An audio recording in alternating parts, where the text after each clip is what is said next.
clown. Yeah, because we're just gonna just. New headphones. Oh shit! Word. Shit's trash, gang. What's up, guys? Welcome back to this live stream. Welcome back. Welcome to the live stream. This is the first time we've went live in a while. Yeah. As you can see, everybody's over here. We're all, ganged up. He got Chinese food.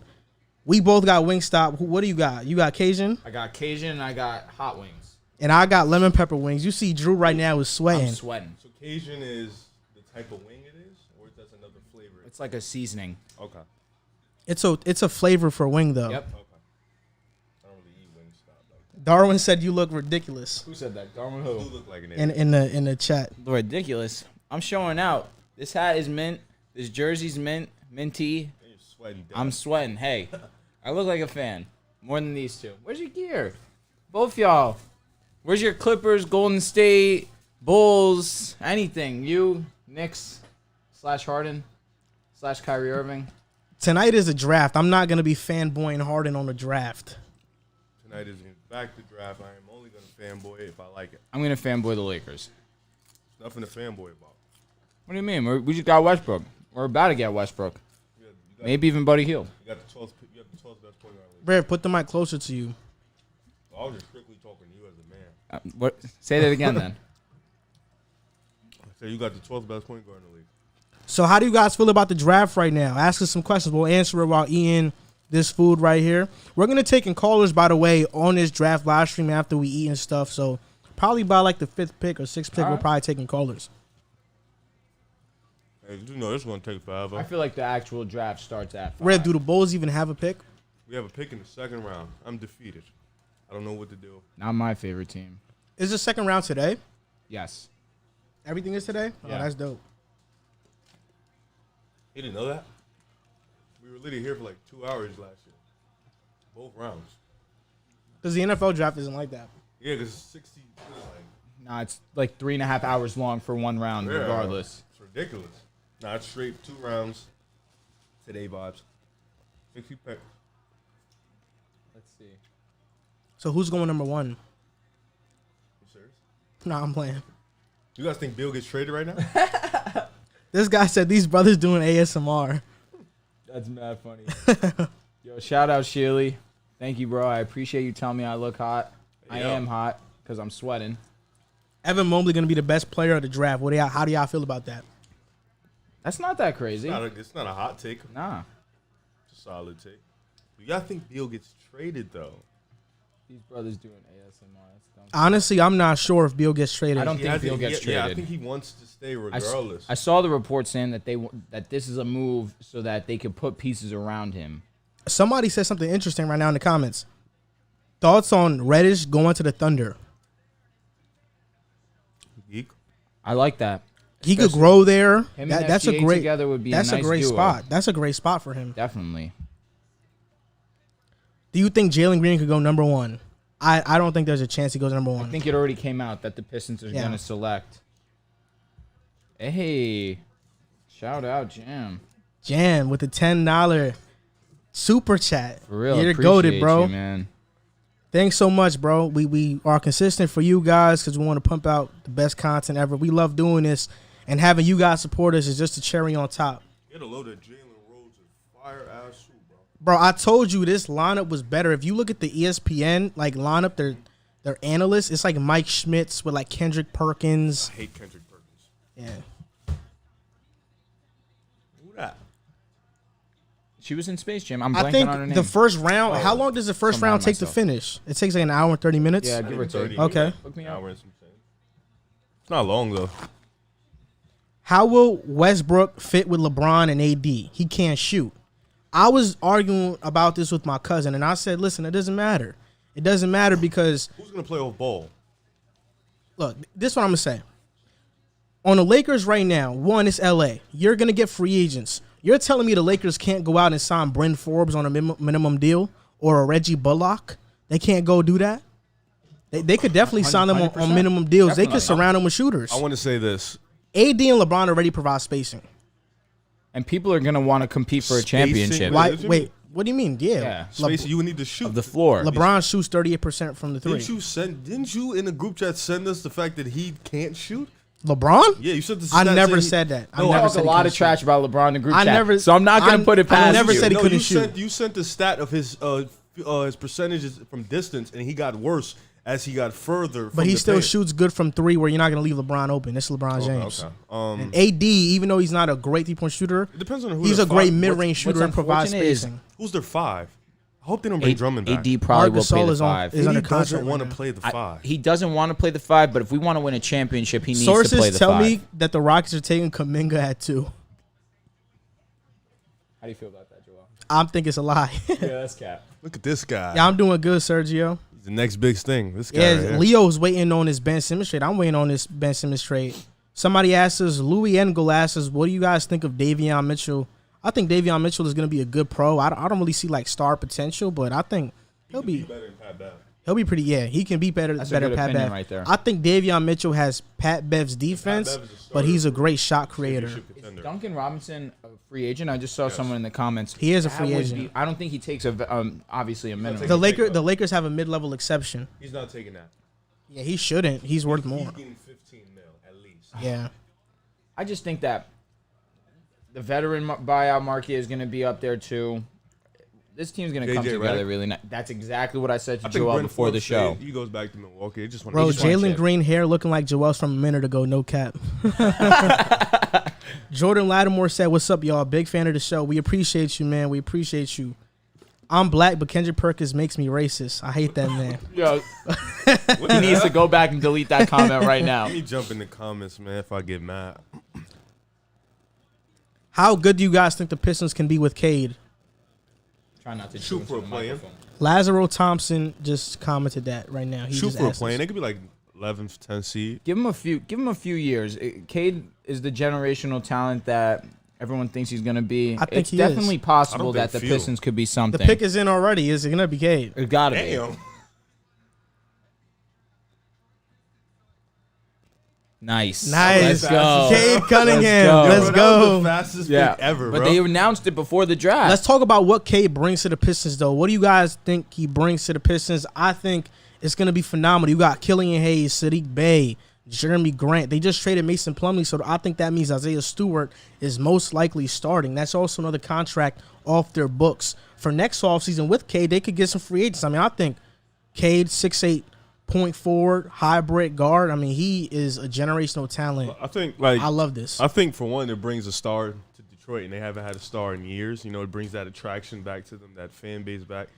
And obviously, like you said, he can play 1 through 4. His versatility, his offensive scoring. This is what they needed, a guy who can change the franchise. So I'm glad for Detroit because they really suck. For real, he brings absolutely everything. Anything you want. Ball handling, passing the ball, rebounding, scoring. This is a guy that could change your franchise that Detroit's been waiting for years. That is so tough. That is tough. Underrated rapper. He's dumb nice. It was dumb nice. Mad nice. His last Oh album my was god, tough, your bro. music opinion is garbage. This is the same dude that said that Gunna was better than Jay-Z. And I don't Yo, believe you. these lemon pepper wings are good. Nice, bro. Yeah, they don't like, they're not spicy nothing, so it's not like kicking. Gunna's. But You see the sweat? I see dripping you're down my sweating. nose? It looks like you're on Hot Wings right now. It does. I forgot what's the name of the host of Hot Wings. Oh, the dude, I don't know. I think his first name is Sean. I'm pretty sure. I'm calling it Magic trade up to 3. That's a possibility. I think if the Magic could land Evan Mobley, that'd be awesome. That'd be the best of Yeah. both I'm worlds. telling y'all, Wendell Carter's not that. If Rockets do take Kuminga at 2, Rockets fans do have to reconsider their fandom, because that's a crazy Horrible pick. pick. A rumor came out though that Jalen Green is a lot to go number 2, and I think that's true. I mean, he's pretty. I wouldn't say like right behind Cade. It's crazy because if Kuminga would have went 2, right, and his upside would pan out, we would look back 10 years and be like, damn, we thought that was like a complete bad pick. This is a great question. Joey Yu asked, would the Magic be better off with 2 picks or with the trade up for Green, Mobley, or Suggs? 2. I think, 2 picks? Yeah, I think them picking Mobley or just picking Green, I think they need more than just that. So I think 2 picks could get them what they need in multiple positions. I think so as well, because I think Jalen Green, as great as he is, you can get a similar score in James Bouknight at number 8. And depending on how Kuminga's falling right now, is it out of the realm of possibility that you can get James Bouknight at 5 and Kuminga at 8? Like, that could very well happen. So I think that combination of two players is much better. You don't think Golden Bouknight State makes it to 8? I think Golden State takes Bouknight if he drops to 7. Okay. I think either Not him or Davion Kuminga. Mitchell. I don't think so. I agree. I don't think that Davion Mitchell would fit in Golden State. But I think the 1 pick would be interesting over the 2 just because with Mobley, you're getting a little bit of both. You're getting a guy who could blossom into that offensive player, and you're getting a for sure lock defender. And the Magic need that, in my opinion. I know me and Joel were talking about it before the show that he doesn't think that they need that all too much, but Mo Bamba at this point hasn't really shown me anything crazy. Wendell Carter, as River mentioned, isn't that good at basketball.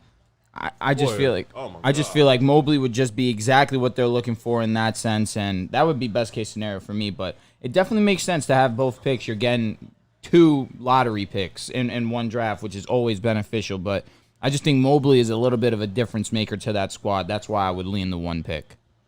Yeah, I agree too. I agree. And right now in the chat, they're talking about no spoilers in the chat. That's a fact. Don't spoil it in the chat right now. We don't need that. Because we have all of our notifications on D&D. We don't I'm not even touching my phone. Yeah, I'm eating we're right not now. touching our phones at all right now. Mamba plus Ross plus the 5th for the 3rd overall pick. Trade sucks. Who do you guys think my Wizards take at 15? I think it could be Isaiah Jackson. It could be a lot of guys, though, because people could fall. You know, so it really depends on who's there. I mean, I think the problem with Mo Bamba is he's built like Evan Mobley, but Evan Mobley is so much more advanced in his game than him. So it's kind of like, Mo Bamba was supposed to come in defensive versatility. What do you think about Zaire Williams at 15 for the Wizards? That'd be good. Or Trey Murphy the 3rd? But then, what are you going to do with Denny Avdia? That's Are a we good taking point. into I think Rui consideration? locks in at 4. Are we taking into No doubt. consideration Kuz, KCP?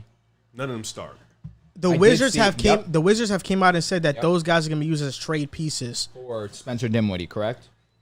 Somebody asked, "What are you guys eating right now?" And I want to say your name, Hazy, I think, but I don't want to mispronounce it, even though I probably did. So right now, I'm eating lemon pepper wings with a combination of mango habanero wings. So 5 lemon pepper wings and 5 mango habanero, and I got some like carrot celery sticks. I'm really upset they gave me 3 soy sauce. Riv is eating chicken and broccoli, the go-to meal for everybody that loves Chinese food. So, And Drew right now is eating some really spicy wings I'm in a body bag. with celery. All right, call it right now. Mobley. Really? Over Green. Oh, wait, shit. Yeah, That's you're Houston. bugging. You're My bugging. fault. I didn't see who was picking.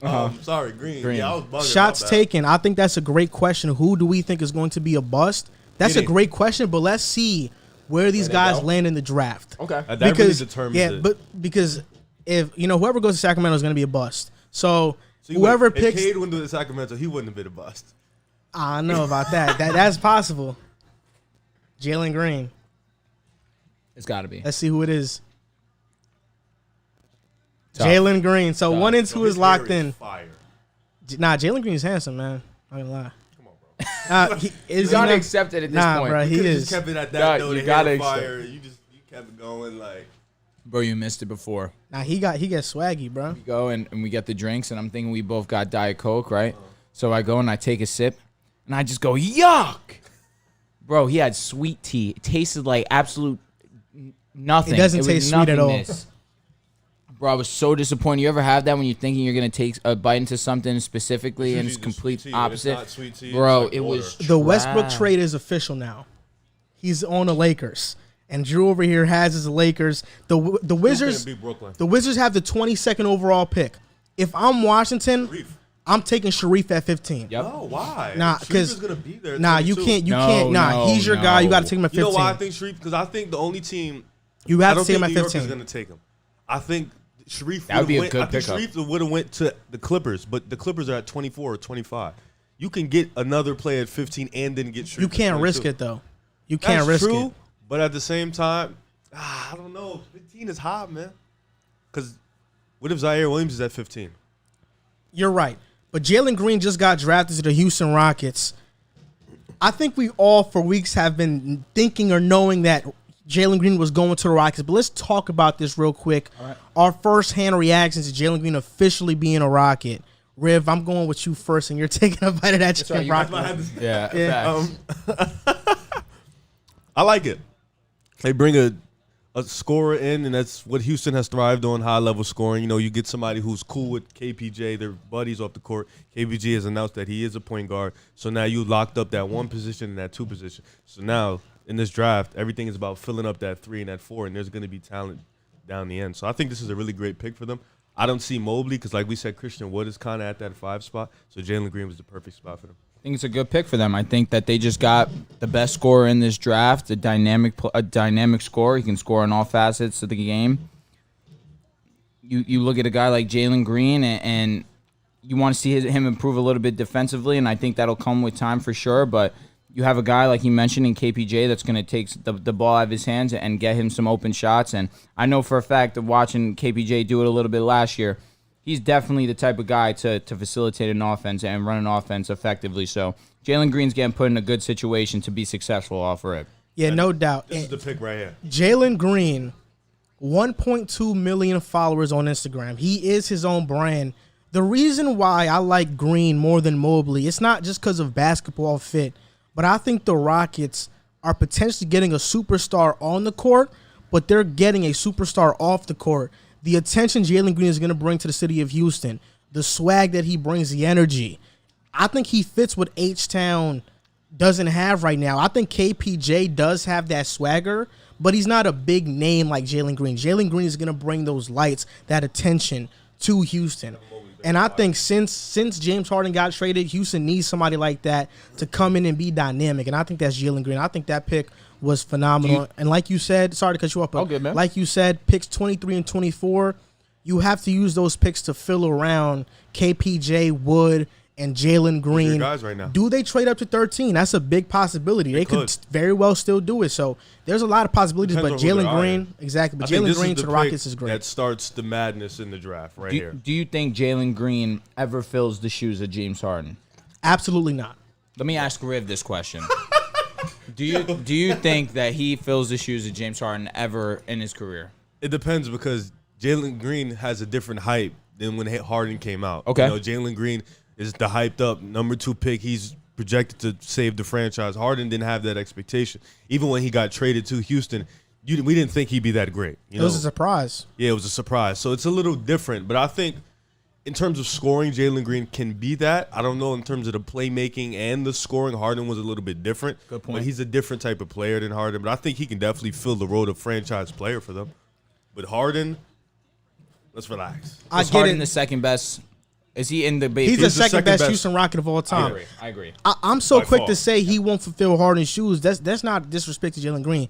But we're talking about a guy in Harden who's been second in the MVP race or first for 5 years straight in Houston. Made the playoffs 8 straight years in Houston.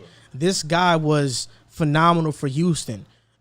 A better question would have been, do I think the way he plays and his play style is more exciting for Rockets fans to watch? Okay. I think absolutely. Really? The way Jalen Green plays. Yeah, KPJ, That's a good because, one. Houston Rockets, we all know that, the fans know that James Harden's a great player, no doubt. But the way he does play can be very predictable. It can be, it's not the funnest basketball to watch. Jalen Green, I think, is. Oh, shit. There we go. Now, Cleveland has this pick right now. Who did Cleveland select? It's going to be Mobley. It's Mobley. Evan Mobley to Cleveland.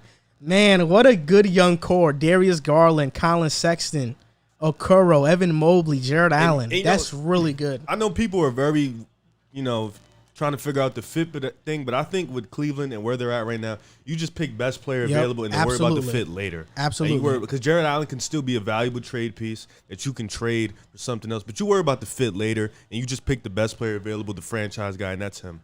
Do you think that it's possible they run a 4-5 with Mobley and Jared Allen? I think they'll probably try it out.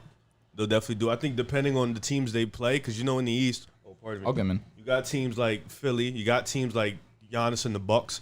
So a 7-foot, 2 7-footers wouldn't be bad when you playing Giannis and Brook Lopez or Embiid and whoever they're for. So it wouldn't be a bad lineup. But I think, like I said before, you worry about it later and you just pick the best player.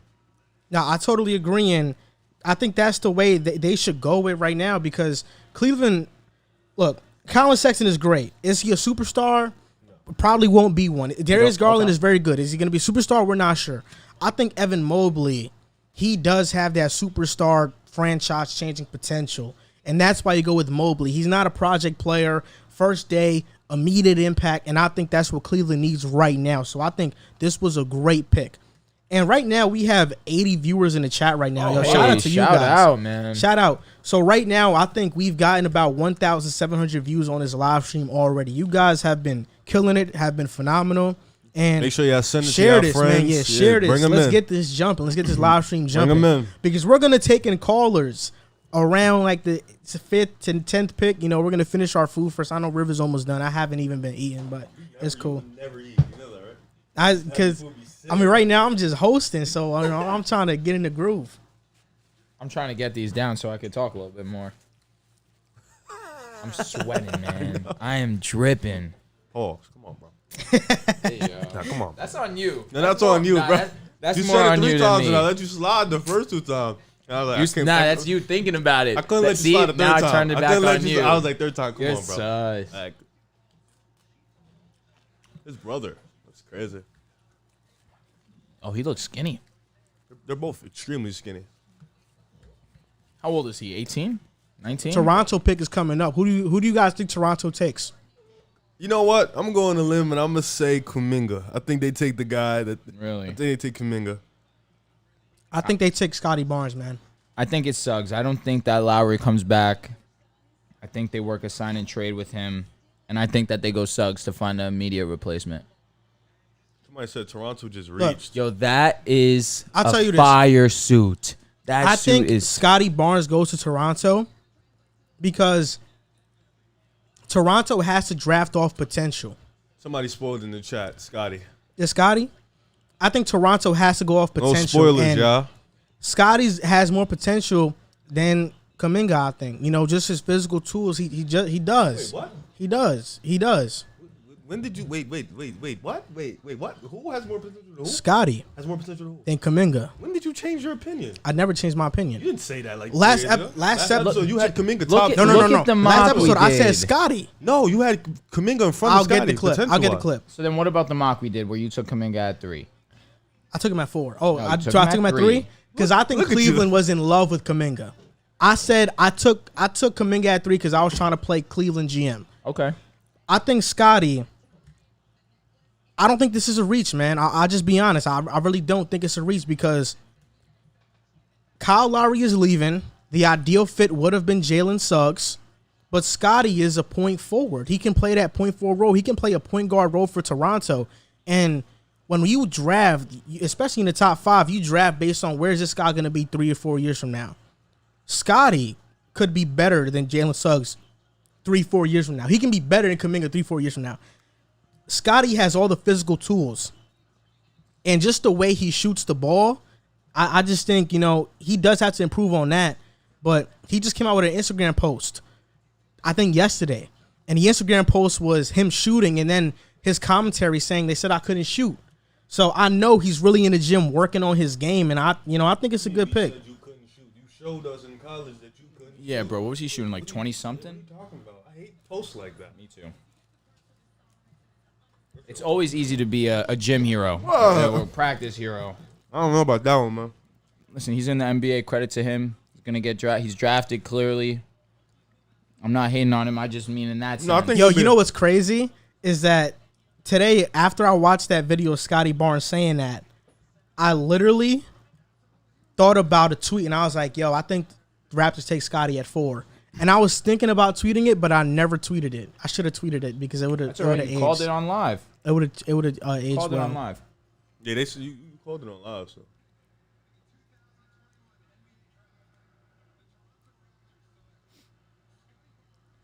That's crazy, Yo, man. it was straight silent. Ooh, nah, That's he's a fire- ice. That's He's That's fire. Jalen Ice. Suggs. that sucks. That Suggs That's suit, a yeah. fire suit. It looks like aluminum. What do you guys think about the Scottie Barnes pick? I know we talked about it a little bit, but let's go a little bit more in depth on it. How do you think he fits in Toronto? Does Kyle Lowry come back? What happens with Scottie Barnes? I don't. It's a tricky one. You know, you rolling out a lineup of what? Fred VanVleet, OG, Scottie, Siakam, that sounds disgusting. Defensively, it sounds amazing. I just think, like we talked about it before, Toronto needed a superstar to draft because, I don't think nobody's going. I don't think Scottie can be that. But nonetheless, I think Scottie can contribute from day one. I think he's NBA ready, and I think he could come in and definitely, put up some solid numbers in Toronto and definitely make an immediate impact. So that's good for them because they're still a playoff team, I believe, when healthy. In your opinion, what's Scottie's ceiling? Who can he be? I think he has like a little bit of Draymond in him. I don't like that comparison. No, I'm not saying he is Draymond, but I think he has that type of play style in him, that point forward. I think I can't give a person, but I think his ceiling is all-star. Okay. I don't think he's like a superstar, but I think he's definitely an all-star. Just to answer the chat, we have not talked about Russ to LA in depth yet. We'll talk about that soon. Let's talk about it when the... Let me talk about Scottie real quick. Scottie, I think he has very high potential, and Cade Cunningham is a consensus number 1 pick in this draft, generational talent. We get that.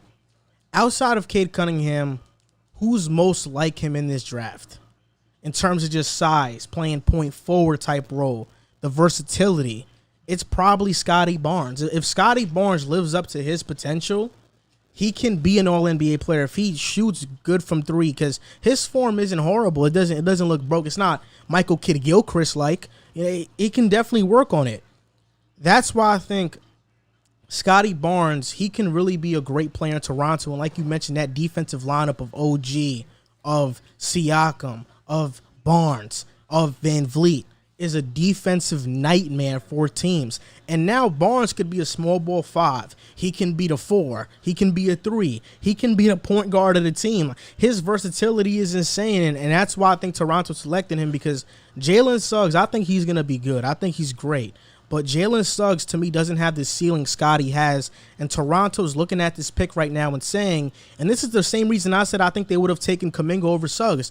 They're saying we're not going to get a star in free agency. We're not going to get a star in a trade. We have to get him in a draft. We're not going to pick number 4 again probably in a couple years. So let's take the guy who has the best potential, who is NBA ready now, and that's Scottie Barnes. Because Scottie Barnes not only is NBA ready now, but his potential is off the charts. And I think that's why they lean more Scottie than Kuminga. So good. Oh my God. I have a hard time with this one, especially if they're going to lose Lowry. You're making a lot of good points. I'm not here to argue any of those points because you're 100% right. The fact that he can be so versatile on the court is why I do like this pick. I just feel as if you lose Lowry, you need that true point guard who could play defense also. I think Kuminga now falls to 7. Yeah? Yeah, I think you're right, man. I think they go Bouknight here. With the 5th pick? Because Bouknight won't fall. They need a scorer.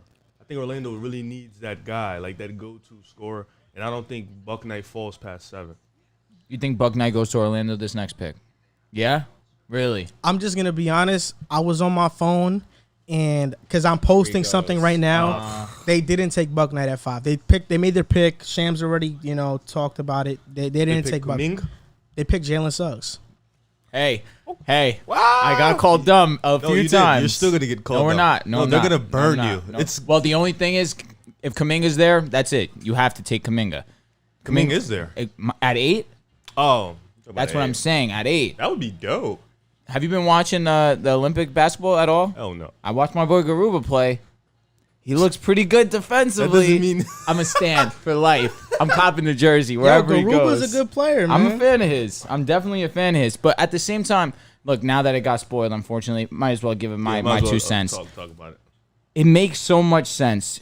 I get that Markelle Fultz is your guy and you paid him a lot of money. Play the 2, though. You got Cole Anthony there too. I just think exactly he could play the 2. He can be the sole facilitator on that offense.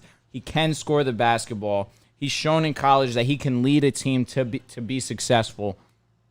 This is a fire pick, especially with the fact that you can't really rely on Markelle Fultz to stay healthy. I just think that they went with a safe pick here. They went with best available, and I love this pick by Orlando. I think the way James Mosley coaches, he likes Jamal Mosley. Jamal Mosley coaches. He likes guys with intangibles, and I think with Jalen Suggs, he has all the intangibles in the world. He has the IQ. He's a great leader. He has all the tools as a physical guard for his position. So I think bringing him in is good. I think this pick just shows they don't really believe in their guards that they have right now in Cole Anthony, R.J. Hampton. So I think bringing him in really solidifies that they want Suggs to be the number one guy going forward. And Markelle can play the two. And Riv, you made an excellent point. I see you're pointing at me repeatedly. You made an excellent point. Listen, what you said is right on the money. And I think Orlando is right in thinking this way. You said they don't believe in their guards. And why should they? Agreed. Right? Markelle Fultz always hurt. He's always hurt. He hasn't lived up to his potential yet. They paid him, but he's not a proven player right now. Cole Anthony, is he really a point guard? No, he's not. No. R.J. Hampton, not proven either. Jalen Suggs, like you said, could play the two, but he can also be a franchise point guard. Sure. You're right. He has the intangibles. He is a winning player. That means a lot, especially to Jamal Mosley. And I think at pick number 8, depending on how this draft goes, Kuminga could slide, or does he go 6 to OKC? But I think Jalen Suggs is a good pick here. I like that they went best available because it shows me that they're not drafting off potential. They're just going best available. Before we got on live, he was drilling me for taking Suggs. Drilling me. Bro, I wouldn't have done that. Drilled you too. But I wouldn't have done it either. For one, Drew, I didn't know Suggs was Drew, fall. you're absolutely right. I was drilling you for taking Suggs. But I was drilling you more for taking Garuba at 8. Let's be honest. Which is fair, but at the same time. I just told you I don't think they go Suggs because they already have a lot of guards. And let's be honest, Drew. You didn't know Suggs would fall to 5. But the mock that we did. Yeah, but that was the luck. That was luck for you. But at the same because he went wild at 3. I agree. And I was just at 4. But exactly. In the Who'd you position pick at I was 4? put at. You went Kuminga at 3, so I Mobley, went Mobley at yeah. 4. Toronto You was went losing Kuminga. Who did you want at 4? Suggs? I would have took Suggs, Okay. but you took Kuminga. It just messed me up. So I'm like, Mobley's here. I can't. We're watching the channel on ABC, but yeah, you're right. I get it. I did mess up the draft. Yeah, messy spoiled. That's okay. But You you're right. thought You know, what you were look, gonna do. I think I was not expecting the Suggs pick. This is the first shocker of the draft. If Over Barnes? Which means who is OKC gonna take? Scared me, bro. I thought No, because that it's means probably going to be Kuminga. Because Kuminga's getting closer. Or James Bouknight. You want Kuminga to Golden State? Steph Curry. He's getting closer to Steph Curry, and I just can't wait. Oh man, come off the This bench. pick's huge because this could be a piece for Beal. I keep forgetting about that. When Orlando is in complete rebuild, they just need all the talent they need. I They agree. could get right That's now. exactly why I felt Suggs was the choice there. Yeah, you got to go best available. Yeah, you're right. You're a genius. Yeah, it's Hey, fine. thanks, bro. I know that It's already, fine. but I appreciate that. Aaron Palmer, how you guys doing? I'm shocked Barnes went 4. Hey, man, we're shocked This too. draft is going faster than it did last So year. there was a trade right now. The 5-minute picks, I think. the Pacers have acquired pick number 31 from the Bucks for picks number 54 and 60 and 2 future second-round picks. Shout out to Sergio. He Cool. put that in the chat. Thank you, Serge. For real. Day You one to fan. go. He is a day So one how fan. how do you guys feel about this draft so far? Wait, let me man? ask you guys a question. Get What- Z the Beast out of here. Get Z the Beast out of here. Unless he. No, he didn't. He didn't. Oh, he's just guessing? Yeah, he's just guessing. He I didn't- apologize, Z the What Beast. pick was Cole Anthony last year? Was he top 10? He was he fell off the. I think he was 14th. 14th. I could be mistaken. He was around the teens though. He had flashes. He had a few clutch shots during the season. I just think that Jalen Suggs is just overall better than him. He does more for a team, impacting them to win than Cole Anthony can do. Suggs can come in day one and win you games. Cole Anthony obviously wasn't doing that. Dude, Suggs was different at. They need a big. at a- Orlando needs a solid, good big. I know 'cause what you're saying. Get Garuba. Not even. Yes, you Listen, are. if they don't go Garuba, go Sengun? Sengun. Exactly, one of the two. Or if you don't love the bigs there, trade back. You can still get Sengun with a 13 and 14 pick there, and someone's gonna be interested. I heard it, but I didn't say it. I know. That's That's right, what I but said. you've been waiting. You're more than fine. Oh, Cole was 15. Thank you, Greedy Jawa. Appreciate it. Nah, this live's lit. We got over 100 people in Oh, here. shit. Lit. Turn up. Chicago. Somebody asked a Chicago Bulls question. We have I mean, y'all got to moderate. course, Y'all bro, gotta- 100%. we Yeah, have you no got it. picks in the first round. We suck. Yeah, it's not looking too good. We've made no moves. I actually added us on Twitter earlier. It's saying Sergio said Davion definitely falling out of the top 10. I don't think that happens. I think he's too good of a defender. I don't think teams are as high. Please wipe your mouth. As I think. Just please. Yo, you got a sick mind. No, I You don't. got a sick mind. I don't, bro. I'm just saying. Paige Buchers, man. I wish she was in the Oh, they're dead Olympic. best Is she in the Olympics? She should Obviously be. not. Look at her crib. She looks like she's home. She does look like she's home. You know who's not in the Olympics that I wish was? Shahari Richardson. Oh my God, I'm such a fake fan for this. On the Liberty, Sabrina Ionesco. Somebody's asking me a question. All right. Yo, that's mad. Come on, Riv, bro. if Bouknight falls, do we get him? Absolutely. If he goes to the Wizards, well, I don't know, I really don't know, bro. It depends on what y'all want to do with Beal, bro. But I still think you guys get Bouknight because I don't think Beal stays for long term. So filling that spot up is huge. These wings were fire. That Chinese was everything. Yeah. Yeah. I screwed up, bro. I forgot to get you wings. No, there's no. I didn't want Wingstop, so it was like that's why it wasn't answering. Good. That's what I said. I'm glad. Because Joel mentioned it, I was like, oh my God, I folded. What? Not when we didn't get him food. These guys, they gotta stop in the chat. Until they pick him and you see it happen on the show, guessing, don't say anything. I think he's guessing. No, they're saying a bunch of they're three saying people. OKC That's what I'm reached. saying. Yo, can y'all stop? That's what I'm saying. spoiling If you it, guys could just please? do us a favor, wait till the pick gets selected on our end, and then Stop we saying can talk people about reached. it. For real. They're saying don't read the chat. That's funny. Nah, but we want to read the chat. We want to interact with you guys. I'm trying to talk to y'all, man. Yo, mute him. Yeah, delete that. For real. Whoever's Good looks. Mute him. Get him out of here. They reached. I think they went with your guy. Giddey, I love it. That would be interesting. That'd be the That would dumbest- be interesting. It's the dumbest pick in OKC That would history. be dumb. Oh my God, which means It's happening? It's happening? The thing is, I thought that OKC would go Scottie. So with Scottie going, I figured that Kuminga would be an option for them here. I'm surprised. I don't know if it's Giddey. I don't know who they selected. We don't know who they selected. no, I saw it. It's Giddey. It is Giddey? I saw somebody say it. Really? I got to see it before. Giddey. Who's Jaden Universe? I will not take this Laker hat off. We just want a chip tonight. I think that would. Good looking, moderator. Appreciate you, my boy. And we have 100 people in. Who is the mod here? That's pretty tough. Cousin, right? My cousin. Really? Shout out. Forgot I had some. He tried to say I warned you. That's funny. So let's just wait until to see like what the official pick is, and then we'll talk about it and see what actually happened. How's those wings hitting, bro? They're really good, man. I'm killing it right now. You need some? Need some what? Yeah. Look like he was looking around. Yo, Edwin, Who took a flick of you? my friend Edwin took it. He said my boy fucking the wings up. Why That's he funny. catch you like that? Oh, pick is in, man. So it is Giddey. I don't know. I didn't see it yet. I'm waiting.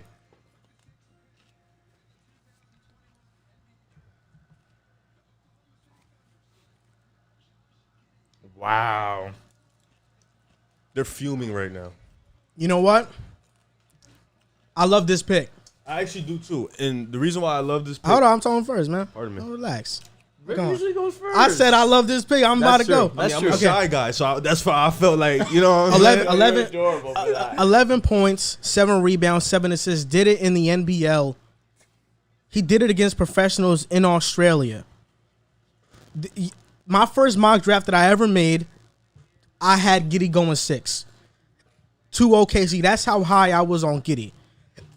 I think right now, when you look at OKC, they need a little bit more offense. They need another playmaker outside of Shea, the same way that Memphis does with Ja. And I think Josh Giddey fulfills that. I know some OKC fans may be like, man, we wanted Kuminga. And I understand because off of potential basis, Kuminga has that potential. But who's the better player now? And who can be better in the future as well? Josh Giddey can very well be better in the future. He could be better than Kuminga. And I think right now he's far more advanced than Kuminga as well. We see this guy, he's only 18 years old, is already playing on his Olympic national team in Australia, getting reps against pros like Joe Ingles, like Matisse Thybulle. He's playing with these pro guys. I think OKC sees that he's pro ready, and that's why they picked him, man. And I love this pick for them. I have a quick thing before you go. with his passing abilities, do you think this means that they're more likely to trade SGA? No. Absolutely not. Okay. I think that they're going to be combined because now you have Shea, Dort, and now Giddey's that 3. OKC didn't have that 3, a small forward. Now he's that point forward. So now you have Shea, Dort, Giddey, and the reason why OKC should have never reached at this pick, even though some people may think this is a reach, the reason why you don't go potential with this pick is because with your pick 16 and 18, you can go with the Kai Jones in potential. You can go potential with those picks. Okay. Get a proven player and a guy who you know is going to be good at 6 and get potential at 16, 18. Riv, now you can go.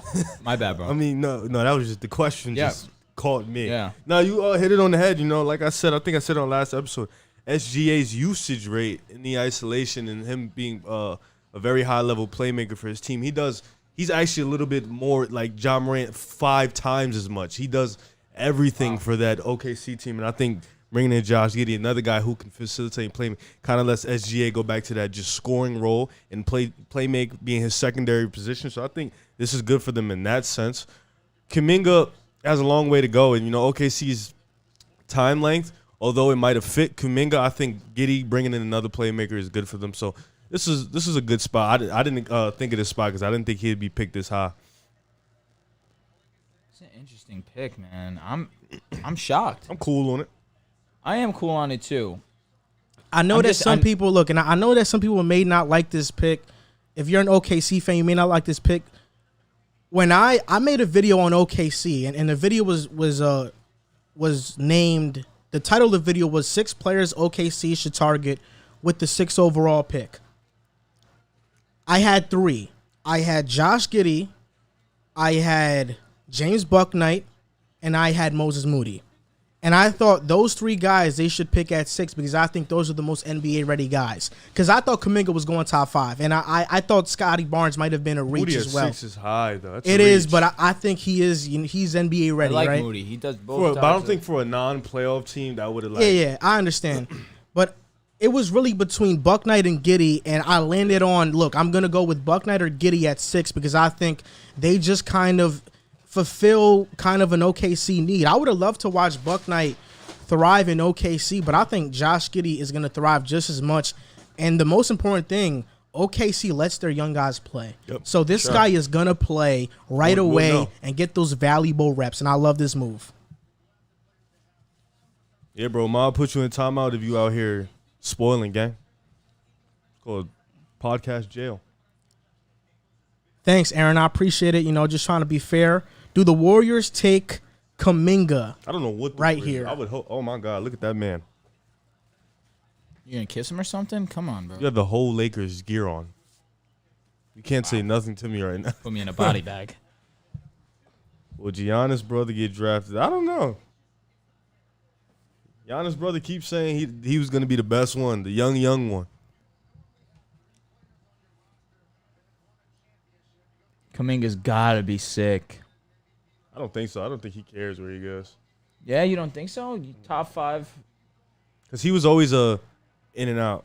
You keep Z the Beast. You keep talking about. We're going to talk about that later. The pick is in, but I don't know who it is. 'Cause I didn't check, but the pick is in. That's why I don't touch my phone. Yeah, I haven't picked it up once. Yeah, I'm not touching it. Yo, I'm going to be honest, man. I think they're going Franz Wagner. If they do that, He's a fit, though. He is a fit. But come on, bro. Come on, bro. Like, He's a fit. He's a perfect role player. You need this right now? Hey, guys, we have 100 viewers in this chat right now. Smash that like button. Let's get further on this algorithm. Let's try to get 200 views in here. Smash that like button, guys, if you're liking the live. For those of you guys who've been tuned in from the beginning, we really appreciate you guys. For real, you guys made it fun for us. We love interacting with y'all. I hate your jersey. Why, bro? This is tough. I hate the colors. Just say you hate Kobe Bryant then. I don't have a feeling towards Kobe So Bryant. what's I wrong hate with the jersey? LeBron. That's Oh why. my God. That's why I Are genuinely. you gonna cry hate. about it? No. Are you? He's gonna lose. Are you mad that he surpassed your GOAT? Are you mad? GOAT. Are you mad that my GOAT just secured a championship tonight also? Yo, I actually watched The Last Dance for the 4th time already. You watched it four really? times? 4 You times. watched it 4 times. It's You ju- watched my GOAT 4 times. I did. Interesting. It's something to That's learn. one season. It's something to That's learn. one season. Meaning, What you gonna call LeBron and give him advice on what to do You should. off He's the a quitter. last dance? Oh, Warriors got the picking. Let's see what they're picking. Yeah, you throw that shade at me, and then the pick comes in. Jonathan Kuminga to Golden State. Oh my God. That is such a come up. Oh my God. That is a come up. Wow. This is crazy. the best spot Yeah, ever. Wiggins is gone. No, he's not. You don't think they trade him? No. Nah? Development. You think he's going to come off the bench? Either that or it's a great trade package. That's okay. Okay. I mean, let's just talk about it because somebody mentioned in the chat, do they trade Wiggins now that they have Kuminga, or do they keep him because he could be your 3? They're in win now mode. You think they would trade Wiggins now when he's played? He played pretty well last year. What do you go trade for Beal? I think Kuminga would go though. Wiggins has to be included also. Has to. Let's just not even talk about this trade, about a trade. Let's talk about the pick. Okay. Because when we talked about Golden State before, I know we did a segment on it, and I'm actually an advocate of the Warriors not trading their picks and trading a bunch of assets for a star. And the reason for that is because what has been the Warriors' motto before Kevin Durant has got there? Absolutely. Strength in numbers. Kind of like Seattle. They have the 12th man. The Warriors have strength in numbers.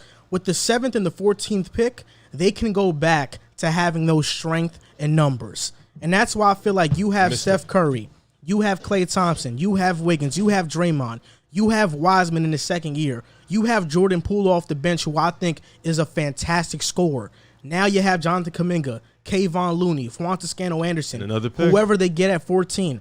I think that's strength in numbers, and they might not overwhelm you with star power, but they're going to overwhelm you with just the sheer amount of good players they have on their team.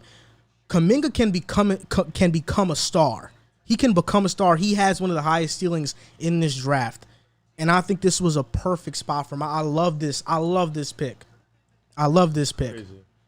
I just think the fact that he fell into their lap at 7, Golden State couldn't have asked OKC for. threw it off. That's what it was. 100%. And you know what's the thing is that in my mock draft, my first one I ever did, I had OKC taking Giddey at 6, but I had Golden State taking Barnes at 7 because of that. I think because Klay was hurt, you have to keep Wiggins right now because defensively he's your best guy right now on the perimeter until we see what Klay is at the moment. So you don't think contemplating Bouknight there was any kind of thought in their mind? I think it was, but I think they went with kind of like a think about our future, but also think about right now moment. Like Kuminga doesn't have to start right now, but he can play. Because I look at last season, them taking Wiseman and missing out on LaMelo. And you look at their history, like Joel said, every guy they had for the most part was drafted. Steph, Klay, Very true. Draymond drafted, developed, through the process. Even going back to Monte Ellis, he was drafted, went through the process. So it's like they draft guys and they usually develop pretty well. Jordan Poole, so it's like it's other than Iguodala and a bunch of vets and KD, they usually draft well and then go through the development process. So I think Kuminga, this is perfect for him because he can develop his game. He can learn from Steph. He can learn from Klay. He can learn from Draymond. He can learn from the organization. This is a winning organization. So this is the best spot for him. Remind me to tweet this later. Everybody that was low on Jonathan Kuminga pre-draft, this was their worst nightmare. Him going to Golden State. What the? He's making a great You want to know point. why? He's Because I making want a us to good remind point. you. You're not going to remember that? I might not. He will now that we're talking about it. This is every Jonathan Kuminga hater's worst nightmare. Going to Golden State, one of the more stable franchises that have a lot of stars that he could develop there. That's the worst nightmare. Dante, I didn't even see you said that. That's great minds thinking like we're MOD Roger. We're gonna put the phone line up in a bit. It's gonna be a graphic. Right now we're just they finished eating, but I'm still eating, so I'm gonna finish eating. Shout out to we're gonna the take G the League callers too. Yeah, Getting guys in the draft. That's dope. 2 of the top 10 7 picks in the guys, first yeah. year in the G League. And then they're probably gonna have another pick in Isaiah Todd soon. I mean, 'cause think about it. If Jonathan Kuminga went to college and averaged what he averaged in college with the efficiency, he would have been what Zaire Williams is in this draft. And I think like the fact that the G League, they got 4 guys in the draft, probably 3 are gonna get drafted. I think that's a testament to the success, and moving forward, it's gonna be great for them. James Bouknight. Has to be.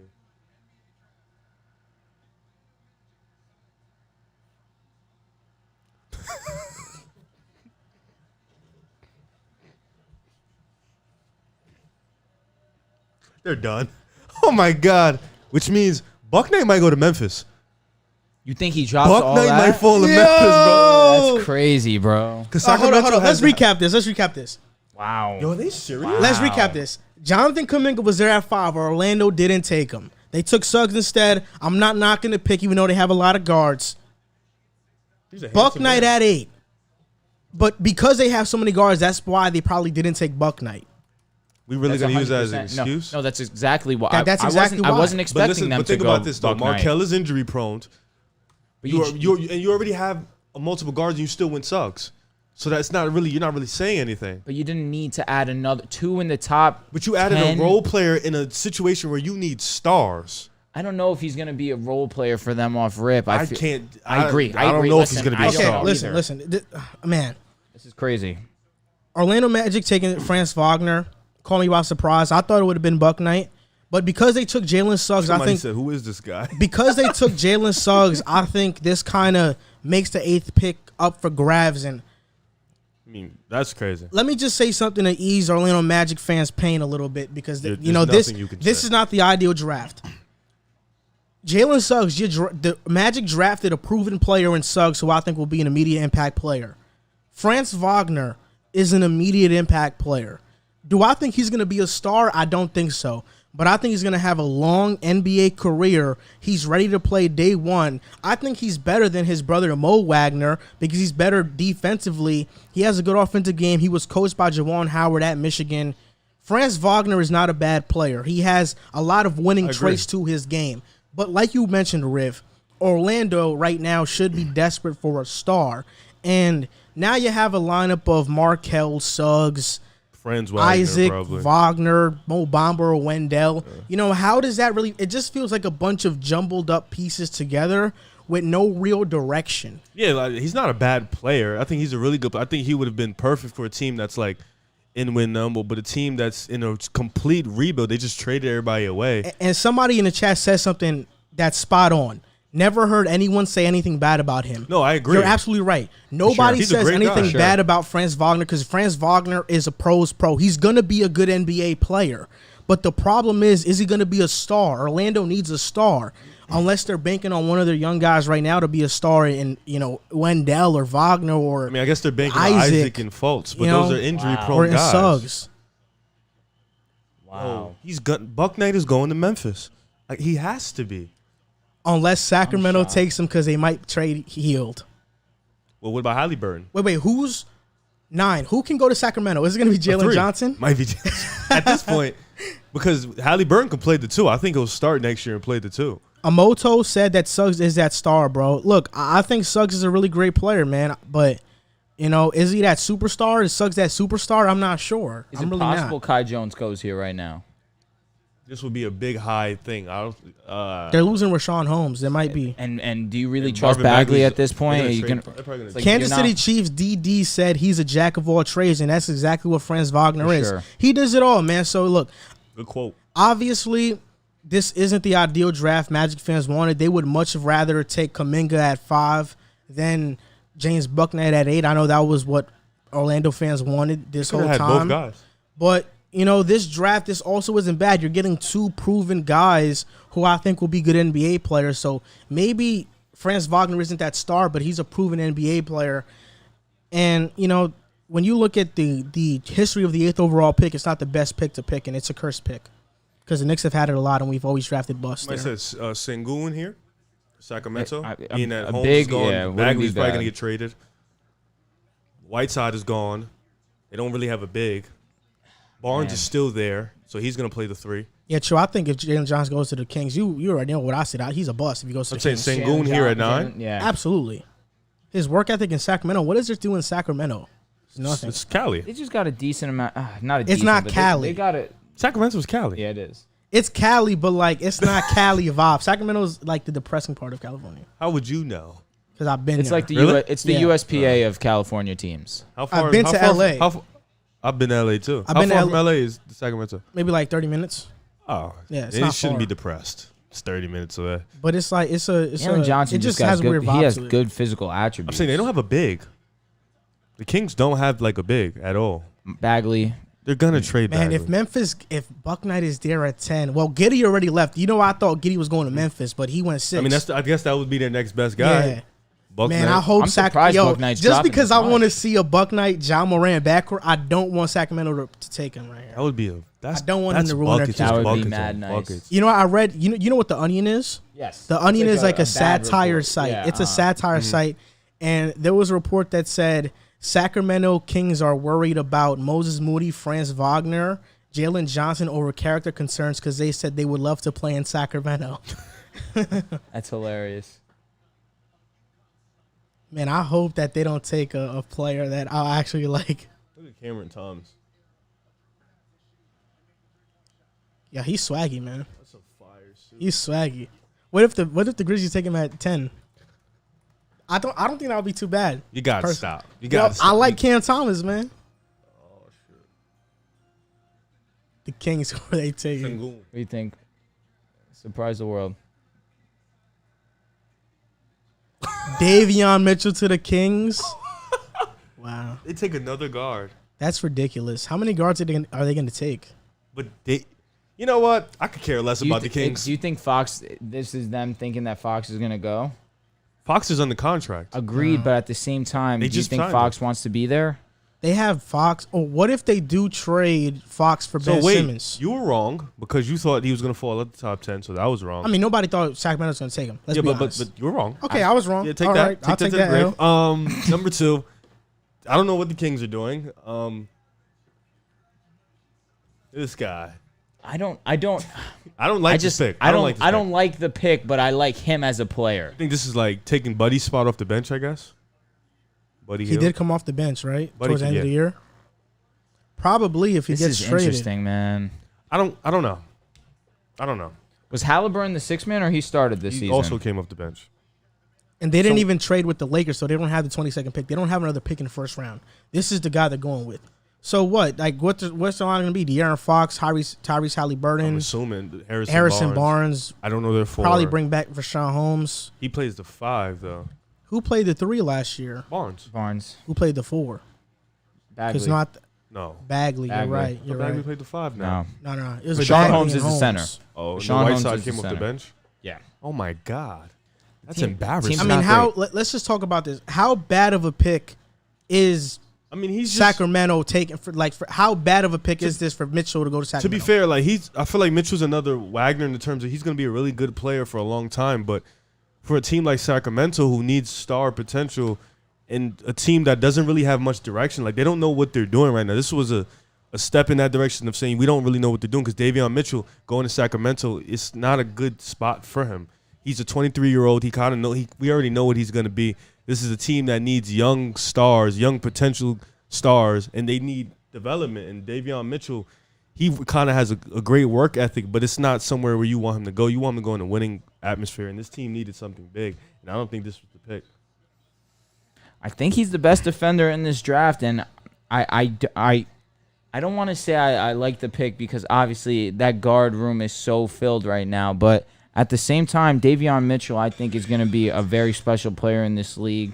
His defense is as good as it gets. I feel like his defensively, No, you said very special player. I think he can be. I feel like What do you mean watching. by that? So last season we saw his offensive game definitely take a step up, and of course, obviously he's not going to be the primary scorer in this offense. But right now, you're going to look to him to be a great defender in this league. A Drew. JC, the Pelicans don't have this pick, bro. It's Grizzlies. So who do you think Bouknight? Now, I appreciate that Z the Beast. He said Joel on point tonight. I appreciate He that. hates me. He keeps talking about I'm going to eat my words on the Lakers. You are going to. I didn't say you weren't going to win, though. I just was like, So Aaron Palmer asks, how average of a player do you have to be to play 4 years of college? Buddy, he'll play 4 that's years of college. Tim Duncan played 4. It's like obviously that's the Well, I greatest think it's a power different forward of all era now. time. But Buddy, he'll play Yeah, 4 okay. years of college, and he's a really good player in the NBA. Yeah, because everybody in that time was playing 4 years. And not everybody in this age. It's not that people get hurt, people transfer, people don't develop the same. It depends And on in the my situation. opinion, I'm not a huge fan of the one and dones. I mean, I get it. Of course, you want There's to go more- get your money, but at the same There's more time, failures at that spot. no yeah, that's what I'm doubt saying. about When it. it done, then there It's is. like Zoe, of course, was going to be a Brandon one Boston and done. was a top 5 pick before, and then he just fell off the face of the earth. I was going to say Michael Kidd Gilchrist was the same thing. Sucks. He was trash. Okay, guess right now. Who does Memphis take with the 10th overall pick? Bouknight. It's got to be Bouknight. If it's not Bucknight, I'm done guessing. I'm taking James Bouknight too. You have to. I think he's gonna go here at number 10. What the hell has been there, done now? What are you talking about, Jalen? I want the Knicks to take Keon Johnson. I would love the Knicks to take Keon Johnson, Trey Mann, Trey Murphy, Chris Duarte. If we don't trade up for him, I've been pushing Trey Mann in New York for like a month now. Isaiah Jackson would be good too. Oh, they're saying, "Oh my God!" Don't look at the chat. I want to be surprised by this. Stop. We're gonna be Memphis. Please no. Sengun. That would be nuts. That's not bad. No, it's not bad. But come on, you need a 2. Either him or Jalen Johnson. If they pick Jalen Johnson, I'm out.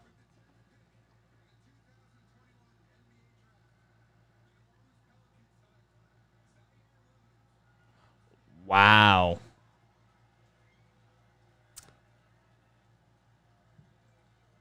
It's very quiet in here. Wow. He's going to the Grizzlies, y'all. Wow. Okay. Wow. So how do you guys feel?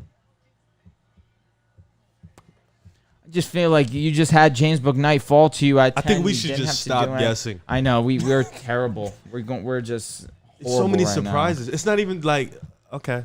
Z the Beast called it.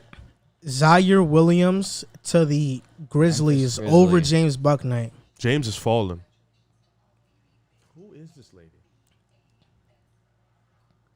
Okay, let's just think about this. Dante said, "I should trade up now." Let's think about this right now. So Memphis takes Zaire Williams. Because Memphis has drafted well before, I'm not going to bash this pick because they see things that other people don't see. And they develop players. You look at Jaren Jackson when he got drafted at 4. That was a reach at that point. Nobody thought Jaren Jackson would have been the 4th pick. They drafted Dylan Brooks. They drafted Brandon Clark. They drafted Desmond Bane. They have been a great drafting team. Moran. Yeah, because of he was like a give me pick. You can't though. miss on that one. Because of that, I think Can you? because of that, I'm going to give the Grizzlies the benefit of the doubt. I would have taken Bouknight here, but Zaire Williams' potential is undeniable. His shot creating ability is there. It's about him being efficient. He's 6'8", which is 5 to 6 inches taller than Bouknight. He has the potential to be a two-way player. For sure. Because of that, this might not be that bad of a pick. And Memphis is all about finding that star. If we're talking about potential-wise, who has more potential, Bouknight or Williams, who are you going with? I think I'm going Williams. I feel like I'd lean Williams just because he's more of the two-way player, but at the same time, Bouknight had the potential to be the best offensive. Obviously, it's outside of Jalen Green, the potential to be a top 2 scoring option in this draft.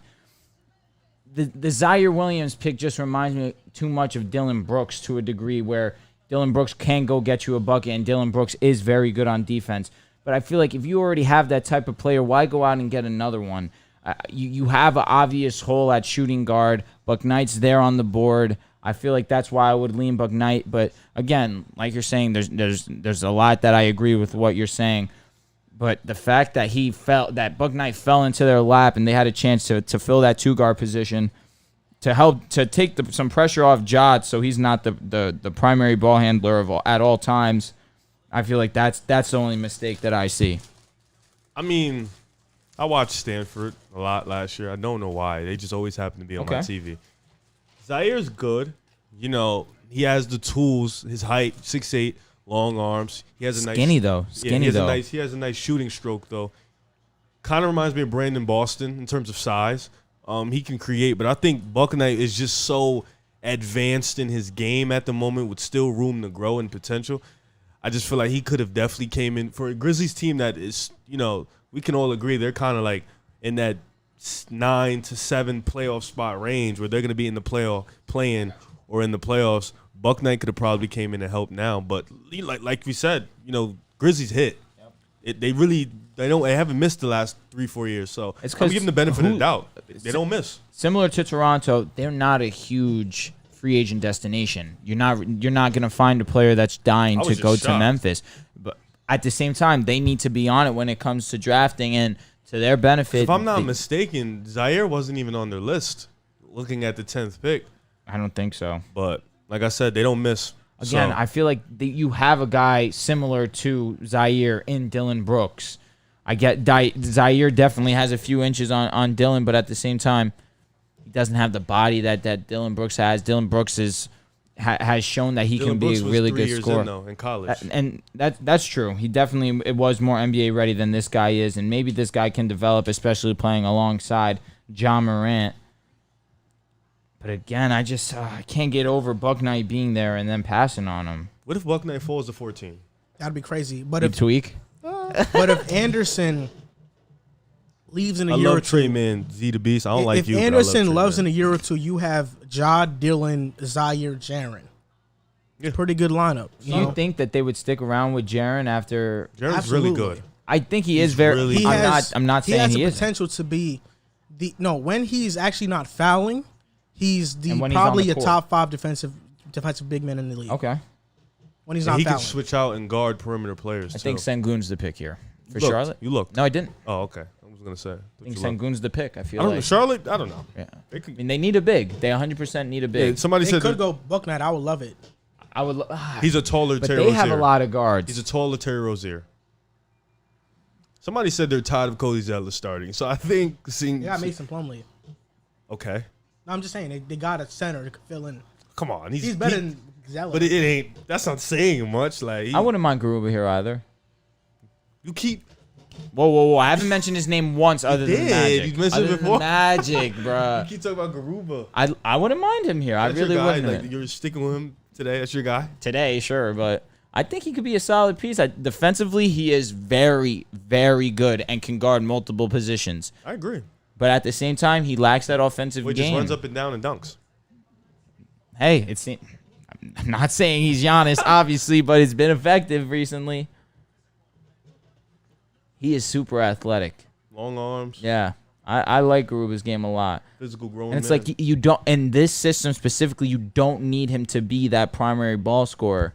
You have ball scorers on this team in LaMelo, Terry Rozier, Gordon Hayward. You need defense. You don't have defense. Garuba would be a solid pick here. But Bouknight being there, that's so crazy. Again, Sengun, that's it. Between me, my picks right now, I'm feeling Sengun, Bouknight, or Garuba. I got to start giving 3 options because we can't. Oh, we're wait, cut. missing. Wait, some heat. Yeah, that you headline's got a really minty, fresh cut, man. for real. He don't care. He's just wherever he go, he gonna eat up. Pause. Man, these mango habanero wings are good, bro. Oh, that's what it is. Are they spicy at all? Nah, it's a little kick. Nah, the Cajun kicked my ass. You were sweating. Bruh. I looked into the camera. I see my face beat red. I was just like, all right, I got to Red hat, relax. Okay, so who do the Hornets go here? I'm going to go final answer, Sengun. I'm going Alper and Sengun too. All right. I don't want to be a homer, but I think Sengun is probably the guy. All right, here we go. We're locking it in. Lock in. Pick We a locked in. side. Our pick Here is we in. go. Our pick is in. Pick a side, select Sengun. Will Charlotte. I'm going to say yes.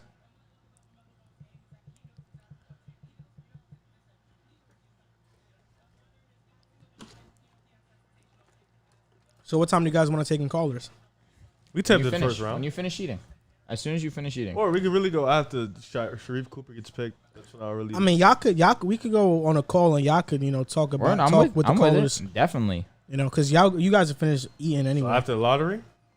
Sure. Yeah. After the lottery, we're going to let's look at who they pick. Okay. I like it. this pick. I like Yep. it. I like it. And with LaMelo, scary. Ah.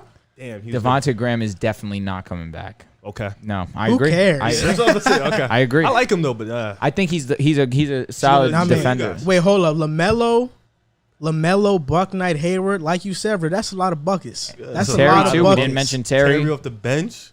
Terry's got to start. This guy's off the bench. That's fine either Yeah, way. for He'll sure. eventually start. But Definitely. Bouknight with LaMelo, who's a pass first guy, but can also and get he his can just shot. focus on getting a bucket. Yo, that's gonna be scary. I love this for Charlotte, man. I think and Charlotte they is in need great guys position. like this. Like they need guys like this. Charlotte's doing. Michael Jordan's back. He's back. You know what I'm saying? He's back. He's back, man. This might be his second second best good drive. pick. Second Yes, good drive. Second 2 good years in drive. a row, so he's on a good and track. I Actually, think third because PJ Watson was a He's solid pick. He is all right, but he he shows was a flat- solid pick. and Miles he Bridges was shows- alright too. Wait, no, that's a fact. Yo, so hold all up. right, Last Yo, three Michael, years. all right, Last 3 yo, years. all right. Michael Jordan All right. He's back. he gets unfair criticism because look, No, before it was terrible. I yeah, admit. yeah, yeah. But now, as of recent years, you get LaMelo, you get Miles Bridges, You get P.J. Washington.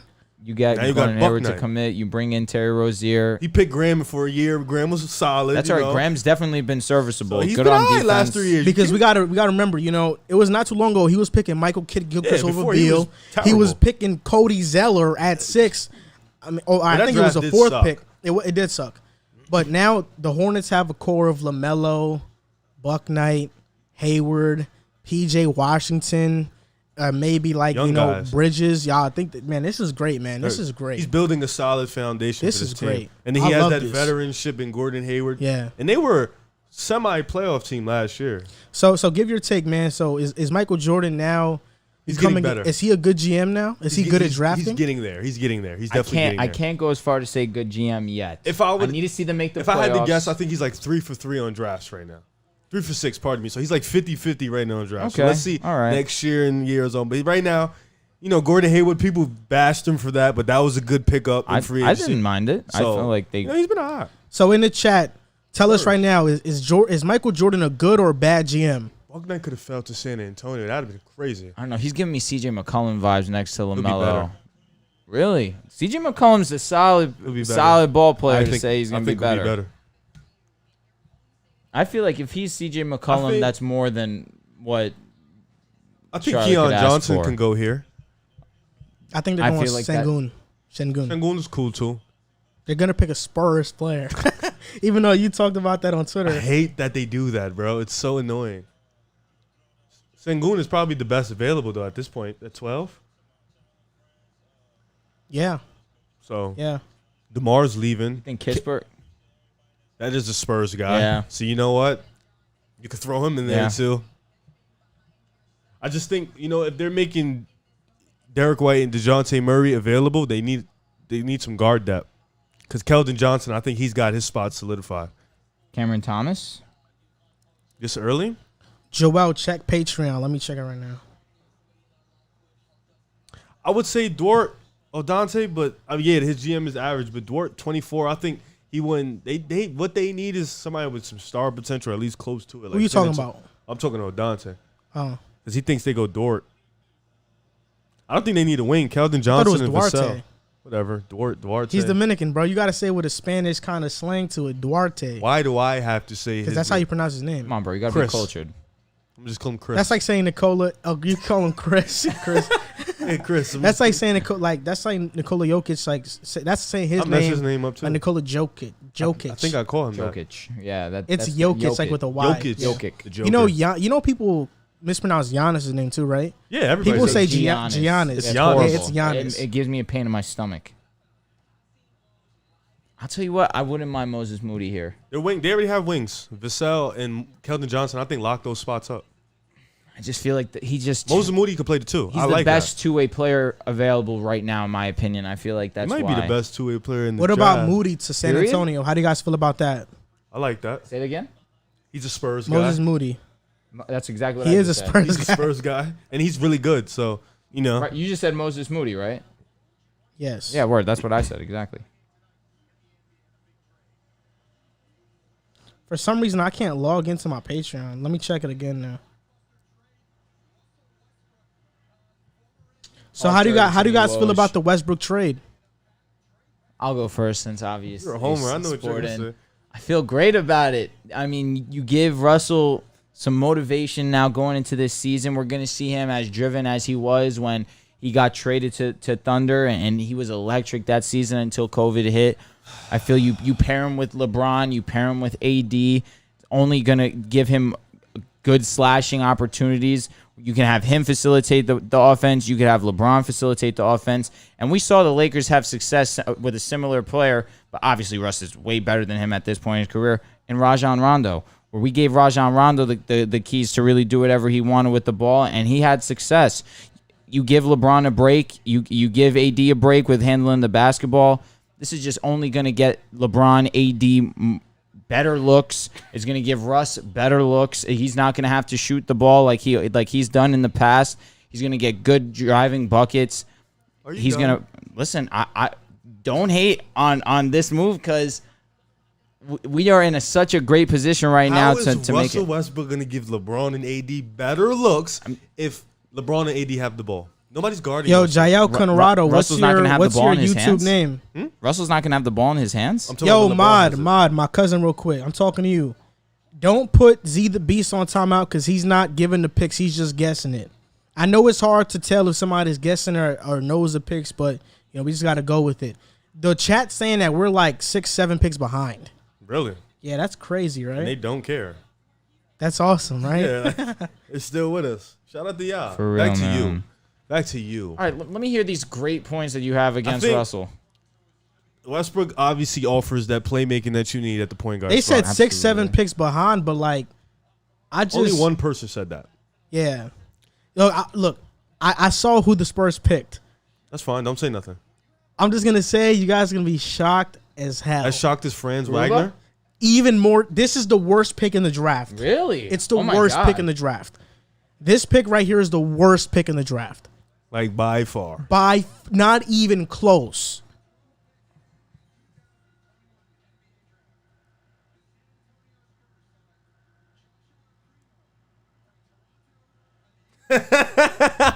Yo, what the hell? And you're excited? What? Really? That whole you started playing ball at 2 stuff, I'm not really hearing that. I have a son. I know how that go. No, he didn't start Yo, playing. Josh He just started Primo. smacking the ball around. Man, at 2. I think he's a good player, but I think this was a high pick for him. He definitely went early, but I am Early. I like Early. obviously, but at the same time, I just spit They could have everywhere. got him in the second round. They could have. I like his game. He's athletic, but Yo, to take him here my this bad, early is bro. egregious. You have Moses Moody there, Keon Johnson, Yo, I was talking about Patreon. but I He like was the I like fifth his best- game. He was like the 6th best player at Alabama. I like his game. All right, Jay, you're Super a athletic. moderator. Look Yo, at that bro. finishing at the bucket. So somebody who supports us on our Patreon, Jay Aqua, I said his government name on the chat, bro, on the live. My fault, bro. Yo, this was the worst pick in the draft. Yeah, we're like 30 seconds behind, not 6-7. What does Indiana need? Bench scoring. I think they need a point guard, man. Oh, Dante just said, did I compare Rondo and Russell and Westbrook? The way that Rondo People incorporated guard Westbrook himself. like they guard Ben Simmons. I swear to God on my life. Okay, look, I think Indiana goes Corey Kispert. I think so too. a good pick. Yeah. Doug McDermott replacement. He's leaving in free agency. Jeremy Lamb possibly replacement. They need too. a shooter. I think they go Corey Kispert here. We can't Kispert forget is that they such have a Warren warrior also. guy. Hey, that's what's up. King Smooth TV. Josh Primo played for Alabama. I know. He played with Javon. Yeah. He was the 6th best player on the team. Yeah, we probably should we tell our live viewers right now what we got in store, or should we Nah, leave keep it it a a sneak Keep keep it a secret secret. still? Sneak peek. Okay. Sneak peek. We got gotta have, some, we got it'd be- something in store for you It'd be guys. fire if we had like a preview, like a trailer on YouTube. That We would just be drop the tough. trailer. We That should would really be make tough. a preview, like a trailer, That would man. be like, and then we put all the highlights up, and then be like, he's gonna. And then we put our highlights up. That'd Yo, be so we crazy, should really make a preview trailer for That would that. be That'd so be so fire. dope. bro. That would be so dope. They have to go Moody. I think Moody's a better fit than Kispert. That would be a good pick. Moody, 2-way player. Yo, bro, you're actually making me think about it. Like, Shit's fire. That It would be dead so fire. That dope. would be mad Like, tough. imagine short you clips know you you know when they do the intros and like they're like holding a basketball and the lights come on. That's what I'm saying. Like Yo. that would be dead fire. Oh, I almost. Z the I Beast. almost I don't tweaked like. for a Yeah. second. I want almost Trey Man to tweaked for a start, second. bro. Look, I want him to Joshua, start. we can't. We want to tell you guys, but we don't want to tell you because it's not official yet. But it's looking like it's going in the right direction. Good move. Just for know us. that we have like a special guest lined up. Ben said, "Tell us." That's actually my brother. He's real. He's Oh, funny he for is? that. Oh, he is? See, you can tell I've been keeping it quiet. Damn. Oh, he knows. He knows. No, I haven't told him. Oh, I okay. haven't told him. That's crazy. I told my cousin. That's about it. Yeah? It's just my little cousin. He's like, "Can I come? I want an autograph." I was like, He's a goon. "Yeah." I was like, "I don't know about all that, but I'll see." Karis LeVert, what is he going to be? That's the question. That's a Joel question. I Yes, he think. is, I 'cause you think. think he's I, better look. than I think. Middleton. I think. No, hold on. I never said. I never said he was better No, than no, he Middleton. didn't say better. I'm He playing. said as good. He could. You said he could As do good. what you said he can do. I- He can be I as think- good as Middleton. I think Karis LeVert can be Okay. as good as Middleton. Absolutely, Yeah, I no. think so. I think Oh Karis my LeVert God. is a really great scorer. Listen, I'm willing to let you right now, just say I was wrong. I wasn't and wrong. I was won't bring it up wrong. ever again. I wasn't wrong. Oh my god. All right, listen, we'll look about it. We'll look at it next year, And we'll see how that take holds up, because right now that is a pooper of a take.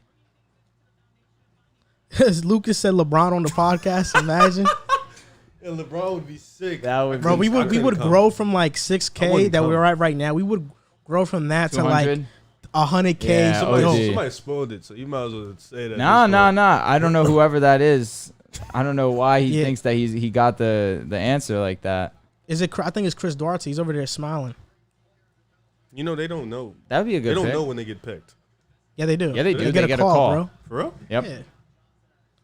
Look at Kispert. Kispert just looks like such a religious man. MJ on Does the he pod. really, right? Now the LeBron effect is real though. I like Keon Johnson here too. We'd probably Jalen. we'd probably go from just 6K saying to like Keon Johnson. 400K in a day with LeBron on as a guest. You're being too nice. We'd probably shoot up to like 100, bro. It's LeBron James. Like, We'd be overnight. I said celebrities. 400K. Yeah. oh yeah. Yeah. I think you said 400K would But be 40K. maybe I'm wrong though, because LeBron's been on a get like he was a guest on Richard Jefferson's podcast, Road Tripping, and they ain't grow that much. Really? Yeah. I think, but they're already. You got to remember, they're already at like. No, they only have like 40K subscribers. For real? Yeah, a little bit less. I watched than that podcast. That was a good podcast. Truthfully, he Somebody was talking about said- Kyrie. He was talking Somebody about all said Bill that. on the podcast and the beef. That's Bradley- funny.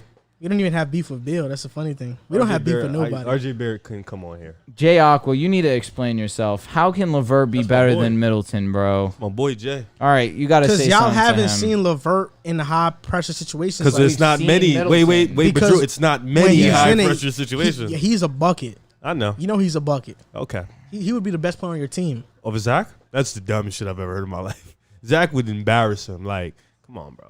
It's closer than you think. It's not close. Nah, Between Zach and Karras, it is. What the hell is wrong with you? It That's is. cap. When healthy, it's That's closer than you cap. You think. talk about some win healthy. What? It's closer than you think. So you think Levert can come on our team and put up 27 a game? 5 and 5? Absolutely. Yeah. On good efficiency? Main option, absolutely. Bro struggles to put up 20. And you mean to tell me he can He put doesn't up struggle to put up 20. He puts up 20. what, 21? The That's a Pacers made their struggle. pick. Let's see. Keon? Moses. Oh, okay. Okay. Good Chris pick. Duarte. Moody at Golden State has to be. Dominican So Republic, that's is he tough. coming off the bench? Is he starting? What are they doing with Levert? Because he's a starting 2 guard right now. And Warren's the 3. Brogdon's the 1. He'll probably come up the bench.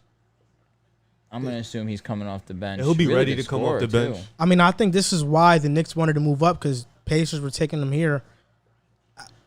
Well, looking at Indiana's direction and what they want to do, Golden State's in a really good I just don't. I don't think this was a great pick for. Moody.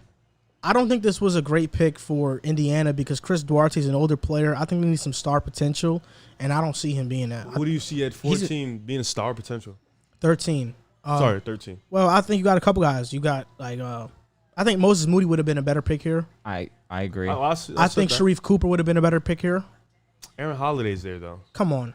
What? You're high on Sharif and you're saying Aaron Holiday's there? Because Yeah. it's not because I don't think he'll be better. I just think it'll kind of stunt his growth. Okay, what about Jalen Johnson? Now that's one because That would've been a TJ good Warren pick. gets hurt, and plus they needed 3 off the bench because McDermott and Lamb are gone. So it's just about. There's like, a couple guys. Alperen Sengun would have been better. Trey Murphy, I think. And I don't know. I'm not a big fan of this pick. I'm just not. He's a good shooter. You surround Sabonis with people that can actually shoot. Who knows if Miles Turner ends up coming back next season? Brogdon obviously is going to play that point position.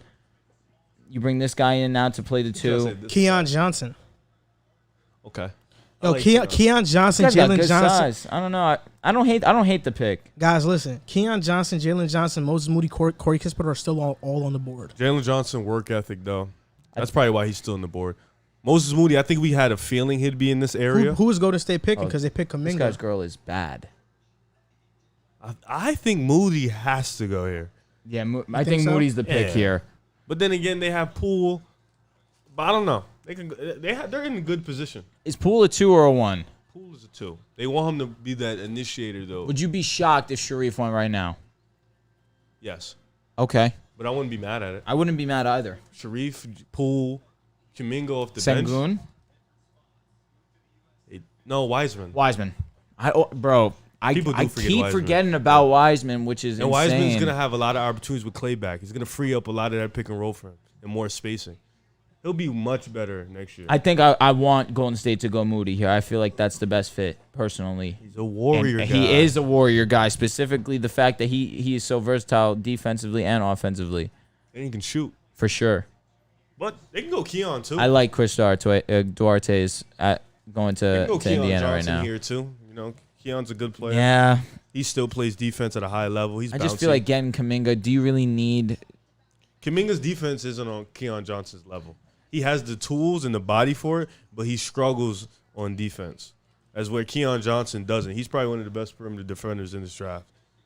Toscano Anderson, right? That's his name? He's like Draymond off the bench. So that's another reason why I feel like Toscano Anderson got some good minutes, and he played pretty well for the Warriors. I feel like you don't need a Keon Johnson here. I feel like you missed on the guard last year with not going LaMelo. I'm gonna pick 3 guys that I think they're gonna go with here. Okay. Kai Jones. Can I get one? Sure, you can get that one. Is that the mango habanero? Bro, that's about to be hot. That shit cold as hell, bro. Yeah. We have had it for over an hour and a half. Usman Garuba, Kai Jones, or Jalen Johnson. So wings and bigs. No Moody. Nope. Okay. Oh my God. I told you it was hot. It's good. It's not that hot. No, it's a kick. At first it kicked. Now it's like weighing down. Good looking. Oh, I know, man. we lost, so What do you mean by that? our game on Tuesday. Basketball? Yeah. Is Seabass on your squad? Yeah. Is he actually Draymond Green or what? Yeah. Really? No, he's the drum. He was drumming on Tuesday. Drummond. Ooh. So he's... He had 9 points, 13 rebounds. Oh, he ate. We lost by 16. How many points you have? 2? At 9. That's respectable. The leading scorer was 13. Oh, so you did your thing. No, we lost by 16. We scored 44 points. NJ played to take it for real.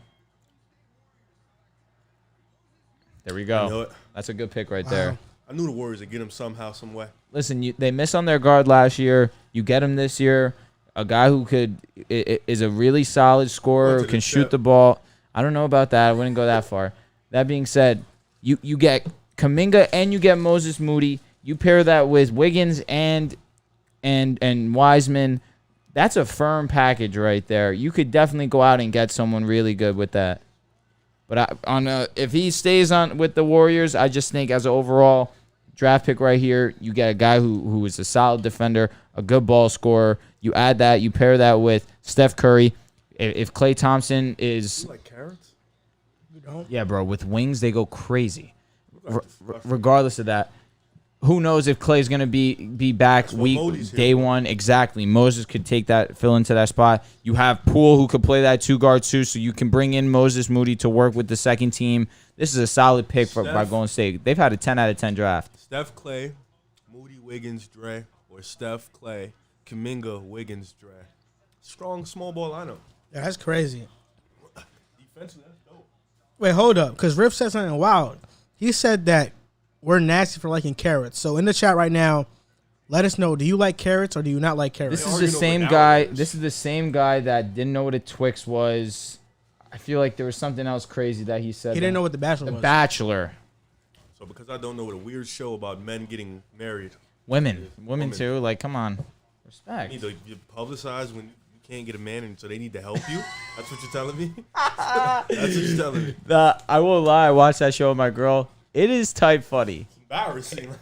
It is embarrassing that After they're on the show. It is embarrassing. the lottery's up. Is the lottery up? No, Yeah, this is the last. I think this is the last pick of the lottery. Yeah. So Nah, it is up. Oh, 14's the last one. I thought it was 15. I'm bugging. no, because they up. No, yeah, 14. No, wait. 14 is lottery. 8 teams make the playoffs. No. It's 14, bro. Jay Aqua said, "What if the Warriors you're trade right. for Karl Anthony Towns?"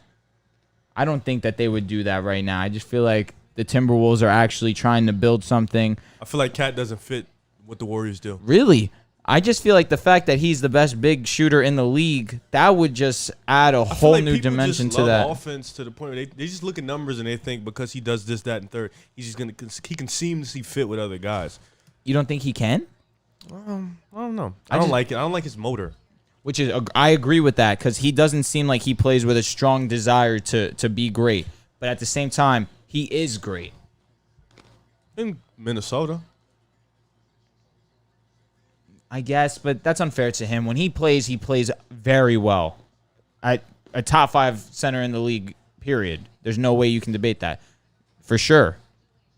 Joker. For sure. Embiid, yep. Is Bam better than Cat? I'm gonna say no. I'm gonna say I'm taking Karl-Anthony Towns because he's great defensively and he's adding an element of offense to his game. Answer this, guys. Bam or Cat? Who's better? I think Bam's better. I think Bam is better. That's tough. You love Bam. You do love Bam. I like Bam's game. People seem to agree with you more than they agree with me, but I'm gonna ride Cat. I mean, I feel like there's nothing wrong with it. I think it's definitely close-ish. I just feel close. like he's so much more better than him offensively, but Bam is better than him defensively. He's arguably the best defender a center Ben position. Simmons is not getting traded. Rip T. Clark. Oh, for real. One of you guys are gonna man the phone. You. I'm about to go upstairs real quick. Then we'll come back. All right, man. You give me a water? I know you got. I know that's where you're going. Cat. So we even right now. Rip T. Clark, y'all. Oh, we got to be careful. It says PS5 is gonna enter. All you got to do is just do that. Turn it on. Yeah. And then it'll stay. Oh, you better charge it. Bam, bam. I think that the chat is pretty much 50-50 on it. Really? Yeah. Man, we gotta record an episode on the draft, man. ASAP. Wow, it really is 50-50. I'm last year, shocked. What we do last year? 50 or what? Bam or Bam Cat? or Karl-Anthony Towns. People love Bam. Which draft was it? NFL, NBA? I think we did an episode right after it. We was in here till like 2 in the morning, bro. But we didn't talk NFL. about the Ben Simmons trade. Nothing happened. No, I'm just saying in general. How crazy is it that they cannot. That's a dope picture. That is very That fire. is mad dope. That's his mom? I think one of them has to be. His grandma, his mom. Okay, so what you're gonna do? Put the headphones on so you guys can hear. Here we go. You can tell them they can start calling. So what you're gonna do, Drew, is that once they start calling, you just accept it, then press 1 on the dial pad, because that's how you accept the call. Okay, so when they call in. Yeah, you'll hear it. All right, sweet. All right, y'all. You want water too, Drew? Yes, please. All right. Give me my cup. Yes, please.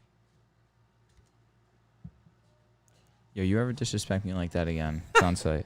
Joel's going to get some water because the wings is hot and he can't take it. And listen, y'all, feel free whenever Call you in, guys. y'all. Call yes, in. sir. Call Give in. us a call. Ask us some questions. Wow. Here we go. We got our first call right here. What's that?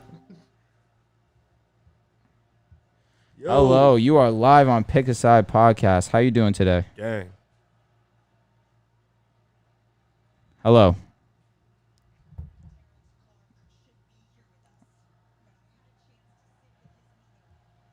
Yo. Hello? Hello?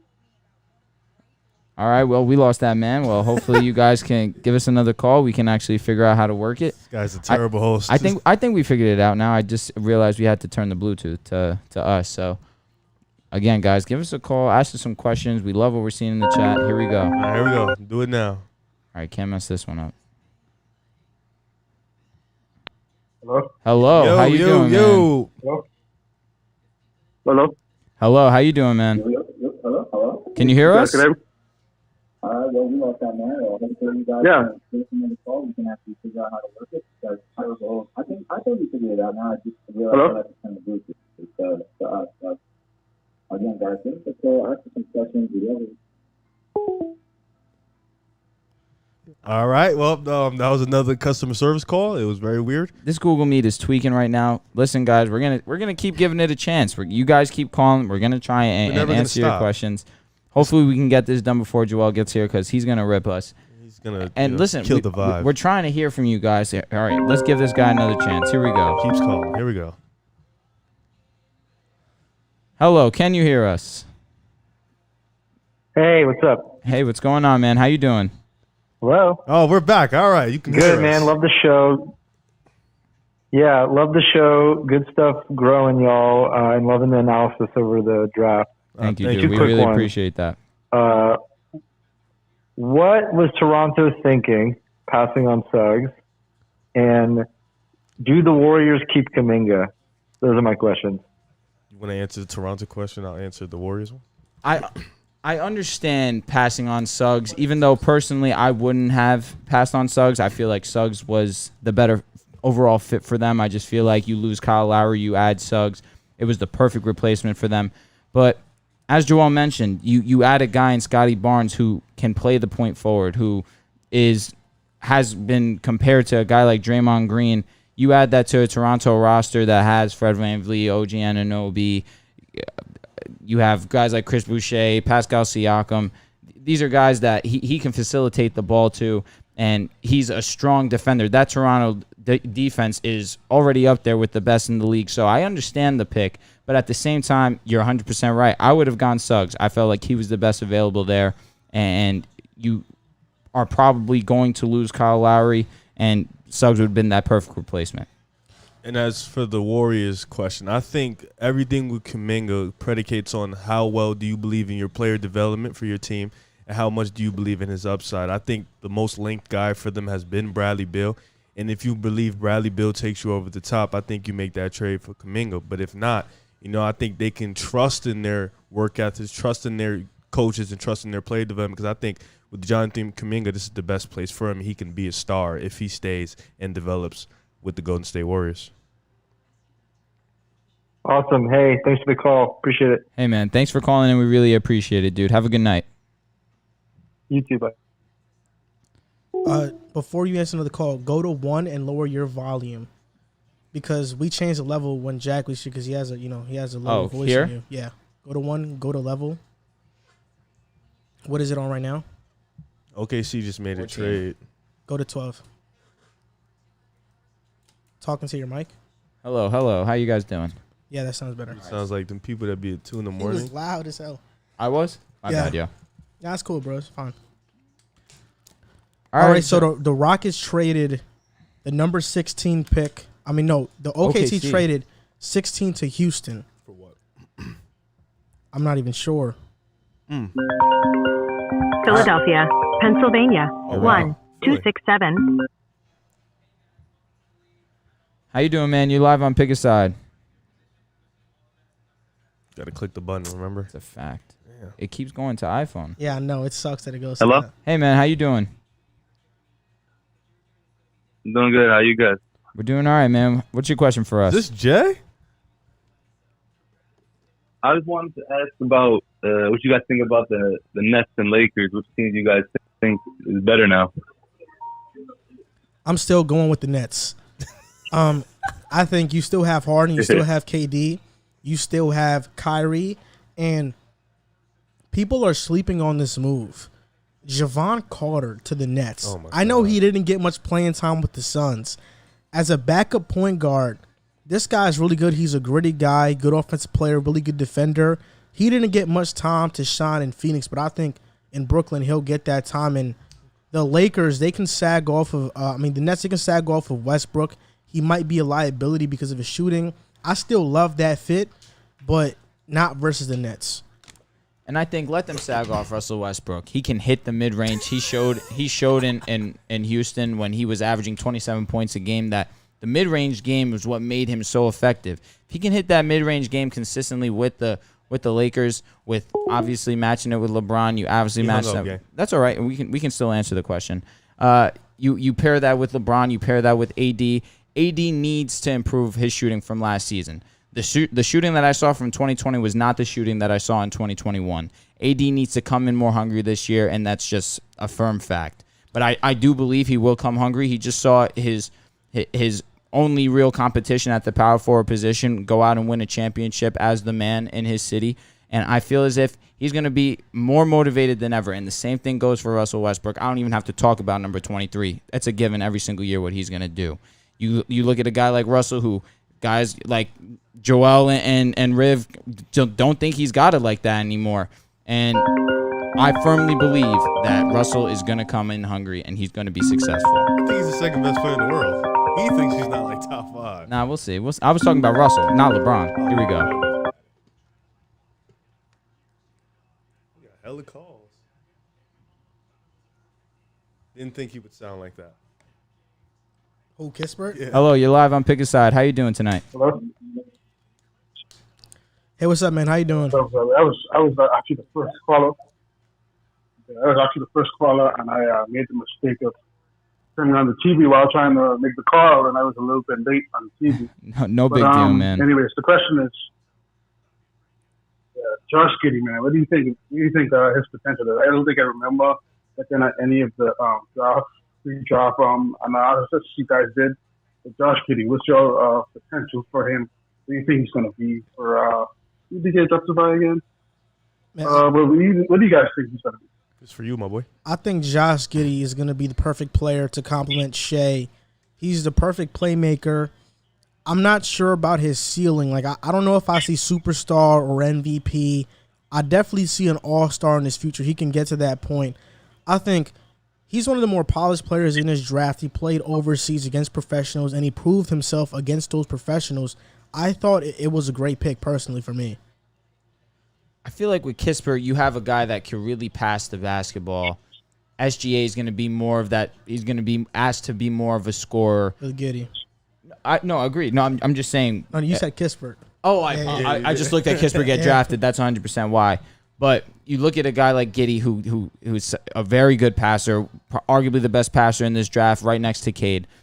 And I just think SGA is going to be asked more to be that scoring guard, and Giddey can do a good job of facilitating him the basketball. And it's going to be a long journey for OKC. They're going to have a lot of draft picks over these next few years, and they need to find a recipe that's going to fit their squad and best fit SGA's game. Because right now, what OKC should be doing is catering their team around SGA right now, because he's the guy on that team that is the difference maker, that is going to actually get them wins. And with the plethora of picks that they have, I don't mind the Giddey pick. I understand that there probably was a better player at that point in the draft, but it's not always about the best player. Sometimes it's about fit, and I feel like Giddey was that fit. All right, thanks, man. Big fan from all the way from the Bahamas, man. I love what you guys are doing, man. Keep doing what you're doing. You guys are growing. I love it. Thanks, man. Thanks we so really much, man. appreciate the call. Have a good night, dude. I'm on Orlando Magic Twitter right now, and they Okay. actually love their picks. They love their draft. They do.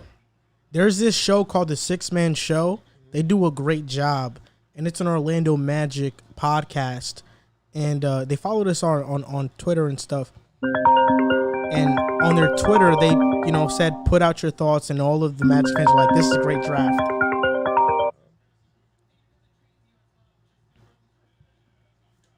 I answered. Didn't go. Do you have a phone charger by you, Mike? I do not. I do. My phone's probably charged. Hey, man, you're live with Pick a Side. What's going on? What's good, man? I kind of spoiled the Scottie Barnes pick. Just wanted to say sorry, not going to happen again. But what are your thoughts on? In my opinion, the most going to be the improved team is the Memphis Grizzlies with the pick of Zaire Williams. And even though I think it was a reach, you've got to give him credit for nailing these picks these last 2 years from John, Jaren Jackson, Dylan Brooks, Brandon Clark, Desmond Bain. So what would the ceiling be for going into next season? I would say either a top 5 seed in the West. Is that asking too much? I think just a little bit, because we have to understand that the Grizzlies are a very young team still. I think they're like 2 years away. You still have the Lakers, who just got Russell Westbrook. Kawhi might not be healthy, so the Clippers could drop down.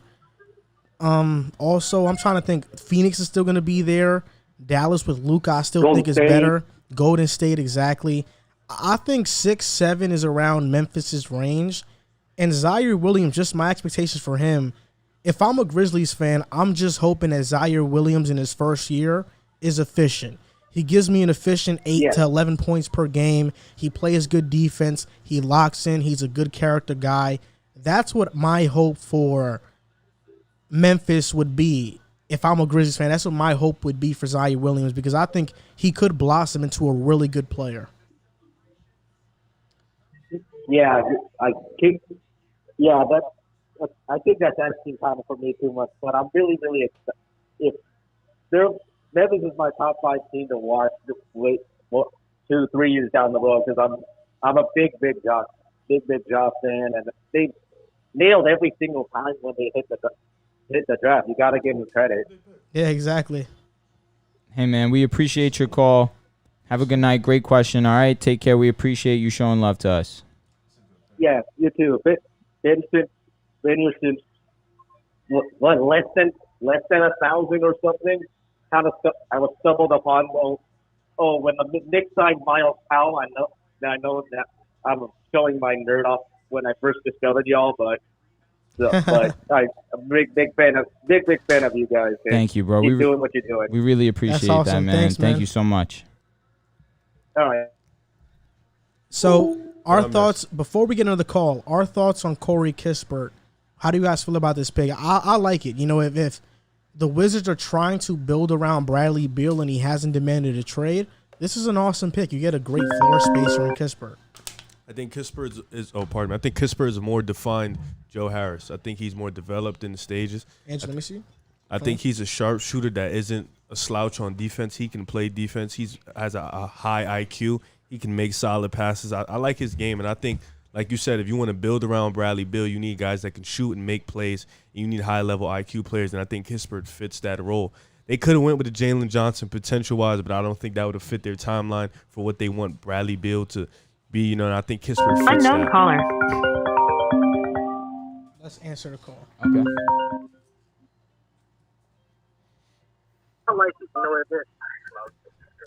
Hey, what's up, man? How you doing? Hey, what's up? I just wanted to answer a question.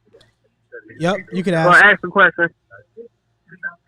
All right, what do you guys think about Isaiah Jackson, where he's going to land? He's going to the Knicks. Okay, thanks. I think he's going to the Knicks. All right, appreciate it. No problem, man. Thanks for the question. All right, thanks. Sergio? I like a simple question. Z the Beast. Hello, how you doing, man? How you doing, Z the Beast? What up? I know Doing where good. This is going. Oh man, Rev, how you doing, man? I'm good, man. I'm good. You know the Lakers. It's funny. It's funny. If you go back and watch the video when you just destroyed my man, like you wouldn't even let him talk about LeBron James when he got hurt, as if he wasn't coming off injury. But it's okay. We ain't gonna talk about it. Now you can We talk got a about it. legit You can talk superstar. about it. No. We got a legit superstar now, and we'll see you in the final. That's all I gotta say. You ain't And I beating the also Nets. do think You ain't beating the Nets. I'll tell you that. That's got to get there first. we're going to play better defense than them. I think Westbrook can be extremely great for you guys or just a travesty. It's really a 50-50 thing. It's So, if he buys in. Z the Beast, I got a question. Where did you find What's it? Did you find this from a YouTube short? No, I think it was one of the drafts. Like it was it was a draft, NFL draft. It was the NFL draft where you take the Jets with Zach Wilson. Uh-huh. You're a Jets fan. Yeah. I think it was one of those videos. Yeah. Oh, okay. Because I know you talking about Riv about LeBron. That's why I'm curious. Yeah, Rev was going. I think it was 2-3 podcasts ago. He was going. Bruh, you wouldn't even let my man talk. Yeah, man, just Z the Beast sounds like someone I could. He's a cool dude. Come on, bro. You can't. I need an explanation out of you. What's the going on? explanation? Exactly. That's what I'm trying to find. I said it could be a travesty or it can be, a beautiful thing. It really depends if Westbrook buys in. You don't think he'll buy in the fact that he's going to compete I don't against think he can't KD, buy in a jump Kyrie? shot. LeBron made Dwayne Wade fold. Bro, LeBron made Dwayne Wade fold. He made Kevin Love fold. I don't think Westbrook. He made Anthony Davis fold. Yeah, D Wade balled in, Anthony Davis balled in, Kevin Love for the most part balled in. And why wouldn't you don't why think wouldn't Russell Westbrook? Go ahead. You don't think a guy he carried a team to the playoffs? Mm-hmm. Well, he's low. He's not. He hasn't got to the conference finals to himself. No one has. I don't think he got to the second round by himself. Yeah, and I understand that, but Donovan Mitchell hasn't got out the second round. I can name multiple guys. But Donovan Mitchell has gotten to the second round, though. Russell hasn't gotten to the second round? As the man? No. The year he won MVP, he lost in the first round. Mm-hmm. And then the year with Paul George twice, he lost in the first round. And then, when he was a Harden sidekick, he went to the second round, but they weren't even guarding him. This is true. But the point, what Russell's going to do for the team this year, they win. I'm quoting you. We look like a JV team. The worst team in NBA history. You were terrible. Yeah, you were. You were horrible. And I totally agree. And you don't think Russell Westbrook won't change the pace? I think he'll definitely, in terms of like having another playmaker and another guy on the court to make sure things don't look like a JV team, I think he'll definitely solve that problem. But I think what you guys missed last year, especially against Phoenix, was shooting, defense, and playmaking. Westbrook solves one of those. Oh, my goodness. We were winning the series. I just want to point that out. Just because you were winning the series because LeBron and AD. Winning the series. You say that like we don't add Russell Westbrook and that doesn't make us a favorite. Nice pick. I think you were a favorite before Westbrook. That's Pelicans pick. That's a good pick. That's a really good. That's a great pick. It's a really good pick. Trey Murphy the third. He fits them. Trey Murphy the third. Yeah, I wanted the Lakers to keep their 22nd, the first round pick to get him. Trey Murphy. That'd have been a good pick. We can't be too upset about that. We just got Russ. So that's all. I know we can't be upset about it. I'm just saying I would have loved that for us. So that's what you wanted to tell Riv, that the Lakers are winning next year. You're not going to beat the Nets. Yeah, that. The Nets got to get there. You got to get there. Yeah, are they going to stay? Are they going to stay healthy? Go ahead, talk. Is Westbrook going to play good? Health as well. Is AD going to stay healthy? Okay, Wait, hold on. Ask if AD was going to play well because we know that answer. You talking about health? Is AD going to? Because once AD goes down, all hell breaks loose. We actually have a regular offseason where he has a firm break to get healthy and rest. AD can load manage this year. You need him to start Kawhi Leonard load managing. I'm cool with that. I'm fine with that. Weren't you bashing Kawhi for doing that? And that's funny how you're cool with it now. All I care about is winning a championship. That's really funny how that goes. All I care. I really want to see what you guys put around these three guys, though. Honestly, I want to see how the rest of the roster fills out. I would love a JJ Redick. Because I'm gonna be honest with you. Melo would be a very a Westbrook and THT backcourt is not good. I'm just sorry. It's Caruso's not. still on the squad. He might not Caruso's even start. THT might come off the bench. You need him to because the Westbrook and THT backcourt that's hilarious. Was Danny Green on a 1-year contract with Philly or did he sign a 2-year? It was a player option. Man, he getting 15 a year. Yeah, no one needs that. No one needs that. Yeah, he's like getting 15 You years. guys just think you're like getting everybody, huh? Like Brooklyn's gonna look for guys too. People are gonna want to go play with those guys. They're gonna want to play with both Nobody teams. wants to play with Westbrook. Who says who? That's a lie. That's a horrible lie. LeBron. That's fair. That's a fair point. That's a fair point. That's a fair point. That's a fair point. That is a fair point. That is a fair point. That is a fair point. That is a fair. But people do want to play with Kevin Durant, Kyrie, and Harden. That's a fact. That's true. I'm not disagreeing. I'm not disagreeing with that. I'm saying there's gonna be a very tough market for veterans because they're gonna be fighting for them too.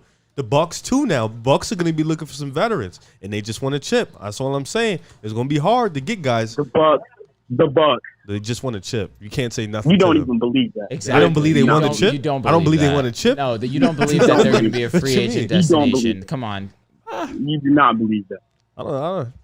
I don't believe in Westbrook, but we're here. All right, all right, you bring up the Bucks, but you know damn well they're not beating the Nets.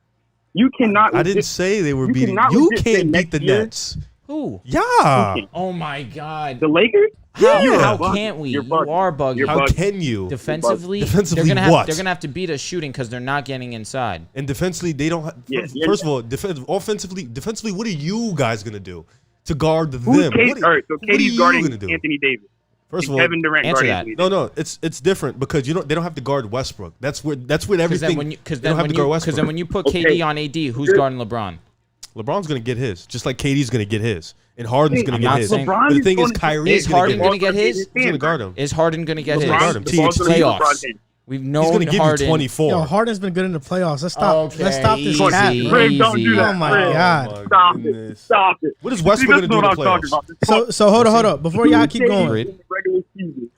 before y'all keep going, so Zeta Beast, you just wanted to call in to tell Riv that the Lakers are winning next year. And the Ravens will be in the AFC Championship. Man. Oh my God. Lamar Oh Jackson, my MVP. God, bro. Give me a break. MVP. Come on.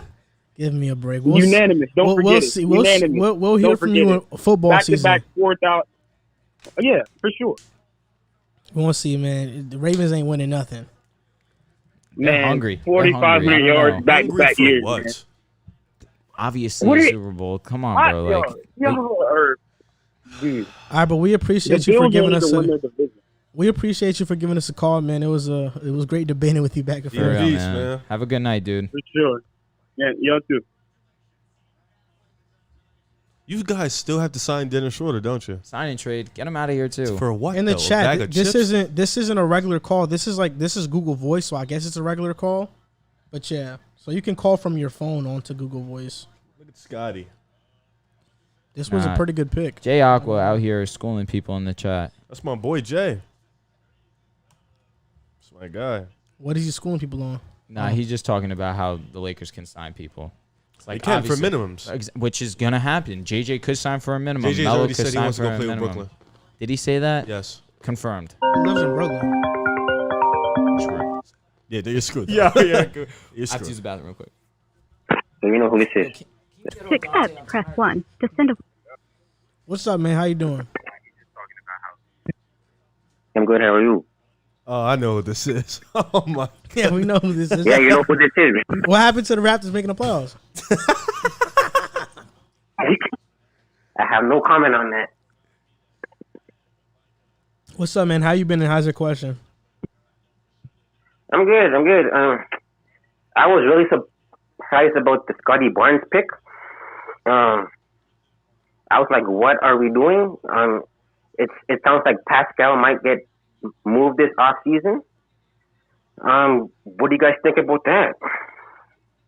Man, I don't know about Pascal being moved. I don't know if that's gonna happen, but if he does get moved this offseason, that'll be big time news, man. But just to talk about Scottie, I think this was a pretty good pick when you look at it from a long term point of view and perspective. I think right now he's one of the most NBA ready players in the draft, and long term he has a top 5 potential in this draft. So I really like this pick. I didn't think it was a bad pick. I didn't think it was a bad pick, but I was just like, I thought we were going to go with Suggs. I thought so too. That was it. What about you, Riv? How do you think about this?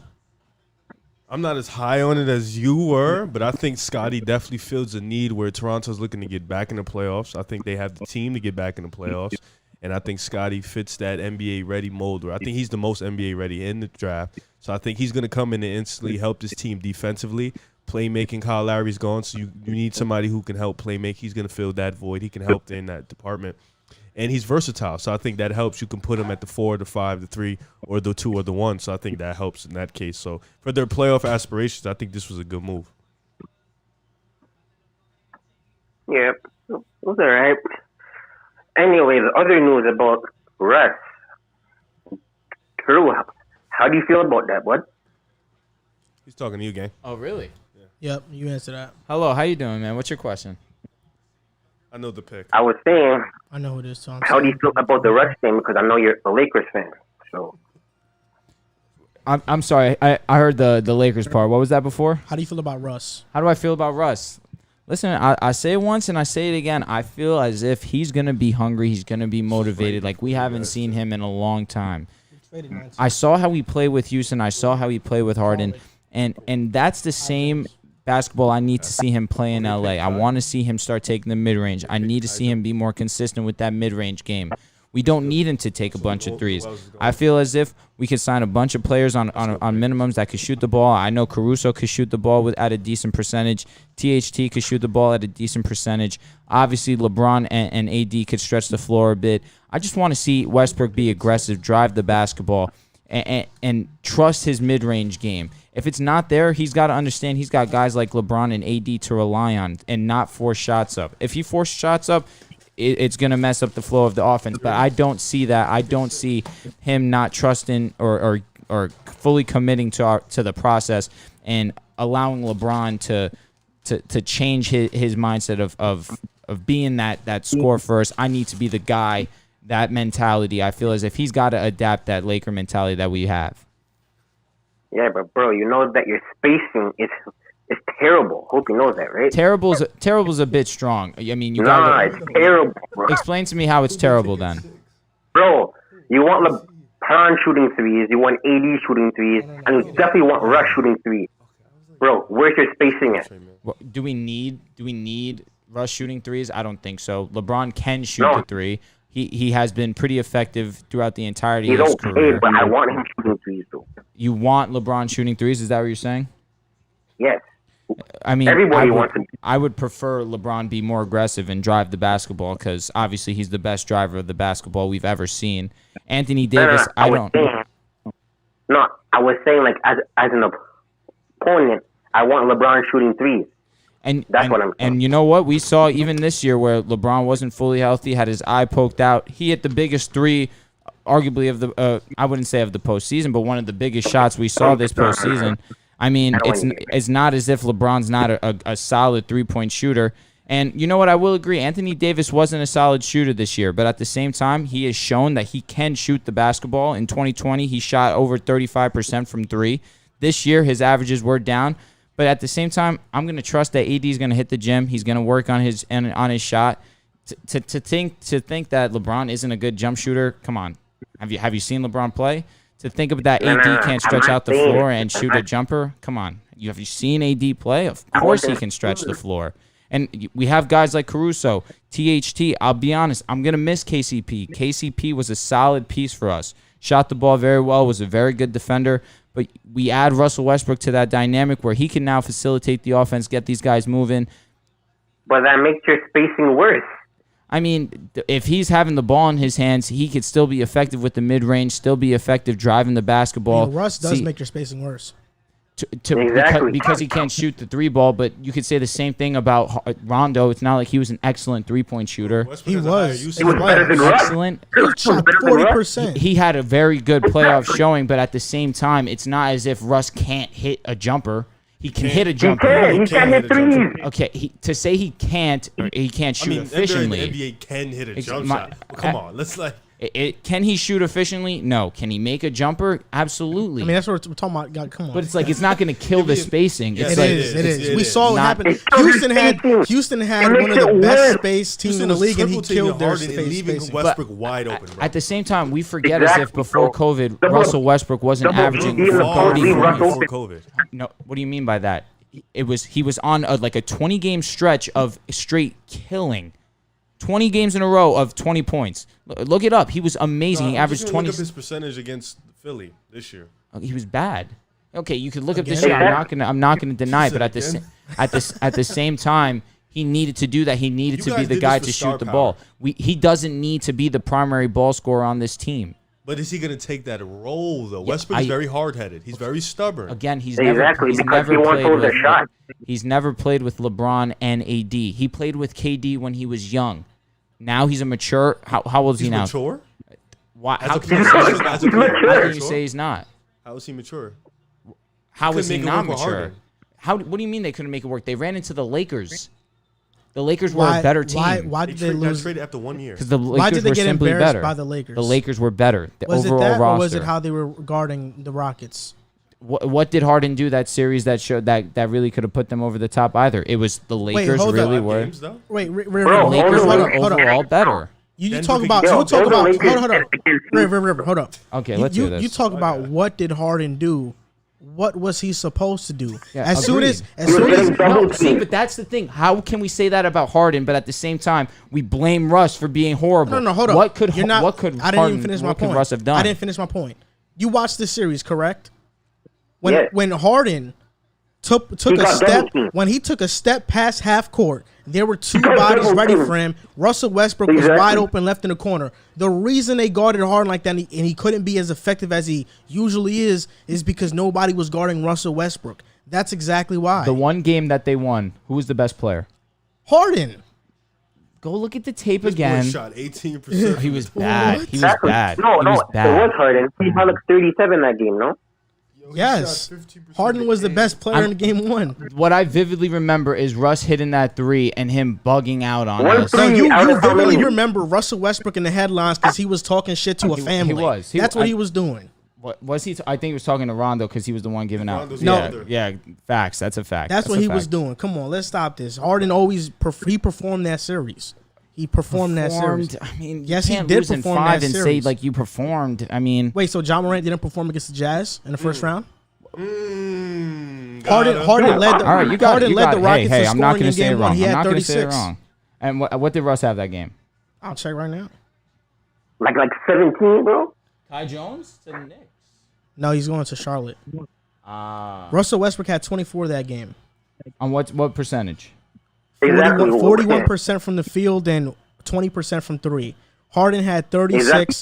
He had that is shot exactly what 60% he's from gonna the put up field this and season. 50% Nice. from three. He went This is crazy. a great I know pick. he went This is crazy. a great pick for Charlotte. I This love is a this great pick. pick for Charlotte. Because I wanted Kai Jones to go to them at 11 when they had They're this. bugging right now. This is a good draft for them.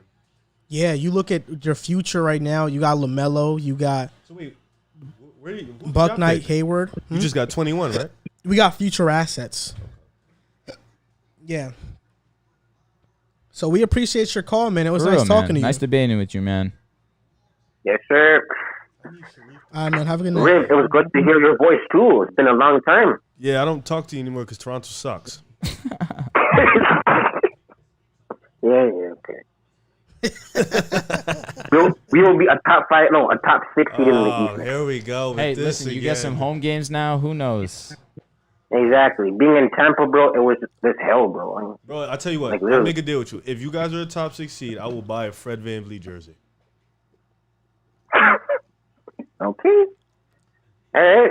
I'll take that. All right, that's how bad I think you won't be a top 6 seed. Bro, you think that we're going to be that bad? No, I think you'd be like 8, 9, 8, something like that. Oh, man. Wait. Oh, yeah. Also, one more thing. You think that Ben Simmons is going to be moved? Not today. It's over now. Yeah. He might not get moved actually because the offers they're asking for is ridiculous. The offers are ridiculous, though. They're asking for 4 first-round picks.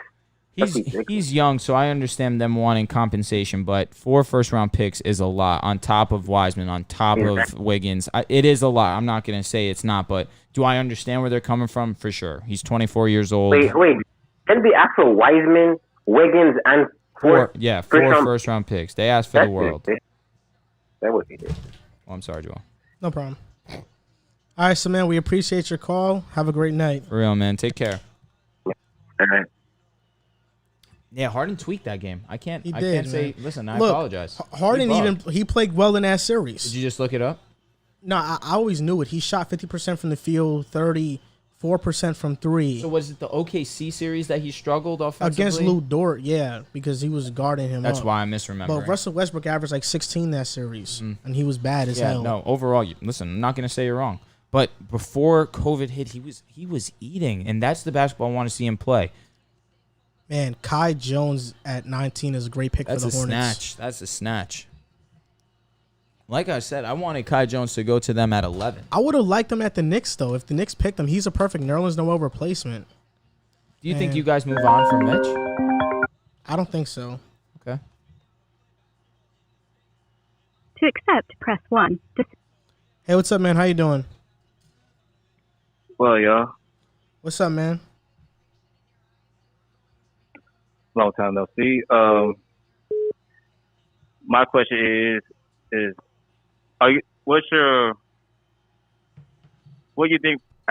As y'all, some of y'all know, as I'm a Lakers fan, but what you think? How far the Lakers go in the playoffs? I think they can go as far as the finals and possibly winning the championship if they don't run into a healthy Brooklyn Nets team. But yeah, Lakers, Russell Westbrook, Shut LeBron, AD, I think that is a great trio. I think with Kawhi being out for a bulk of the year, that leaves LA as the clear front runners to come out the West. I don't think Denver's going to make any moves to be able to be better. I think Phoenix isn't better. Utah, not enough. So I think the Lakers are the clear heavy favorites to go to the finals. But in total of the year, I think the Nets are the favorites to win the championship if they stay healthy. I just think KD, Harden, Kyrie are clearly the better big three. And then obviously they're going to add some pieces. They got Joe Harris still out there who's a sharpshooter, and they're going to add some guys. But I think the Lakers are definitely heavy favorites to go to the finals. Listen, man, you know where I stand on this. I feel as if definitely we can go to the chip. But it's going to rely heavily on AD. AD showed that he can, even when LeBron isn't at a full 100%, he could lead us and get us over a top team in the West. And it's going to rely heavily on AD staying healthy, AD being hungry after seeing his only competition at the power forward position take a championship with a city that he did it by himself, that he built from the ground up. I wouldn't say he did it by himself because that Milwaukee team was definitely solid as a whole. But AD needs to be hungry going into this season. I think he definitely will be. So I think with that being said, I feel as if no doubt about it, the Lakers could go to the championship and even win another. I want to believe that, even though I'm not fully confident yet that everyone's saying right now, especially because after the Westbrook trade. But my thing is, besides a lot of people keep saying the spacing for the Westbrook, I thought like the main issue is mostly aggressive on defense, especially when you played against bigs. Because I thought like the whole time, the whole season, that wasn't better than the year before when they was a championship team. Yeah, you make a lot of sense. And, at the end of the day, they're going to have to figure it out spacing-wise to see what happens. But if they can figure that out, then they can go really far. Okay. My next question. So far right now, I already saw the Atlanta pick. Not bad. But I know I go spoil it for y'all. What is the worst pick so far? Oh, it's got to be the Spurs pick. Yeah, Josh Primo to the Spurs is the worst pick in the draft. Like, it's not even close, too. It's like easily. You can't even make a solid argument to why it's a good pick, honestly. That's how bad it is. I want to go say the Spurs, but I can make a little bit of an argument. I thought the Davion Mitchell for the Kings is the worst pick, in my opinion. Because I don't understand why they. No, I'm sorry. We're talking about the Hawks pick, but you know what? Going off what you said about Davion Mitchell being the worst pick, I get what you're saying, especially with the other people there in the draft. You already have Halliburton, you already have De'Aaron Fox, even Buddy Hield, another guard on that squad. You didn't need a guy like Davion Mitchell, but I'm assuming that their thinking was we're not going to have Buddy Hield on this squad for long. Who knows if we have De'Aaron Fox? I know he's under contract for a few years, but at the same time, is he really going to want to stay in Sacramento? Sacramento knows that they're not a destination. Obviously, they're not a prime California squad. Obviously, there's better California squads, but I understand their thinking. But who was there that they could have taken? Really, Bouknight was there. You could have taken Bouknight. You could have taken. I'm trying to think off the top of my head. Sengun could have been there. Anything. You take a big there that definitely could have been a better option for them there. But you look at that Spurs pick, there were better choices there. Moses Moody was right there for you. Another Spurs-type player. Even Kispert was another player that I wouldn't have minded them selecting there either. I like his game. I do. Primo's game, I just don't think for where he went, I like his game that much. Not at all. So that's why I think Primo might be the worst pick of this draft. But you make a good case. Davion Mitchell just does not fit Sacramento or what they need right now.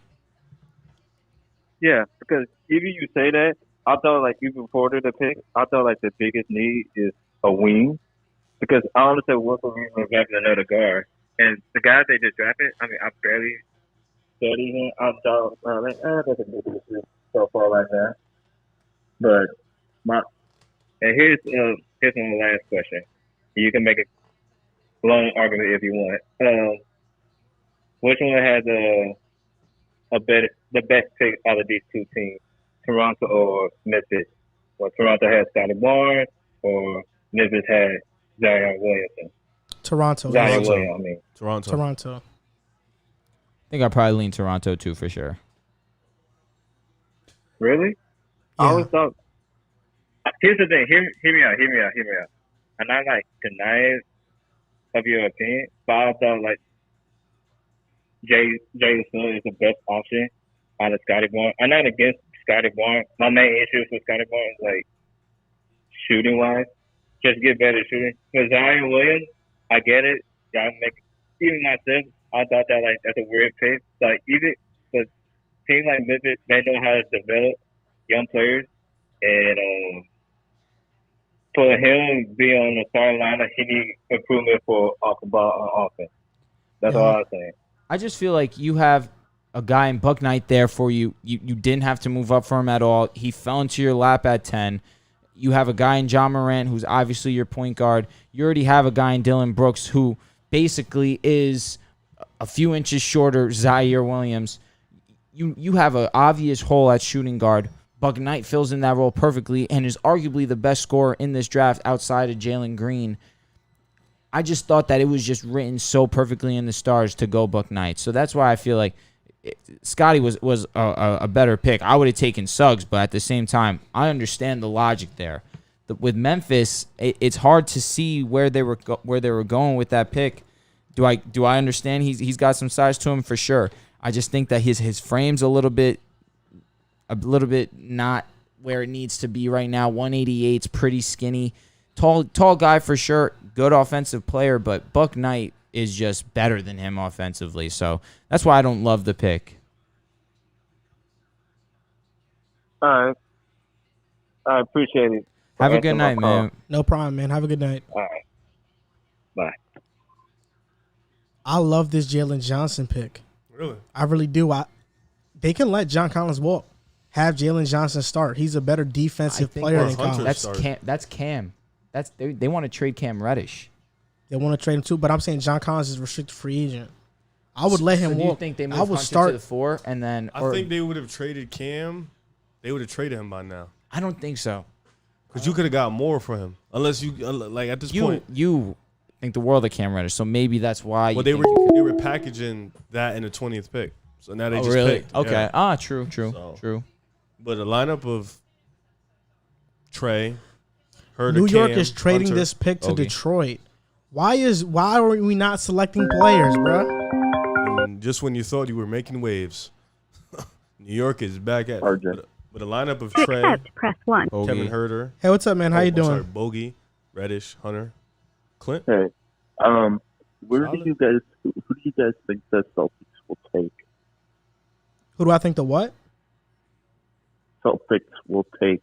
The Celtics will take. The Celtics, they have a pick in the second round. That's a good question. I don't know. Yeah, what pick is it in the second round? It's probably the late second round. I think it's like the 40s. When I look at what the Celtics need, I feel like they need a point guard because right now Marcus Smart is fulfilling that role. Maybe if Deuce McBride can be there, that would be an excellent pick. David Duke wouldn't be too bad there. I mean, there are a couple guys that can go there. If I'm thinking about forwards, Aaron Henry is an option. Jeremiah Robinson Earl is an option. I mean, there are guys in that second round that are still pretty good and they're sleepers. Yeah. Do you think Trey Mann, Sharif Cooper, Trey way Mann they already fall? got drafted. Oh, really? I didn't see that. Who did he get drafted to? Okay, Trey Mann got very drafted. good. I like that. First round guy, bro. So now I really don't understand the Giddey pick, truthfully. I think they're just going best available player. Okay, yeah, weird draft because they have Teo Maladon. And okay, stuff, so. Sharif Cooper hasn't been drafted yet. Not yet. Okay, I don't think he drops all the way there though. Going to the Clippers, man. I'm telling you. Yeah, he might go to the Clippers. Yeah. That's my question. Thanks. All right, man. Have a great night. Calling. You too. Was I in the bathroom when man got selected? I must have been. Oh, that's not even your pick. It's Detroit's pick. That's a fuck, man. That's a good pick for Detroit. Look at Spike, bro. That's a good pick for Detroit. Why did we trade this pick, bro? Yo, Pistons came up. Cade and Keon. It's good. That's firm. He's hungry. Look at him right now. He's not even happy. Knicks traded number 21 to the Clippers in New York. Oh, so this is the Clippers pick now. Wait, it is? Yeah. Sergio. It's not Detroit. It's the Clippers. Well, Keon Johnson is Kawhi Leonard, man. Oh, so he's going to... Oh. So Keon's going to the Clippers. Keon Johnson said he models his game after Kawhi. Good. That's... Okay. I like this pick. Is Kawhi gone? We're getting the 25th pick in this draft. So the Clippers got another defender. So are we sure that this is the Clippers? So Reggie Jackson's leaving. They get to somebody to okay. All right, Clips. And Keon Johnson's a great pick for the All right, great Clips. pick for Yeah, the no, right. You have Clippers. so many teams to root for tonight. Duh. You know that? Like, duh. And I can't believe he slid this far. I The can't Knicks believe could I don't have have came a up pick. crazy here, man. I can't believe the Knicks didn't draft. Oh my gosh, I'm disgusted. You're disgusted. We have been quiet. Honestly, for I a would have week. liked the Knicks to take Sharif Cooper. Sharif Cooper, Keon Johnson would have been firm. Oh, that hurts. I'm actually annoyed. I'm sorry, bro. You're annoyed. Listen, we're friends first. I'm That hurts. frustrated. I'm frustrated. No noise from my real team, the Bulls. Yeah, that Just is been tough. we're at home. I want to punch everybody in the face. in Lakers, front of- we got lit early. You got a Westbrook. Uh-huh. I swear to God, Zach LaVine is better than Westbrook right now. Like I put that on everything I love. Like that's You should have picked him up. That's who you need for real. For we real. would've paid a LeBron at the price. one. You paid $44 million for Westbrook. The Wizards got a great pick at pick Sharif. 22. They got Isaiah Jackson. Oh, okay. that was It's a really great That's a pick. good pick, yeah. Defensive minded. I think they trade Thomas Bryant, man. You think so? You have Gafford. You just said that they selected? The Wizards 22. traded with the Lakers. I know, but that's what I'm saying. The pick hasn't So come the Wizards in is yet. at 22. Oh, This guy yeah, with sorry, the bro. spoilers. I was on Twitter. Nah, my that's all right, bad. man. No. What a jerk off. I try not to laugh into the mic because I got a loud laugh. My boy can't come to the. So that means Sharif's not going to the Lakers Clippers. first. I know, I just MD heard. 1. Let me see my fall at the first.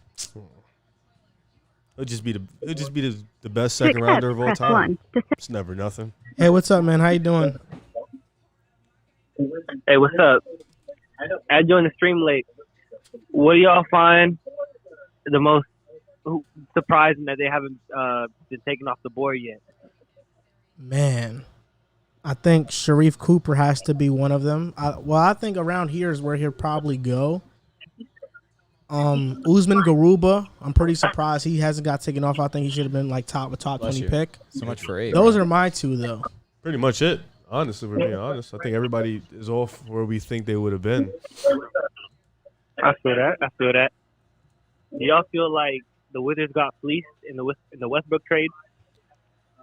No, I actually think the opposite. I think the Wizards made a lot of great moves because you have Kyle Kuzma, KCP, Harrell, who can all be trade pieces, but now we're looking at a team in Washington who has a lot of depth. I mean, last year, not only did they have no defense, but they had no depth. I think now you have Bradley Beal. You have Hachimura, who's going to be better. You have Davis Bertans. You have two centers in Gafford and Isaiah Jackson now, who they just drafted. Corey Kispert is there. And then Montrezl Harrell as a six-man is great. So is Kuzma. KCP can be a starting 3. I mean, they got a lot of depth, man. So, I think they have a lot of good players, and they could get even more. And even if they don't want those players, they have cap flexibility. Westbrook's $44 million contract was kind of holding them down. And with these guys, you can definitely trade those guys and get something in return, or even just give up their contract so you won't have to be stuck in cap hell. So I think this was a good move for them. So with that being said, do you think, one, this is going to make Beal happy and, probably increase the longevity of him in Washington? And two, do you think this is going to be a confidence booster for Kyle Kuzma? To be honest, I don't know what Beal's ultimate goal is. I don't know if he just wants to get paid, wants to be the man, wants to be in a winning situation. If I would have seen this trade, I would have requested a trade immediately, but he keeps on implying that he wants to stay in Washington, so I don't know. But for Kuz, this is just a fresh new environment, a fresh new spot, not much expectation, so this is definitely a place where he can definitely grow and become a better player than what he's shown us in the past. All right. Well, as a Wizards fan, I was watching something off the Ringer, and the guy was like, the Wizards they just love to be mediocre, and I just feel like it's a whole bunch of lateral moves right now. But y'all shedding some positivity on it, so thank y'all. Have a good night. No problem, You too, man. Have a good man. night. Bro was a Wizards fan. I'm glad I didn't say anything because that guy seemed optimistic. And you know what? I wasn't trying to ruin his optimism. So Isaiah Jackson is actually getting traded to Indiana, which means that Miles Turner becomes expendable because Isaiah can be that defensive anchor. Damn. I said, wow. Why Why are they trying to get rid of Miles? They've They been have trying to for not a want to minute. pay him, which I don't understand. He's the best shot blocker in the NBA by far. Over Gobert? What the hell is wrong with you? I'm going to take Turner. But by far, though? Fair enough. Yeah, Fair enough. Like, what's up? Like, you just be... Oh, the Wizards are getting Aaron Holiday for the pick. Oh, well, Your boy. That's Now not they my have boy. now they That's have your a point boy. guard. Yeah, that's not my boy. That's your boy. Do the Pacers still have a pick? Sharif. I don't think, dude. No, they don't. Houston with the back-to-back. Let me hear your guys' thoughts. Sharif. Well, one of these Really? picks aren't Houston's. I think one of these picks are OKC's. Okay. Sharif. No, Because Sharif's not going to OKC. Houston, They have to Houston be drafted Jalen Green and they drafted Sengun. Very nice picks. Yeah. Both of them. Both nice Very good. picks. Yeah, agreed. I can't believe Sharif hasn't been taken yet. You can't believe it? I could. I know you've been saying it for a while, for sure. But at the same time, Sharif definitely has some good offensive upside. He's shown that he can score the basketball, and he wasn't passing the ball, obviously, because dude's team was just Bro, they were abysmal. mid, to be Not kind. mid. They were bad, bro. Yeah, I wonder how good he would have been on a good team. I actually would have liked to see that. So the to be Clippers don't have the 25th pick. The Knicks do. honest. Sharif. Do you guys go Sharif? It's possible if he's there. Would you be upset? It would be justice. I wouldn't be Jared upset. It Jared would be Butler's, justice. Jared Butler's still around. Yeah. Which would be a very good pick. I wouldn't be upset if Sharif's at 25. I think you need a point guard. I think he's the best point guard in this draft. Which one? Butler or? Not Sharif. Okay. Like pure point guard. Oh, okay. Pure point guard. He's the best pure point guard in this draft. You were ready to get vocal? You know what I meant by it, man. Because Cade is a hybrid guy. He's a tweener. Josh Giddey's a tweener. Okay, I think Yoda. he's a strong point Scottie forward. is a tweener. Okay, Yoda. They're what I was about to say. Well, I'm trying to think of the position. I know. I'm trying to think of one too. He's because he has a certain position. He's a dual forward. That's what he is. Yeah. So Cade and those guys are dual forwards. Like Kuminga's a small forward, and then you look at a guy like Josh Giddey. He's a hybrid. Yo, the funny as hell, bro. If you're in the chat and you know who I'm talking about, then it's probably funny to you too. Yoda be bugging. Nah, they're saying that I talk crazy, apparently. I don't even know what I said. That's just when you know. Drew do be talking crazy though. What did he say? I know, for real. The Miles Turner thing, I think that's what you're talking about. Which, come on. It's like, Oh yeah. if you facts. But watch come on, Miles that Turner- was wild. to say by far, yes, it's wild. You scrutinize that part of it, sure. He's but not at the best shot blocker in the league though. He is the best shot blocker in the No, he's league. not. Who's better than him? Gobert? You could put Gobert over him. You could. He's not better No, than I need Mitchell a firm Robinson. answer if you're going to tell me he's not. What about Bam? I would put him over Bam, but he's not better than Mitchell Robinson. Off as a last shot blocker. season, he was the best shot blocker last season. Just because he led the league in shot blocking, because that doesn't mean he's the best shot blocker. Is he a better shot blocker than Mitchell Robinson? He's not. Mitchell Robinson needs to stay healthy for me personally, and he needs to show me a lot more. Mitchell Robinson's a solid player for sure, but what did he play this season? 20 games?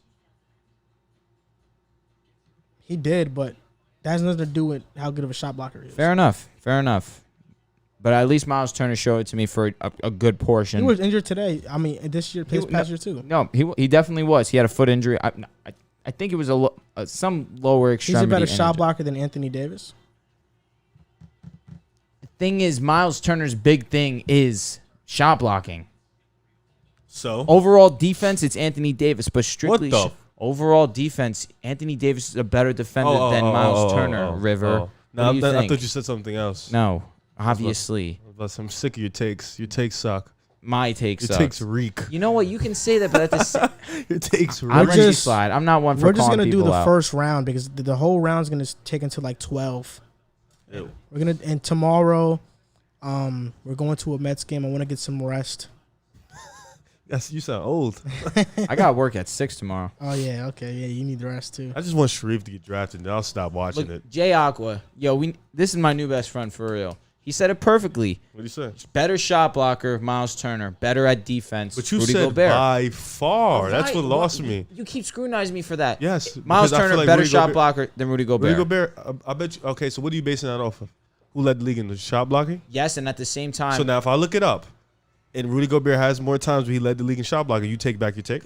Rudy Gobert probably has led the league more. off last season, Miles Turner. Okay. I love this pick. This is actually the Rockets pick? Yep, it is. Good. I lied. They traded future first rounders, not these ones. This is a good pick. This is an awesome pick. They had a really good this draft. dude Duarte. Bro, they love overseas guys. He dropped in Nerlens Noel. I'm done with him, bro. I mean, Usman Garuba, he could play that 4. Jalen Green, KPJ. Yeah, because I'm sick of Tate. Jay Sean Tate could be the 3. Yeah. I have a question. Sick of that small ball, that 6'4" big man. He's an instant starter for me. He is. He's an instant starter. Oh my god, I am blanking so strongly. He oh my god, I can't believe this.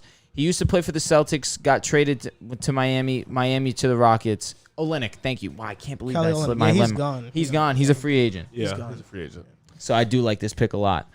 That hurts. Kelly Olynyk gave him some good minutes when he came to the Rockets. They got 2 polished guys. Usman Garuba, Real Madrid, one of the best leagues in it. Was the second Polished best what, league. defensively? I mean, he's just a polished player, man. Do you know what polished means? Yes, that's what I'm saying. He's I polished. don't think he's polished offensively. He's just a rim runner. That's not polished. A rim runner. He's a polished rim runner. Oh, I mean, what the hell? I mean, a polished player is like somebody he plays his role. Okay, well. Like, come on, what are you talking about? I mean, a polished player. When you say he's a you think of Mobley, like he's polished. Like he has inside outside game, his jump shot, like that's polished. Guru is just a rim runner. He's just dunks. Is Gobert a polished player? No.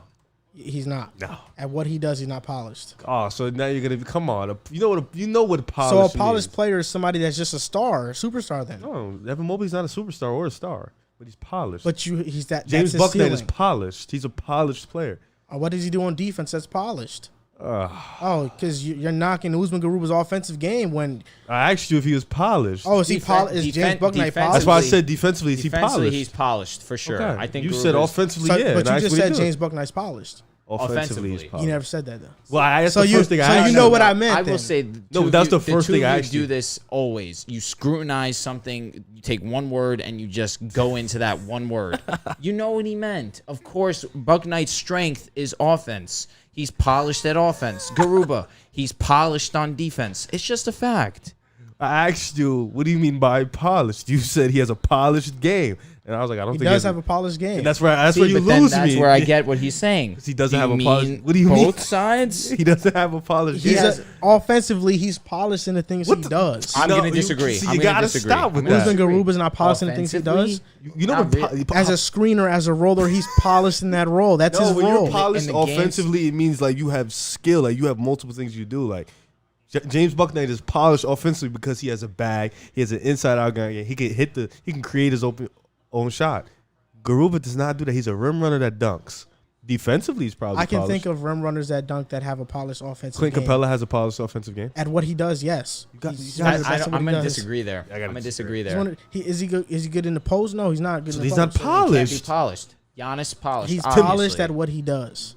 You got That's what he does. Sabonis polished at what he Sabonis does. is polished. Correct. Am I gonna criticize you for No, it's not polishing your shoes, even though you didn't polish the other ones? It's not criticized if you're not polished. It's not being criticized. You can only wear one pair of shoes, and Usman Garuba wears them. Question. Defense rim runner, he's polishing that. If one of your shoes is polished and the other isn't, you're gonna realize Usman it, correct? Garuba's one shoe is defense, his other shoe is rim running. They're both polished. So one shoe his other is shoe is not squeaky rim running. clean, His other and the other one it's has a few offense. skid marks. It's offense and it's defense. He is not polished offensively. And you're talking about me going in on one word when that wasn't even me. It is definitely you. I'm saying I was talking. No, it wasn't, because you wanted to be all specific. And I asked you a question. He is a polished player, bro. That's what he's a polished player. He's not a polished player. Yes, he is. I think he is. I do think he is. Come on, man. Come on, bro. It's out of here. So you mean if I throw it to Gruber in the post, you can get a Joel bucket? said it perfectly. Y'all are arguing over semantics. Joel, He's good at what he does. That's a better way to say it. That's polished. No, it's good not. As what he's polished what he does. Is Corey Kispert a polished offensive player? Is he polished on offense? He only shoots, but he's still polished, even though he only does one thing, which is shoot. He doesn't just shoot. He only excels at that. But he's good at everything else. No, he's not. He's not a good ball handler. He's okay. All right. He's good. He's good. But I would say he's a polished player. Is Garuba offensively. good at a post up? Is he good at the mid range? He's a rim runner, though. That's my point. That's why and he's he's not polished in that role. Oh, come on, what the hell? Whatever. Watch Garuba play. Somebody's commented. Daniel just commented. Watch Garuba play and tell me he's not polished. He's definitely polished. Like, come on. Let's stop kidding ourselves here.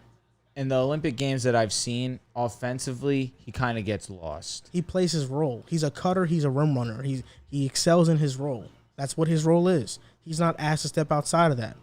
And that's why I agree because I'm high on him because I think he's so strong defensively. He can guard multiple positions, and I definitely see his upside there.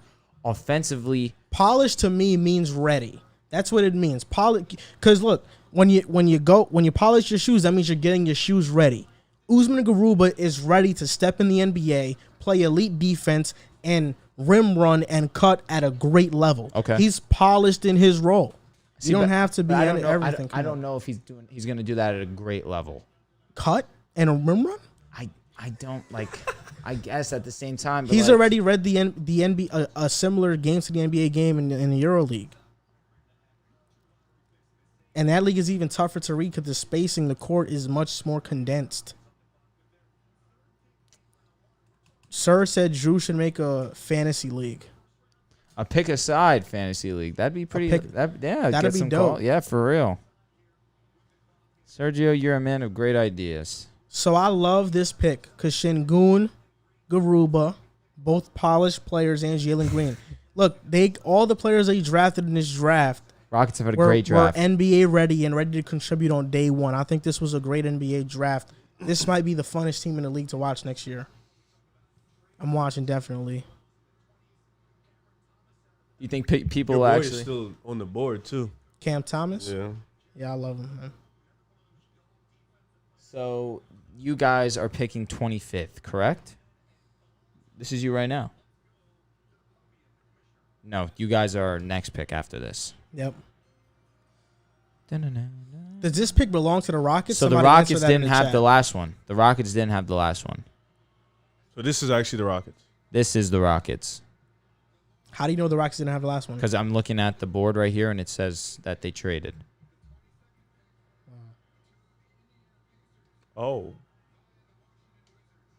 maybe they did. No, it's saying trade. So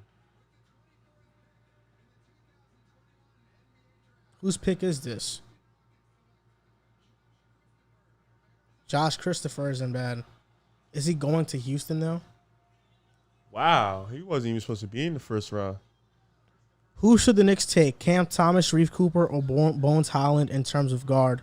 Paul Sam sent I'm sick of people saying they started playing baller too. A $5 donation. Thanks for the donation, man. And thanks, man. I think the Knicks should go Sharif Cooper because we need a point guard, and I think he's the best pure point guard in this draft. But I wouldn't be mad at Cam Thomas. I don't think Bones Holland should be a pick here. So it's either Sharif Cooper or Cam Thomas. So Garuba did not go to Houston. I don't think so. Let's just check it after. I mean, we'll just see.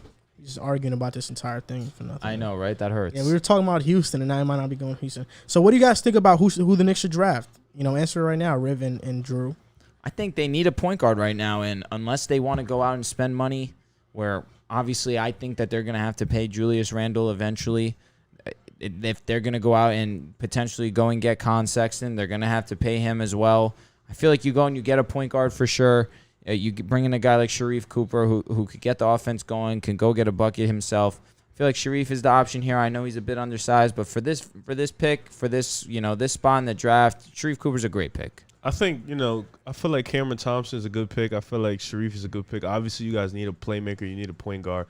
And with D Rose, I don't think he's coming back. You're missing that backup point guard spot. But I think Cameron Thomas, pardon me, could also be another guy you bring in who can help a much-needed offense that needs another bucket. So I think either those two guys would definitely fit the scheme. I don't like Highland in this pick, but I think I would probably lean towards Cooper because you don't have a starting point guard and you don't have a backup point guard. You kind of have quickly off the bench at the 2 spot, so Cooper would probably be the best pick for me. Just got a question. How do we feel about the Warriors draft night as a whole? A+. Yeah, it was an A+, no doubt.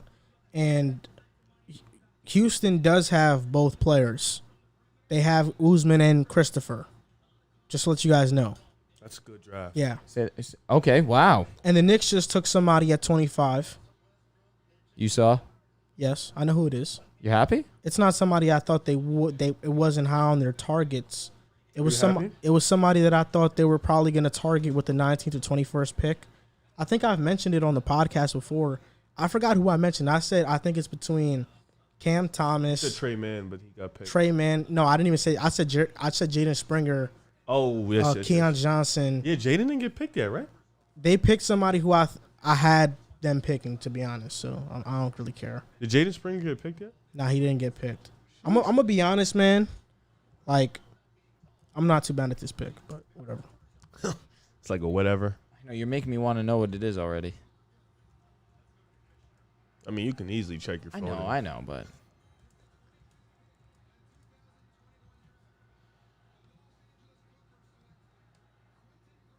Knicks pick. Oh, okay. It's not a bad pick. I knew he was on our list, bro. I like this pick, man. Personally, I like it. I think he's ready to play right now. Ready to play that 2 guard. He's an offensive creator. Which means quickly at the 1 off the bench. Yes. I was gonna say only averaging 2 assists a game. Definitely not the point guard that. No, he's not a point guard. guard. No, he's not a point guard. He's but a good cool. pick, though. He's a good player. He's not a slouch on defense. He works hard. He's a Thibodeau guy. Averaging almost 18 a game too is pretty firm. Decent rebounder. He shoots the mid range. He's a 3-level scorer. Oh wow. His brother is mad white. His brother's last name is Myers. I mean, my brother's last name is Cherry. Hey, your name is Brown. Yeah. Your last name is Brown. Cherry. Oh man. Denver. We haven't talked about Denver. Who do they pick? I'm trying to find the tweet of where I wrote about the Knicks. They do have a bunch of guards. Rivers, obviously. Wing. Paul Millsap is getting up there. Okay. Will Barton, I don't know if he's coming back. Man, imagine a Knicks core of Trey Mann, R.J. Barrett, Trey Murphy, Julius Randle, and Mitchell Robinson. A man can only dream. Oh, my gosh. I can't believe it. Okay, so I'm trying to search for where I said that the Knicks were targeting a few guys. Let me try and see. What do you think, Cam Thomas? Look, I said this. Look, the players I want the Knicks to draft, Mann, Cooper, Thomas, I know the Knicks won't draft. Knowing Tibbs, they just aren't his type of guys. And look, who do you expect them to draft? I couldn't count out a trade up to number 9 or 14. And I said the 7 that stick out to me are Trey Murphy, Chris Duarte, oh my gosh. Trey Murphy, Chris Duarte, Isaiah Jackson, Quentin Grimes, Jared Butler, Keon Johnson, and Jaden Springer. Jared Butler's a Tom Thibodeau guy. Yeah. Quentin Grimes definitely is. Trey Murphy, he is because Virginia plays that type of style too, but obviously he was gone. Now let me ask you, Joel, are you content with the Knicks' moves tonight? I mean, they just got a lot of future assets and made this pick. You know, we still have a pick in the second round, an early pick. If Sharif slides there, we can possibly get him there. So I think that is not too bad, but we still have to see, man, because, you know, I like Quentin Grimes. I'm not sure if I would have taken him at 25, though. I think he's a really good player, but we could have taken Keon, and I would have loved Keon more. I feel like Keon would have been very firm, especially for, 21? And I think his potential as well. Like, it just would have made a lot of sense.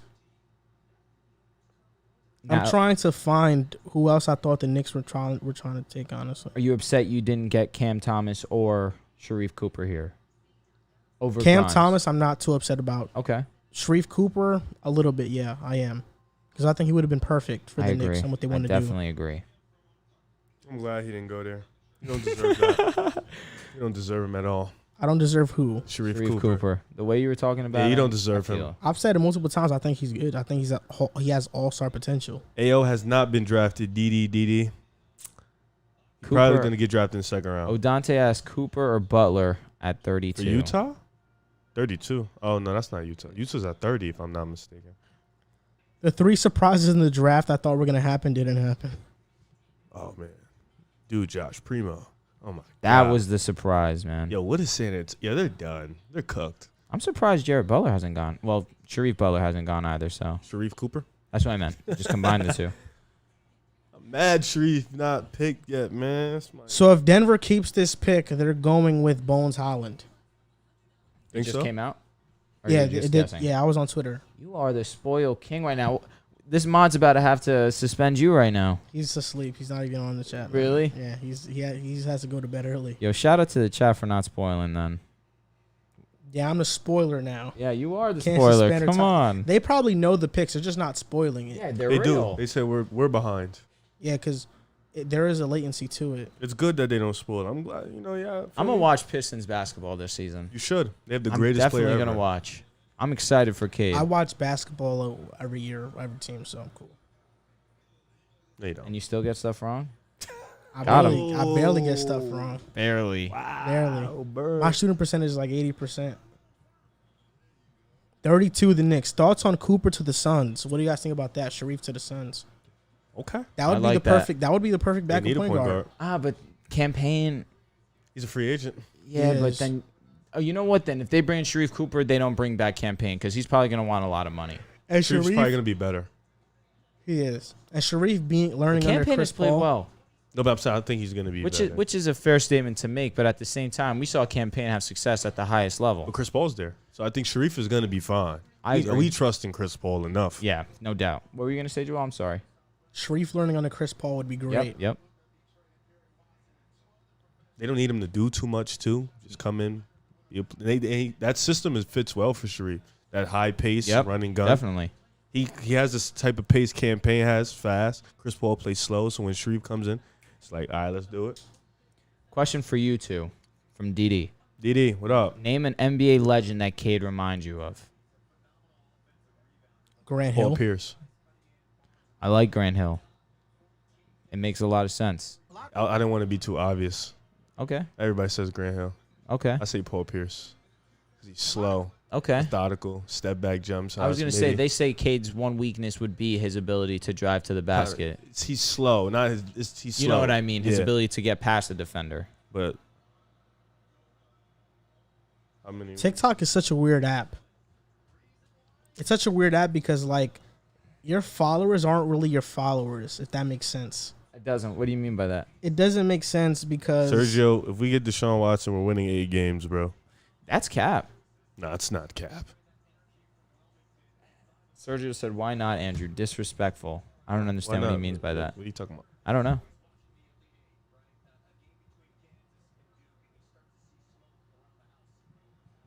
we got a caller. Let's go. To accept, press 1. Hey, what's up, man? How you doing? Doing good. A big fan of you guys.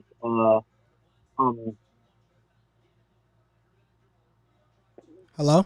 Oh, sorry, I lost my. Sorry, just still thinking. That. In my opinion, watching through this draft, I would honestly give some of the winners of pretty much the winners of round one. Having Bouknight fall out of the top 10, I bet everyone was shocked. Bet all of us were shocked for that. And not only Ty Jones, probably maybe more than likely Cody Zeller is they're letting go of Cody Zeller. So I'm getting a little ahead of myself looking forward to next season. But do you expect the Hornets to get the final playoff spot, or does a team like Chicago or Indiana getting to Duarte? Oh, Chicago. Chicago's out. So You don't have to worry about Chicago. Agreed. Or so does a team like Indiana got to stay in their way of getting that last playoff spot? Yep. Because imagine a lineup with Lamelo. And Toronto could be back. Toronto. It's gonna be tough. A lineup of very tough for that last spot. So, would you could have a possibility of Charlotte making the playoffs, or just something like, or the Pacers or Toronto? I think Charlotte will 100% be back in the play-in. You know, I think at least you'll get back into playing. It's just going to be tough, you know. Washington, I think losing Westbrook's, they're kind of going to lose a step, so you'll get to be in that playing spot. But it just depends on the improvement of LaMelo, P.J. Washington, you know, Miles Bridges, you know, Terry Rozier. Just your young guys just got to keep improving. It depends on their next year jump. But I definitely think you guys will be in the play-in and have a chance to compete for the AFC. It just depends on, obviously, who you play and the development of your young guys. Yeah, I agree. And I think the Hornets are one of the winners of the draft. I'd say the Rockets. I think OKC had a pretty good draft so far. And the Warriors had an A-plus draft. But talking about the Hornets, James Bouknight, Kai Jones, they just got Mason Plumlee, so he's a good center. He's a good fill-in.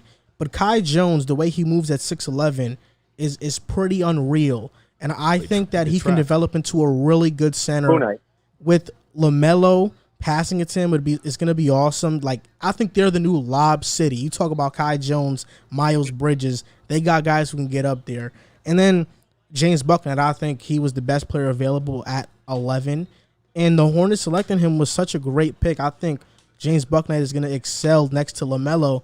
And now Terry Rozier becomes expendable. He could become a potential trade chip, and you can get more assets, or you can come off the bench. You know, there are a lot of different things the Hornets can do, but I expect them to make the playoffs. Same with Devontae Graham. Yep, Devontae Graham as well. He's a restricted free agent. We'll see where he goes, but there are a lot of things the Hornets can do. They have a lot of depth on this roster, and they're going to be a really fun team to watch. Yeah, really looking forward to it. I've been a PJ Washington, kind of been a so I jumped on the PJ Washington bandwagon. I think he's going to be the next the Paul Millsap of the pretty much of the 2020s, and I feel like that's a really nice. That's honestly not too far from me. Paul Millsap is a really good player. Yeah. Well, at his very at the very best, a very undersized. Well, undersized because Paul Millsap was like 6'7" coming when he was drafted. So and PJ is a much better shooter at this point of where Paul Millsap was too in his career. So that's good too. Yeah. I'm really looking forward to the. Looks like Michael Jordan is really now looking to be an acceptable GM for once. He was just talking about that too. Yeah. Yeah. I'm really excited to watch this team going forward. Yeah, likewise, man. It was nice talking to you. Yeah, nice talking to you too. All right, man. Have a good night. Take care, dude. You too. I wonder who they're picking. They say it's going to be Neemias Queta. Really? Yeah. Are you serious? Yes. Why'd you just tell me? I mean, that's what the chat is saying. I'm just telling you what the chat is saying. Oh. I'm not sure if they spoiled it or not. Bro, it's 7-2. He is? Yeah. Well, that's the I haven't watched this film personally. That's one of the guys I didn't watch. It's really not. You're good, bro.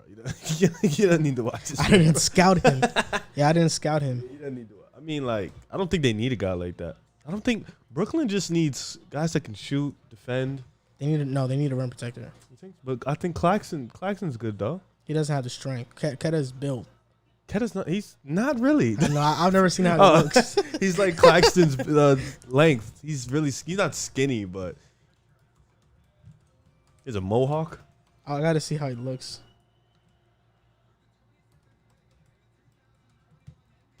Kind of looks like Chris Silva.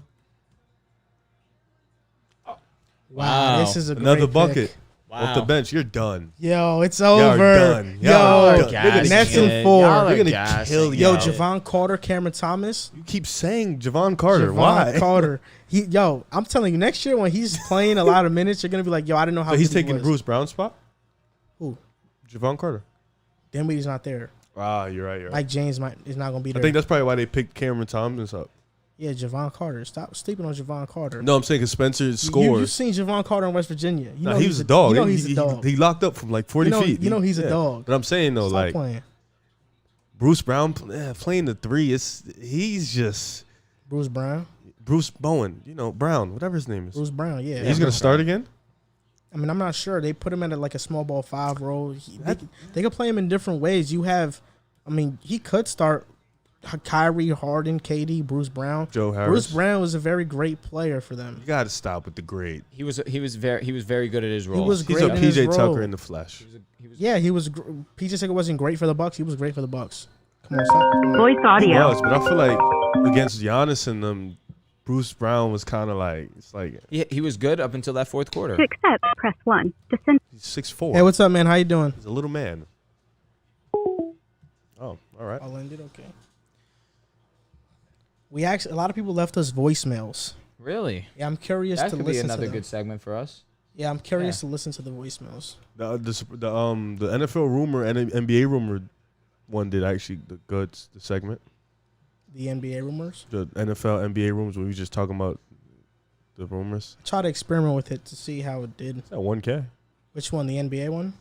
Didn't you put them all together? Nah. I think the NBA one's at 1K. I put the NFL one on a separate video. Did you drop it yet? Yeah.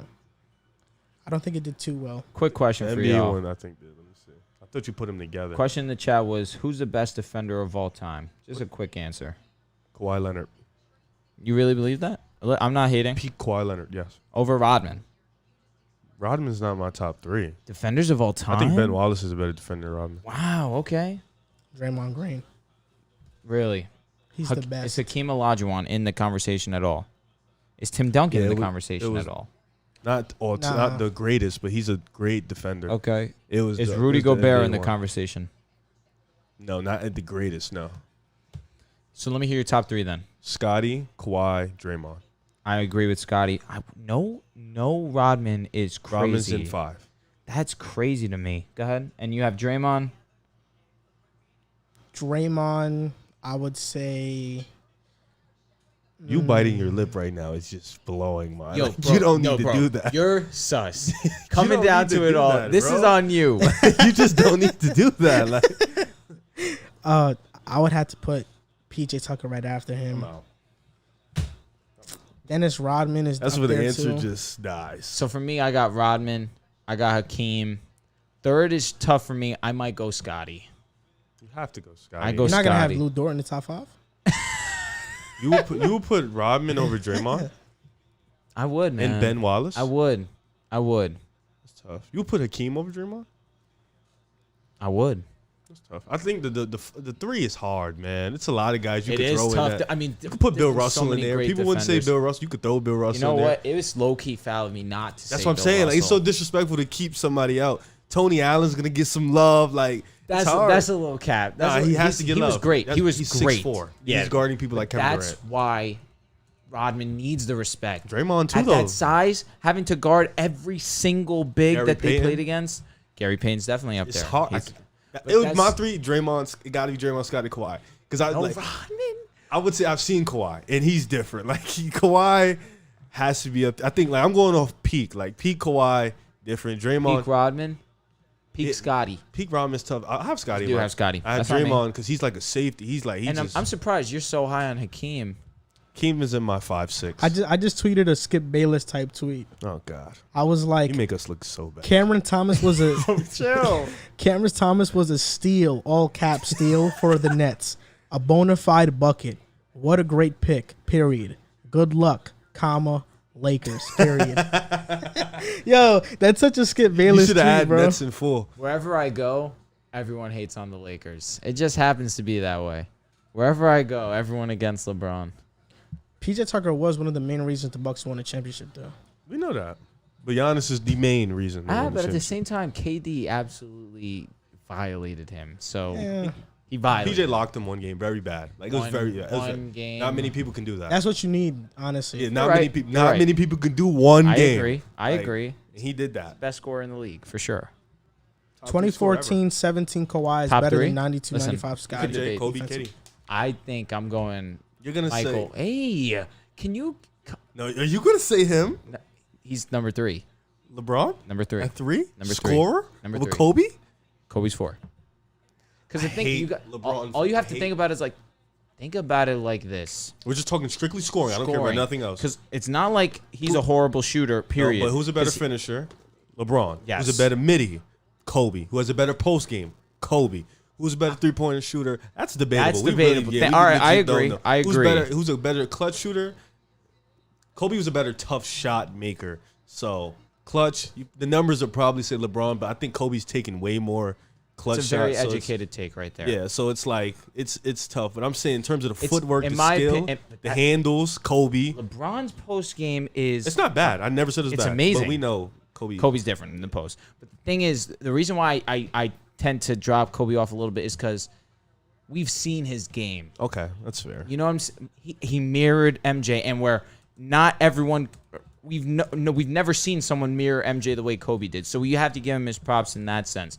But at the same time, we've seen Kobe's offensive game before. We haven't seen KD's. We haven't seen LeBron. This is Sharif Cooper. Yeah? Yo, I'm tired of you. I'm tired of you. I'm guessing. I'm not. No, I don't even you're know. lying to me. Nah, I'm guessing for real. Jaden Springer. You was gonna make me so mad because I Tyrese was Maxey's guessing. already there, and I was just like, Favorite. they got to footwear. stop with the starting playing. Oh my group. God, They this gotta dude's stop. favorite rapper is NBA YoungBoy. He's gonna be make a it. bust. We said two different things. Nah, he's gonna make it. Jaden Springer, we're talking about here, for example. So Jaden Springer's a bust because he likes NBA YoungBoy. Yeah, I absolutely. think he's gonna make it because that just puts the grind in his mode. Like, Nah, I'm makes clowning. him I'm different. clowning. Nah, NBA YoungBoy's not bad. Toxic punt, they don't love me. Oh, that shit hard. Is that NBA YoungBoy? Yeah, it is. Yo, what's that No, I'm thing we saying said you. when we synced at the same time? Jinx? Yeah, no, we said something at the same time. It was like back to back. I think it was like 2 episodes ago, bro. Now, I have to go. press I will have to two. go watch the. Yeah, I'm not doing that. Word. Hey, what's up, man? How you doing? Hello? Hey, man, how you doing? And you guys were just talking about, like, good to hear you. You guys were just talking about, like, the defending and how PJ Tucker pretty much kind of had a one good game, defense game against Durant. Yeah. Here's one player I don't think a lot of people respect for. Semi Ojeleye, during, I forget what year it was, he defended Giannis really good that whole series Emil for the Omujile? Celtics. Semi Ojeleye defended Semi Giannis. Oh, from Boston. Yeah. I think it was Kyrie's first year with the Celtics. Is It was this- probably the first round when Rozier outplayed Bledsoe. Yes, Yeah. definitely was part of Yeah. that because the next year Giannis completely destroyed them. Oh yeah, because that team was it was a terrible year. for the Another Celtics. guy was Al Horford too. Oh yeah, Horford. Al Horford But, played really well. Like when I'm saying because earlier Is this that Jay? during the season because Jay who Never mind. yeah so earlier that year like they put when Sammy Ojeleye was coming off the bench he was guarding Giannis and he was doing really well against Giannis and like literally the only point he was in the starting lineup during that one what's called that one round against the Bucks. Then he was off on the bench. So I got to give some props to Sammy Ojeleye for guarding up Giannis. Yeah, Semi Ojeleye is a pretty good defender, but I think his offense is just limited to him, and that's why he doesn't really play much now. Oh yeah, the offense is his biggest issue, but he did lock up Giannis pretty well. Yeah, definitely. That one. There, that's what I'm just saying. All right, man. Thanks for calling in. We appreciate the interaction. Thanks. Yep. Bye. Have a good one, man. Have a good night.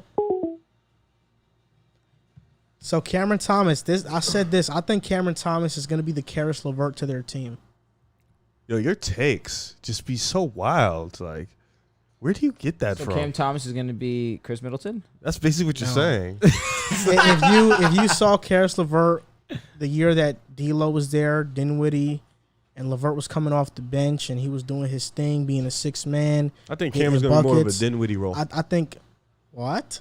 That's worse than what I said. No, because you just basically you said he's gonna be coming off the bench, getting buckets. That's literally what Dinwiddie was Dinwiddie doing. is a point guard though. He's doing Yeah, more but things. he was- Cam Thomas is just a bona fide bucket. Karis LeVert, Karis LeVert was also playmaking though. but he was just Karis LeVert at that time was more just of a bona fide bucket. Go get me a bucket. true. Come on, stop playing, man. Talking about my takes are bad when you be saying some bullshit.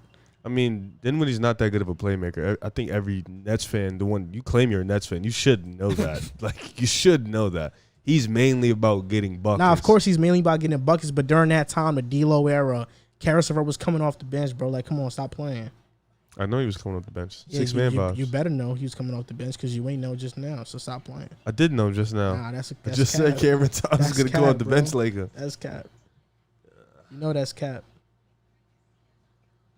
But I think he'll be that Karis LeVert team, you know? So, you know, I like that a lot for the Nets, honestly. Now you have Javon Carter, Cam Thomas. I think that's a really good duo. And the Nets are picking at 29 as well. So Jaden Springer was above Sharif Cooper on Philly's draft board. We got moms in here. Let's curse it. Let's cursing. Joel's Packer takes since the start of the pod have been horrible. Pack in 5 and I'll smoke the Vikings pack. You know what's funny about what Serge is saying here is that he's dead wrong.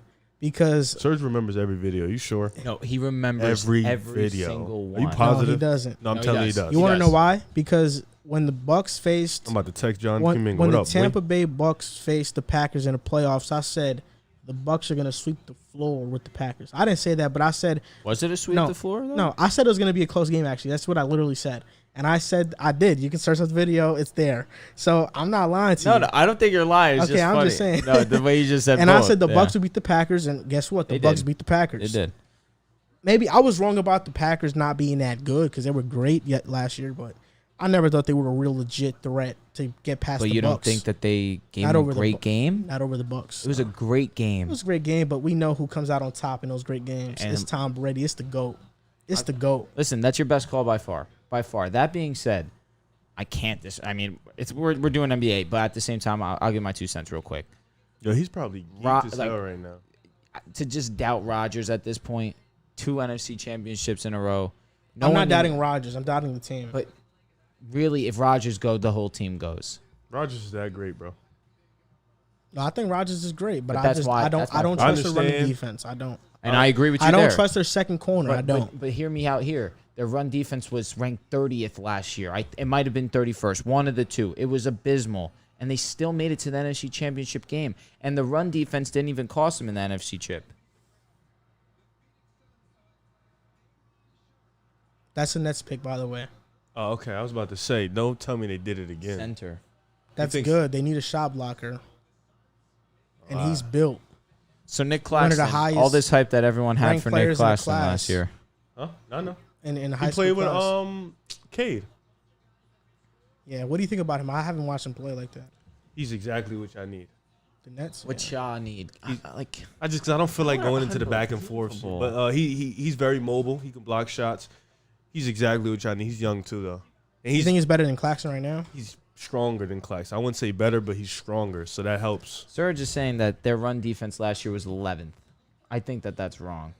It probably was. I'm not gonna know. Knowing Serge, you don't want to do that. I know. When it comes to his team, you don't. So who won the draft so far? I'll give my take on it. I think the winners of the draft are the Warriors, the OKC Thunder, Charlotte. The Rockets. Charlotte is those up there four. too. I think have to be. Yeah, I think it's really those four. I think the worst drafts probably were Orlando. Honestly, Spurs had a bad draft. Spurs have to be the worst. I think Orlando's first pick kind of saves them from being bad, but I think the Spurs completely take it up. Man, I have so many video ideas I can make, bro. Sacramento had a bad draft. I might have so many video ideas. Atlanta had a good draft. Washington's draft wasn't bad. They picked a pretty good player. It's really those four. The teams that picked multiple guys, though, I would say. Utah has traded number 30 to Memphis. And Memphis is targeting Santi Aldama. Sharif is not going in the first round. Oh, God. That's crazy. Take the mic. I thought this guy was the seventh best player in the draft. Oh, no, I never said that. Oh, Twitter scouts know so much more than NBA scouts. He'll be the greatest second-round pick ever. Oh, yeah. Yeah, give me a break. It's never nothing. Can't believe Utah. They could have used Sharif, man. Back up PG. Mike Conley, you don't. So Utah's trading this pick to who? They're picking some guy. Oh, really? They already put it in? That's it? He said We're they're done? targeting some guy, whoever that guy is. Whatever. He's just a guy. He's no Sharif. Sharif's having a party right now. He didn't invite me, though. Yo, are we getting Keon on the podcast? I hope. I emailed him. Some dude named Santi Aldama. I don't know who he is. I don't know who that is. I just did another. He's from Spain. Yo, Yo, Stephen A. is funny. Now the Lakers have a backcourt of Westbrook and Lee break a nightly airball display. Stephen A. didn't say that. No, I mean Skip said that. He be violent. Okay, so He be violent, but he's always okay, so wrong. listen, Santi Aldama is a Spanish basketball player. He played college basketball for the Loyola Greyhounds. He was named most valuable player of the 2019 FIBA U18 European Championship. Dope. He's 6'11", 224 pounds. He's a big man. Yes. That doesn't make me feel any better. These wings have my stomach in hell. Okay. So This is what he thinks. This is this guy. Listen, I said, and he should blamed not it be on shooting. Harden. Yeah, bro. like, Come this on, is that's this guy. ridiculous. I said Harden didn't play all too well. No, but what are you either. gonna do when they're guarding Westbrook like that? I'm gonna be sad. Like, But when he starts draining them, and then it's like, Yo, I just tweeted another Skip Bayless type tweet. I was like this. Twitter scouts are so much better than NBA scouts. I thought Sharif was a top 15 player in this draft. ? Give me a break. this is hurting my soul. Yo, man. so Santi Aldama this past year in his league averaged 21 points, 10 rebounds, 2 blocks, and 2 assists, and shot 51% from the field and 37% from three. He wasn't on the draft board at all. Yeah, he's a sleeper for real. You think Sharif can go to Milwaukee? Who's up next with this pick? Milwaukee.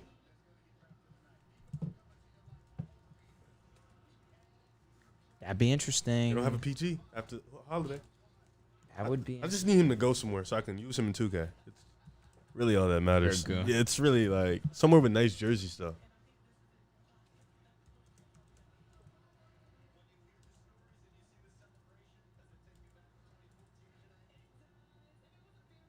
Yo, JT Thor either.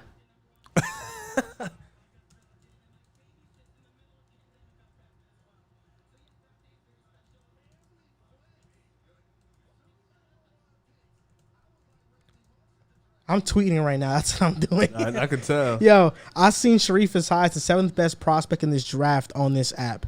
Y'all are crazy. I was told Sharif and JT Thor were superstars on this app.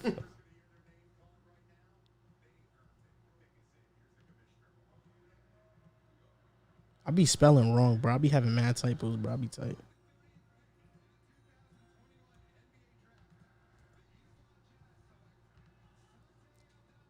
I can't believe y'all had 105 viewers. Pick a side to the moon. Facts. We had our peak viewership was Go to the moon. Where? Hey, I think this whole that. stream got like 5,000 views. God damn. That's crazy, man. Sirs, you're losing the draft, all right? You're losing the division. Stop playing. I'm not going back and forth with this with you. Josh Montgomery. This is Serge? No, I don't think so. Hey, what's up, man? How you doing? I'm good. How are you guys? We're great, man. I'm from Toronto, and I've been watching you guys for the last couple weeks. I gotta say, I like what you guys are doing. Thanks, man. We appreciate it. Yeah. So I just watched the Raptors draft Scottie Barnes, and I was hoping for Jalen Suggs, but I wanted to think what you guys thought about OG and Scottie playing the wing together for the next 5 years, and if they are a top tier or if not the best defensive duo at that position.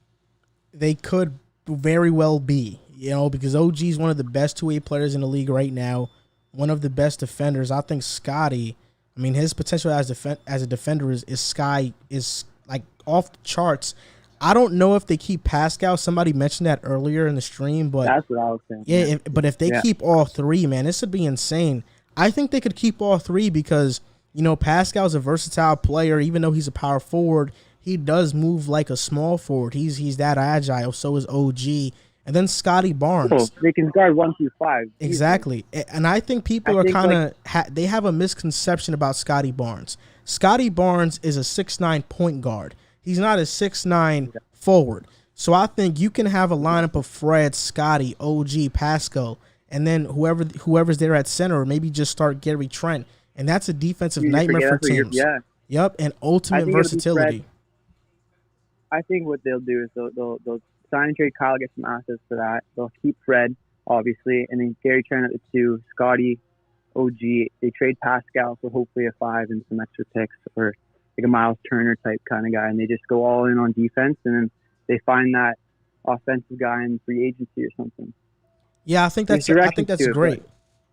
Mm-hmm. Yeah, and I think Suggs wouldn't have made sense for Fred and Trent because then now you're fighting for a center or the starting spot on the team. And I just feel like I didn't want them to get Scottie, but it ended up for the best. I think Masai knows what he's doing. Yeah, I agree. What do you think about it, Riv and Drew, getting Scottie? The Raptors getting Scottie. So, like I said earlier, I feel as if Scottie, it makes sense. But if I were the GM making picks where, hey, maybe people don't want that, but at the same time, Jalen Suggs was the best available at the time. I just felt as if, you're probably going to lose Kyle Lowry. Jalen Suggs would have just fit in perfectly in that role. And now you bring in Scottie, who definitely is the better defender, but probably isn't going to give you that same offense, obviously, that Jalen Suggs would have provided. And I understand that he potentially playmaking, though. No, you're 100% right there. But at the same time, I feel it with losing Lowry, I kind of like the offensive weapons that you guys have, but you definitely need a little bit more offense. And Scottie's offensive game has to develop. His playmaking ability is definitely there, but at the same time, Jalen Suggs provides that. And Jalen Suggs also provides a good scoring package. Can shoot, can drive the ball to the basket, very athletic. I think it's Freddie's moment to take over the offense. And he had a 52-point game last year. No. He didn't shoot it great, but he could be. I think it's his time to take the point guard spot. And you got Gary Trent, who's gonna blossom for sure in the next few years. Listen, I'm a huge supporter of Federico. He definitely is a good ball scorer. He shoots the ball very well. It could be his time, but at the same time, you don't. I feel as if I would have just rathered the safety blanket. You could still have him be the guy. You could still have Van Vliet be that guy, but at the same time, incorporate Suggs into the offense as well. Because now you lock yourself into being a defensive-minded team, which I don't mind. I see that vision for sure. Being one of the better defensive teams in the league, that's gonna be the Raptors' MO. But I want a little bit more offense, and with Scottie, I'm getting 90% defense, 10% offense, and that's not disrespect to Scottie. He's definitely very, very great on that defensive side of the ball. I just would rather the complete package in Suggs. Yeah, I agree with what you're saying. I think we're a center and a sharpshooter away from really, really being a contender. No doubt. I felt as if you guys a Turner and a Duncan Robinson, that would be. Turner would be huge. He would be solid. Oh my I would have liked to see you guys be a little bit more aggressive, try to move up to that number 3, maybe possibly get Mobley. But yeah, absolutely. That was a dream scenario, though. It was a dream scenario. I didn't think that was going to happen. No, you're I thought right. it was going to be Suggs. My heart was with Suggs the whole time, and then it kind of shocked me when we got Scottie. But as soon as we traded for Scottie, I knew this is the right decision. So, and I just feel like Pascal's coming off of surgery, so he's going to be gone. And then you trade him and get some picks from Kyle Lowry No, definitely. You guys are thinking. You guys are definitely thinking long term, and I get it. You guys need to be. Turner in a Ben Simmons, Pascal crazy trade. I feel like you can land him realistically, and then you go there in free agency and hopefully get it done wrong. I think that's the direction of the team. I just feel as if you got to know at this point with Toronto, you guys aren't a huge free agency landing spot. You guys need to make. No. Go ahead. Yeah, I do. Do you guys feel like it's changing in Toronto though? Like that landscape of free agency not being a big market, like it is like. And I know I'm Canadian, I'm biased, but it is like one of the largest metropolises in North America. Like listen, it has everything. Toronto's an amazing city. You guys do have a lot going on for you. It just seems you guys had Kawhi Leonard. He just won a championship with you guys. That didn't want to make him stay over there.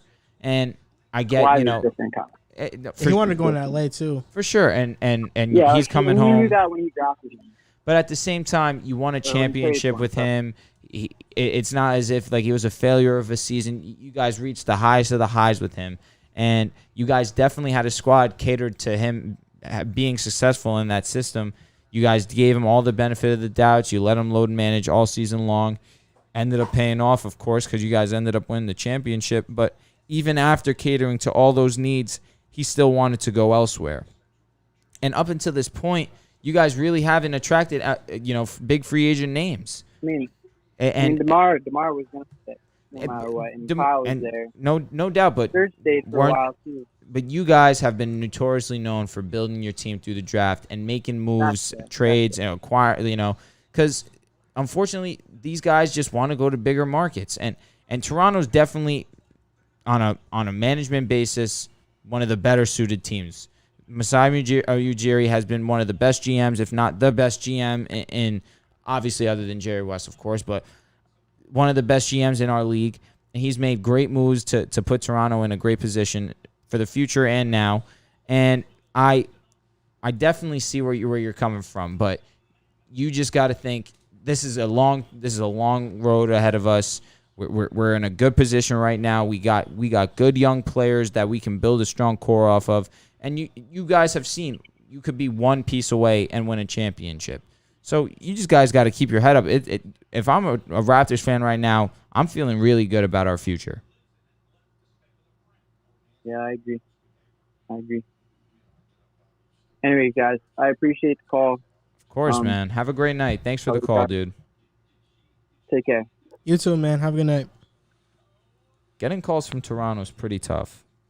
What time is it over there? So OKC it's the same time. Yeah, what the hell? What type of question was that? That was some dumb shit I just said, right? Yeah, I know. That's all right, bro. I give you a pass. See, I don't belittle you, bro. Like because Canada, I was thinking like, damn, yeah, I thought they was in a whole different. So time. OKC has acquired pick 32 from the Knicks for picks number 34 and 36.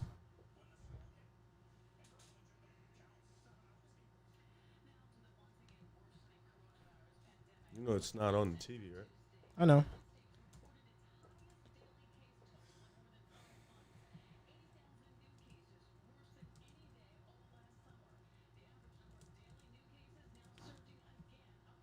I think it's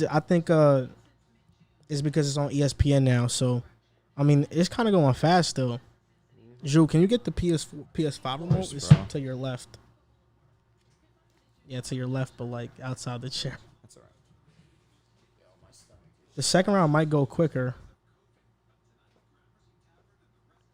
So OKC just drafted Jeremiah Robinson Earl. That's a good pick. I think that's a really great pick. That's a really great pick, man. I like that a lot. Bro, put it down. Jeez, what are you doing?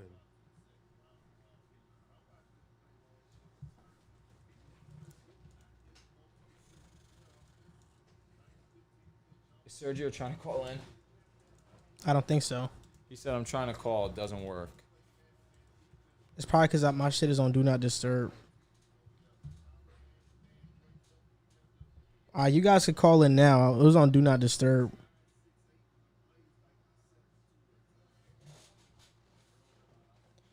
You know Isaiah Todd went to Washington. For real? He went to the Wizards. First pick in the second round. Shout out to the G League, man. Isaiah Todd got potential, man. You just got to figure it all out. Yes, He has to top taking so many mid-range shots. That's really his thing.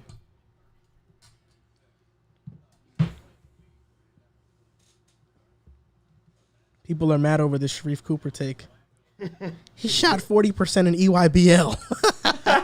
There's some guy that was killed. Like he brought up EYBL stats and all that in the comments on the YouTube thing. Like, he was going crazy.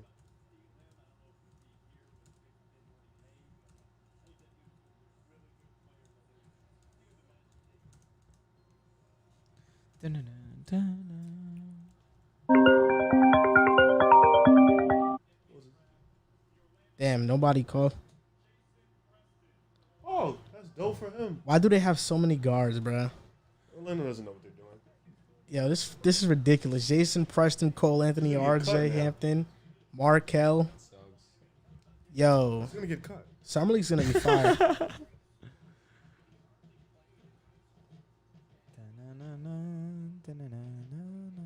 Oh no, this is the Clippers pick, They didn't get fucking Sharif. I hate life. bro. Yo, it's funny because y'all like, oh Sharif this, Sharif No, I that. just wanted him to go there. That's why. Sharif. That was Sergio, apparently. Sharif, man.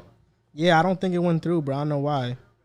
I just solely want him to go to the Clippers just because Paul George. So OKC getting Jeremiah Robinson Earl. That's pretty dope.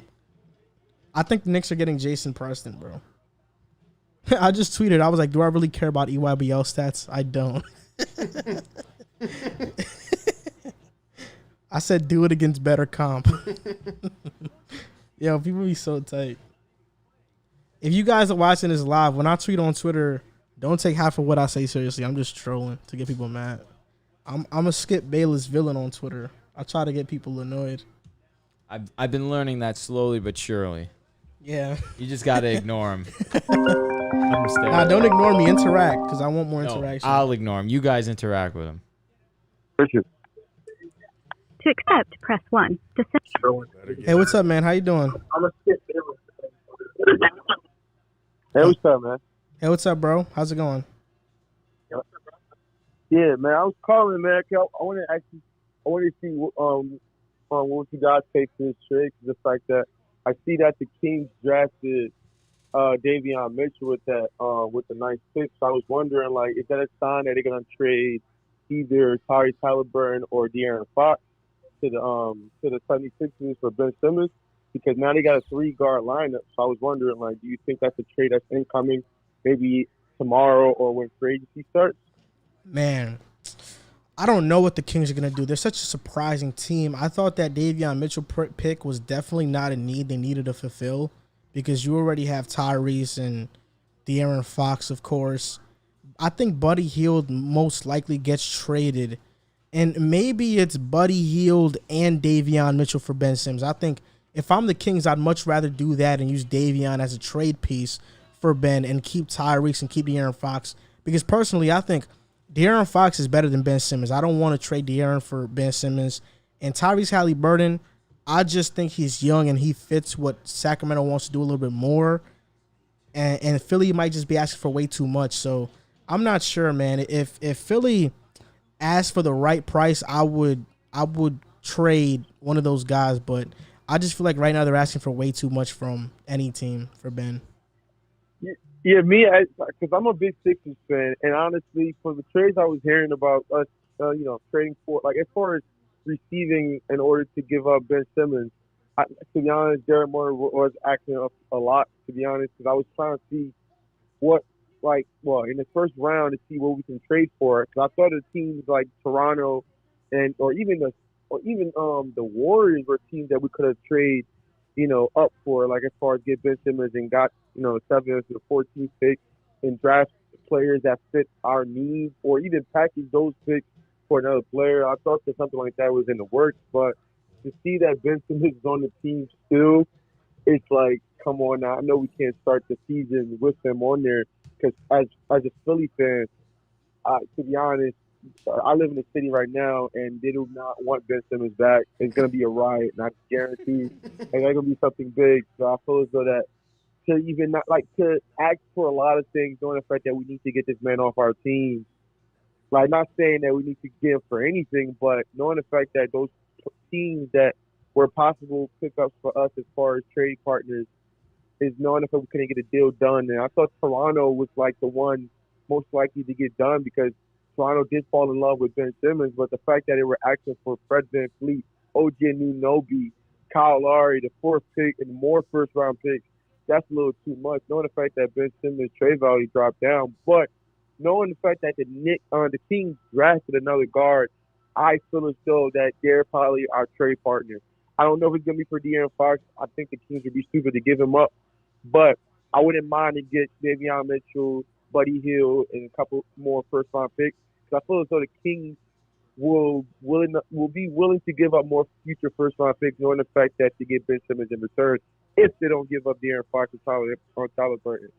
But as a Sixers fan, will the Sixers agree to that? And that's like the big situation here. Because for me, I love Davion Mitchell. He reminds me so much of Donovan Mitchell, and I would love for him on our team. But it's like, damn, this whole draft surprised me, to be honest, with the trades and the picks and everything like that. So I'm just confused. I just wanted to hear from you guys, to be honest. Yeah, man, we feel the same way as you. We think this whole draft has been crazy, and the Kings pick was surprising to us as well. Yeah, man. That's like, to be honest, I'm hoping a trade. Like, I've been refreshing my stuff to see what Woj say or other outlets say about the Kings. I feel as though they have a plan. They have something in work. Because it makes no sense to waste a top 10 pick on another small guard, knowing the fact that you already got 2 guards, or you might as well say 3 if you still have Buddy Hield. Because I thought he was gonna go to the Lakers, but the Lakers just traded for Russell Westbrook, and and even before the season started, it was like we was in talks with the Kings already about getting Buddy Hield, but it just never happened because the Kings wanted a lot for Buddy Hield. But now knowing the fact that they drafted another guard, so I'm hoping the Sixers do something because I feel as though, like I said, either Ben Simmons is gonna be on the team and it's gonna be chaos in Philly, or we're gonna end up trading him for something stupid that doesn't fit our team. Because honestly, what I really wanted was to get the 7 to 14 pick from the Warriors, because I really wanted Davion Mitchell with that pick, and I really wanted Corey Kispert, or drafting Franz Wagner and Corey Kispert, 2 wings that could have helped us.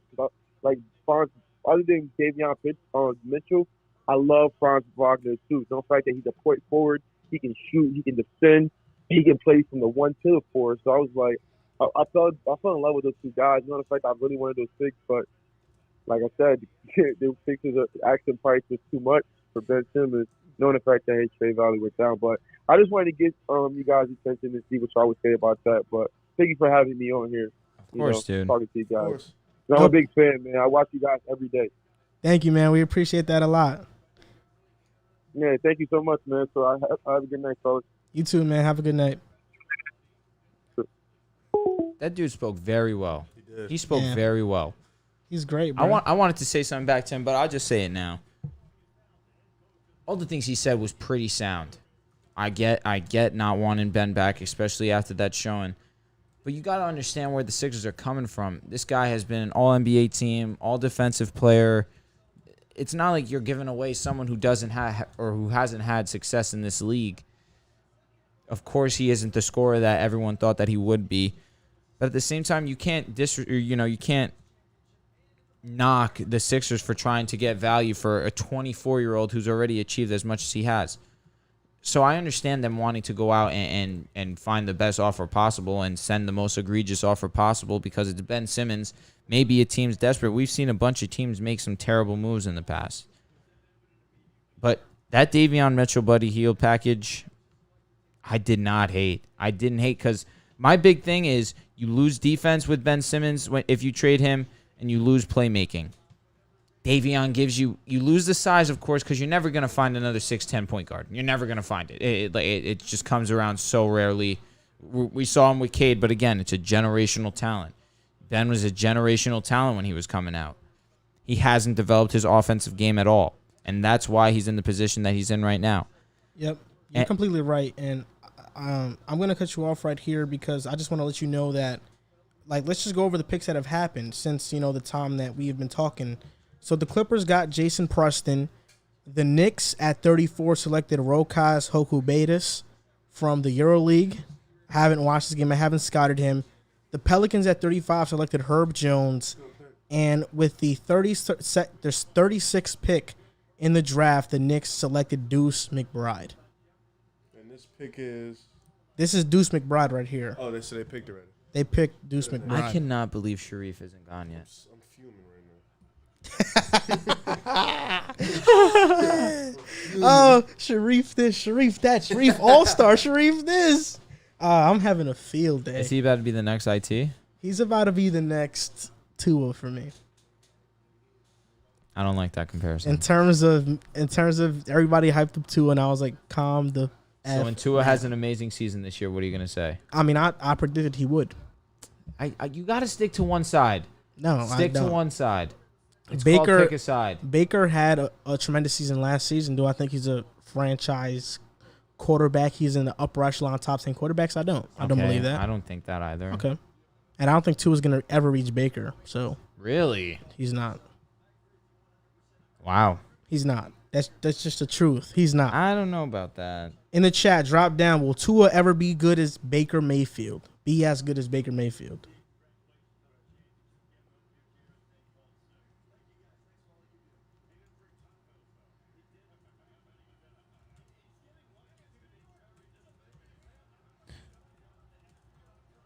I'll tell you what, this chat's a good time.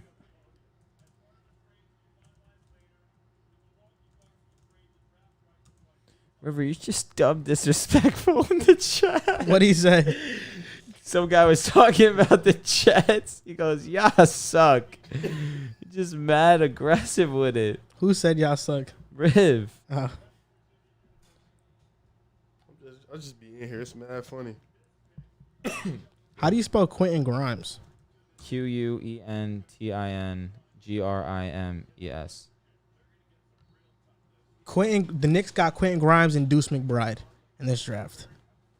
Those are two Tom Thibodeau guys. Two guys. Yeah. West Virginia plays that Tom Thibodeau style, bro. They play. Deuce McBride can get a bucket. Oh my God, press. Sergio, that take is so bad. Elijah Moore greater than Devonta Smith. Oh, Dante has been on something else tonight. In my opinion, Mayfield isn't. Okay. Mayfield isn't what? Better than He Tua? said, isn't it? As Isn't in, like, it? he's not it. I don't think so either. I think he's still a good quarterback, but I just don't think he's, like, great. Which is fine. Not everybody can be a great quarterback. Only so, like, few people, like, you know, if you're, like, Zach Wilson, you could be great. Is it possible for Tua to win Comeback Player of the Year? Why would he win Comeback Player of the Year? Because he was bad last year and he'd come back. I mean, he wasn't bad last year. He just wasn't great. Yeah, he wasn't good. He wasn't Herbert. That's really what it was. Nah, his numbers were very mediocre. 11 touchdowns, 5 interceptions. That's not good. I saw Mark Sanchez throw 12 touchdowns and have 20 interceptions his rookie year and lead us to the AFC Championship. That rookie year? Yeah. That rookie year? Yeah. That was his rookie year? Yeah. Get the hell out of here. Yeah, and that's OD. And his second year, he did the same thing. Yeah. Same numbers? Nah, he had 17 touchdowns, 12 interceptions. Yo, the Hornets took JT Thor. Love it. That's a pretty good I do like pick. it. Yeah. JT Thor, that's a value pick for them. They have a lot of good young players now. Man, I'm going to be dead at work tomorrow. The things we do for sports, baby. Charlotte Hornets young core. I'm about to tweet this out. Man, the Charlotte Hornets really had a great draft. MJ does it all. Greatest player ever, man. Greatest GM ever? Nah. Greatest player ever. Great players do great things. Not as a GM, he hasn't. Pick LaMelo. Does he own the Hornets as well? I think he owns them. Like, How is Jaden McDaniels? he's good. Not the one on the Timberwolves. You talk about his brother. Yeah. It's okay. PJ Washington has to be here, right? Okay. Oh my God. Oh, Dante. Who allows Yo, this Riv, guy? look at this. The Charlotte Hornets young core. LaMelo Ball, James Bouknight, Miles Bridges, PJ Washington, JT Thor, Kai Jones. Tweaked. A+. That's crazy, right? That's crazy. A+. Making me mad. Yo, that's crazy, bro.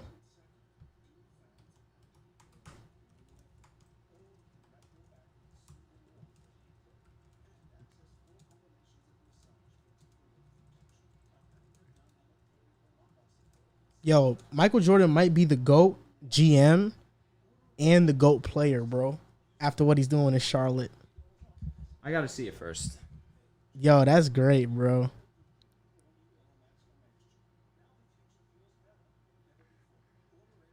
Yo, this is a pretty damn good draft out of Knicks, though. LaMelo is a better Sharif. Taller. Better. He's a Miles McBride better.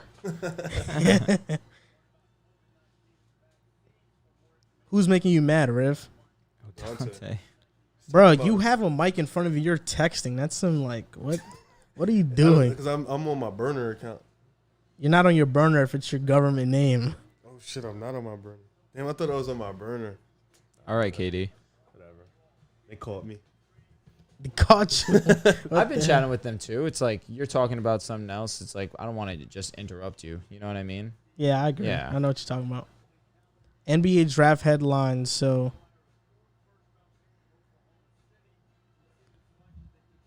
Jalen Green, Alperen Sengun, Russell Westbrook to the Lakers. Yo, a lot of crazy stuff happened, man. A lot of crazy Love stuff. the NBA. Yeah, me too, bro. It's football and NBA for me, for real. It's NBA and NBA. Right, and once we get MLB onto here, we're gonna have a whole you new shouldn't want to dynamic. do that. Your team sucks. Chat, what do you guys think about the MLB? Do you guys watch baseball? And if you do watch baseball, what's your squad? This dude asked you if you want to join the Vikings fan base.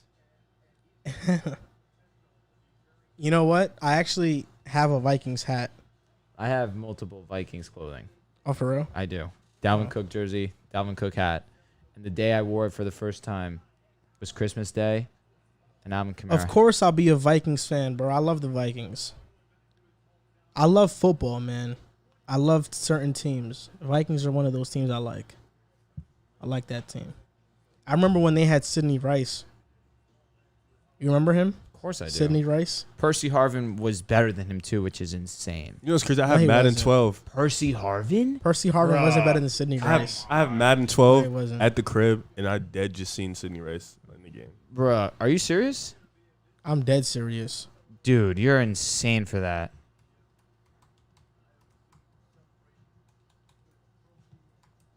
Who's better, Percy Harvin or Sidney Rice? Percy Harvin was a better kick returner. Percy was tough, though. Dude, Percy was mad good. He wasn't better than Sidney Rice, bro. This guy's problem is that he can never stay healthy. He wasn't better than Sidney Rice, bro. Bro, I've seen so many guys come out and say that Percy Harvin was the best, most exciting player they've ever seen in Percy college. Harvin never cracked 1,000 yards in the NFL. He didn't. Sidney Rice had 1,300. That's pretty great. In With 2009 and was a Pro Bowler. That was with the Brett Favre. Brett Favre, yeah. Then he dropped off after that, but you know, he had that one great season. Yeah. And that same year, Percy Harvin had 790 yards receiving. That was his rookie season. Yeah.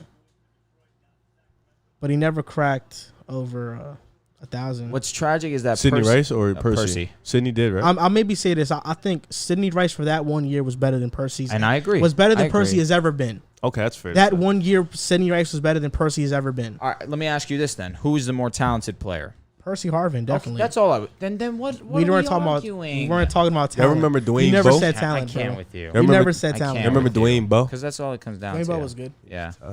Bro, no, it doesn't. Bro, Madden 12 got all the old guys. Yo, oh god. Did Drew say who's more talented? No, he did not. He did not You say said that. who's better. Yeah, you said who's better. You did say that. You firmly said who's better. What does that mean? No, talent. What does better that than mean? There's a difference. Here we Like, go what with the hell? You can be more semantics. talented, What but the you can hell? be better on the field. That's facts. It's difference. Huh? It's Say that one more difference. time? You can be more talented, but that doesn't mean you're He had better on the field. He had a better season overall numbers wise. Yes. Who's the better overall player? Percy Harvin. Come on. Yes. It's okay. Yes. It's okay. The answer is yes. Okay. Listen. I don't think so. I don't. Sidney Rice for that 1 year was pretty great. You want to know how great Percy Harvin was? Out all year, the whole year, has one game, one appearance, should have been Super Bowl MVP. You can make the case he should have been Super Bowl MVP. With the Seahawks? Absolutely. So that kick return touchdown? Not just the kick return, he bugged out. So that one play, he should. It was more than just one play. What did he do? He was great receiver. You're gonna make me look it up. Chicago selects Ayo DeSono. That's not bad. He could be the point guard. Nah, I want him to go get bucks. You know, he's not a real point guard. He's not. Yo, Sharif is really sliding though. I thought he was gonna go low, but not this low. This God is damn. crazy, bro. What if he goes undrafted? That means he would have had a draft party. Yo, imagine how embarrassing that is when you have a draft party and you don't get drafted.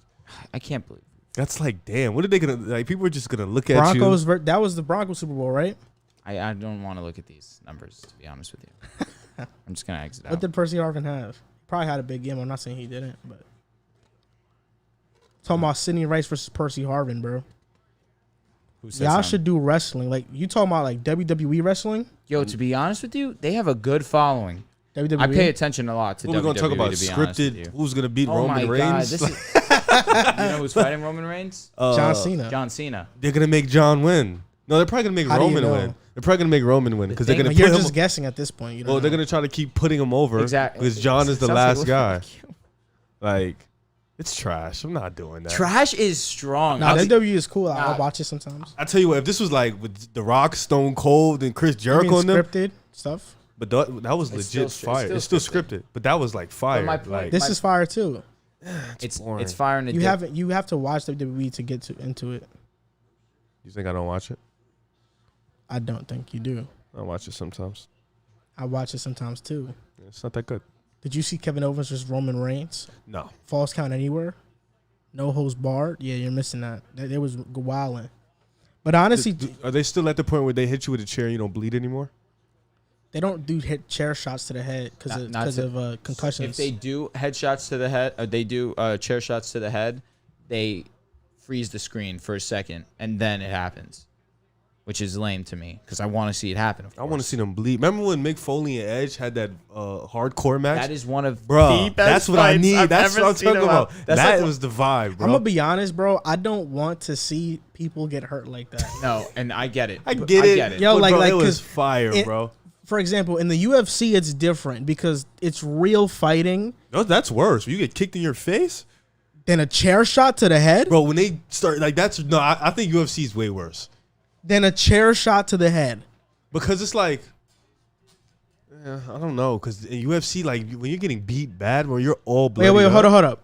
WWE isn't fake. I shouldn't say it's fake. WWE is scripted, but the violence and the pain is very, very Yeah, real. it's very real. Yeah. I'm just saying, in the UFC is different because, okay, Drew, for example, we're both UFC fighters. We both agree to. Jared Butler go to Spurs. Good pick. Go That's ahead. actually a good pick. It is a good pick. We both agree to fight each other. Yep. We both agree on this action. We aren't using any accessories. Anything that happens to us, we know what's happening. In the WWE, you are jumping off of ladders, and you aren't doing it for some ultimate prize. You are doing it for the sake of entertainment, where these fighters are doing it to beat you up. Essentially, Like, though, that's how you get paid, though. The most entertaining guys get paid. nah, I guess, but like, for example, getting chair shots to the head, falling from ladders and onto tables. Like, come on, bro. That's just different. That's a different level of pain, bro. It is, but at the same That's a time, different level if of pain. You can't knock UFC because I'd never do that. No, I'm saying because UFC, you can go in there and a player can kick your face off, break your leg, break your knee. Like you can It's be like- bloodied up everywhere. Like it's just as worse, Is- bro. is It may your- not be more, but it's Is on the UFC same level. better than WWE? More, please, like, what do I want to watch more? UFC, yes. Yes, 'cause I it's do a wanna more watch real UFC deal. more. That being Yeah. said, I can still have appreciation for WWE because it's, Hold on. We're not disagreeing. yeah, no, I'm with you. Yeah, I think WWE, I think it's great. I still Yeah. watch it to this day, not as much as I used to, of course, but I think it's great. I'm just saying in the UFC, we're both agreeing to fight each other. And at the end of the day, we're fighting for an MMA record. We're fighting to get more standing in the company. We're fighting for a legitimate championship. Whereas in the WWE, it's whoever the writers or Vince McMahon wants to be champ is gonna be champ. But I think in the UFC, if we agree to fight, we're basically fighting. One of us has to get knocked out. Or, No, a lot of matches go to decision. I'm saying though, but we're fighting to essentially They beat do. each other A up. lot. A lot is crazy. Yes. A lot is strong.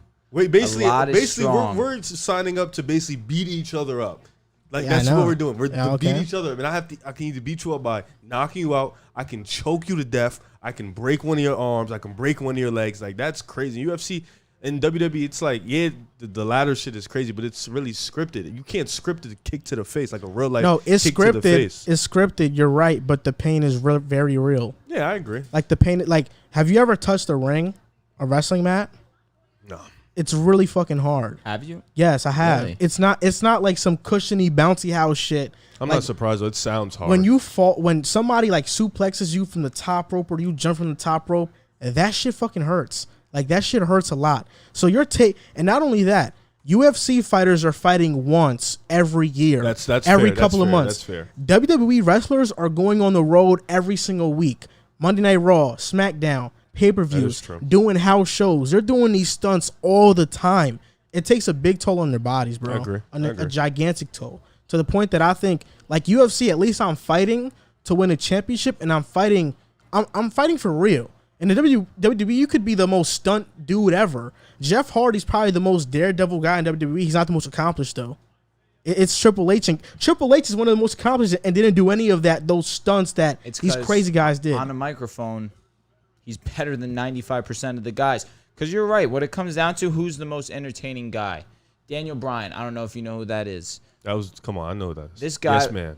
Exactly. Yes, man. That's exactly what he's known for. He's a daredevil, though. He found a way to get the audience on his side, even without being the most visibly, or I should say, visibly pleasing dude.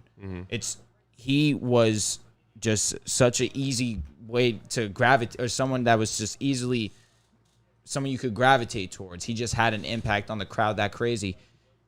And he found a way to beat Triple H and Batista in the same night. Like, a guy like that shouldn't be able to do that.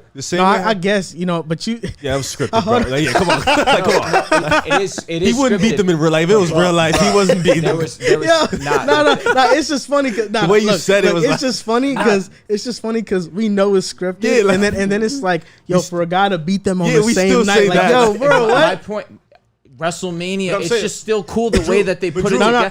I get that dope. it's scripted, but the fact that they put it together. You see how you guys said Triple H doesn't have to do too much in the ring because his mic work. In UFC, no matter what your mic work is, you have to go out there and beat that guy and cross. Conor McGregor has lost like 4 straight fights. Absolutely. His shits really don't work. No. If we're being honest. But I'm saying, like... you want to know why, though? Because he used to be a lightweight, and his hands are hard in the lightweight division. But once he transitioned to light heavyweight, his hands, like... He didn't transition to light heavyweight. What did he transition to then? Connor is he's light, or he was like welterweight, something like that. He went lightweight, I think cruiserweight, welterweight. He didn't go cruiserweight either. No, it was feather. Yes, featherweight. Okay, but he lost in his to when he moved up. Sorry, you did that. Yeah. When he moved up in weight class, but he went back and lost. When he moved up in weight class, though, that's where his knockout power kind of left him. Because he moved up in weight class. He fought Khabib. But I'll say this. Khabib was different. He was different. He fought him. This is what I'll say. Like, Chance mentioned a great point. He was like, Jeff Hardy won a championship. I love that run. Jeff Hardy, that was one of my favorites. Jeff Hardy won a championship. That's true. But it was for like 2 months. Yeah, it was so short-lived, they bro. won Triple H and Edge and like the guys like that, the big names. Bro, it's like when these like fan favorites win championships, they like get beaten in the most like when Jeff won that chip, the arena went like it was like it was crazy. Yeah. So that's Edge's boy. When Christian won, it was lit. Yo, too. he has the best theme song. His song is lit. I think I like Edge's song better. Personally, Edge's song is mad lit. I like the new Randy Orton song. Like the shit. Now Christian's shit fire. I don't know, bro. Christian's fire. Yo, Christian is just something like his theme song is something I could really bump in my car and chill with. Christian never won a heavyweight WWE title at all. That's a lie. No. He won the World Heavyweight Championship. Easy. I'm getting there. Oh, I'm sorry. He wins it at Money in the Bank, a crazy match. Dude was bleeding on the side of it. Like, he actually got hurt. The day after, Randy whipped his ass. He loses the title. Never winning a championship, wins the championship, loses it the next night. You're 100% right. If WWE doesn't really think you're the guy, they will give you the moment. They don't listen to the fans and take the chip away from you. They don't listen to fans at all. Yo, what I was gonna say. Yo, you know what's awesome? One of my favorite WWE theme songs, Kofi Kingston's theme song. His first one. Booyaka one? That's Rey Mysterio. It was like SOS. Oh, that one. Yeah, that was like yes. Yeah, you know he's not Jamaican, right? What? He's not. That's the biggest lie in America. He's not Jamaican for real. What is he? He's from, I think, Ghana. He's not Jamaican though, and it's funny because the biggest lie in his America. gimmick in the WWE at first was Jamaican, and he was talking in the Jamaican accent. It was 100% Jamaican. He was faking it. Wow. And then in a promo one time, he like talked regularly, and he talks like us, like a regular American accent. And Triple H was like, "Aren't you supposed to be Jamaican?" And Kofi was like, he was surprised as hell. Yeah. All right. So a question we had was, maybe you guys don't even have it, but top 3 wrestlers all time. Who's your favorites? Top 3. My number one is Easy, bro. I got my 3. My number 3 to 1. 3-1. Okay.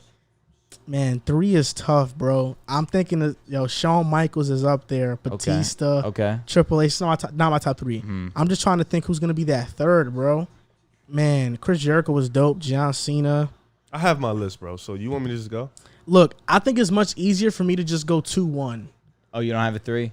The 3 is like between tie. all those guys. Okay. 2 is Jeff Hardy. Just, come on, Respect, Jeff Hardy. We know who he is, bro. Going like this, Yeah, he was come on, awesome. bro. He's an icon. Number 1 is CM Punk. CM Punk is an icon. He's my favorite wrestler of all time. Cultured answer. CM Punk is my favorite wrestler of all time. My dad, we used to watch wrestling all the time, so I know all the guys. So my number 1 is Shawn Michaels, best performer ever. Number 2, The Rock, and then 3, Chris Jericho. Those are my 3.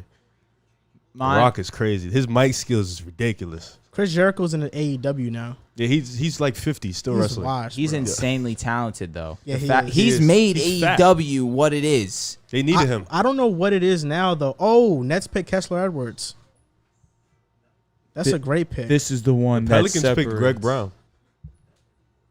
Yeah, that was a great pick, too. Sharif has... I want to go home. My top 3, if I had to say, I'd probably go Triple H at 3. Ooh, I'm capping. Undertaker at 3. Probably go Edge at 2. And then, to no surprise, John Cena 1. I just been a John Cena fan for as long as I can remember. You strike me as a John Cena guy because you're a LeBron guy. Yeah, so it's just I can connect that. That's what everyone says. Yeah, But you just look like that type of guy. And let me guess, you're a Derek Jeter guy too. A-Rod. Okay, finally some difference. Damn. I mean, Peyton Manning's not the greatest ever. Guys, in the comments down below. Yes.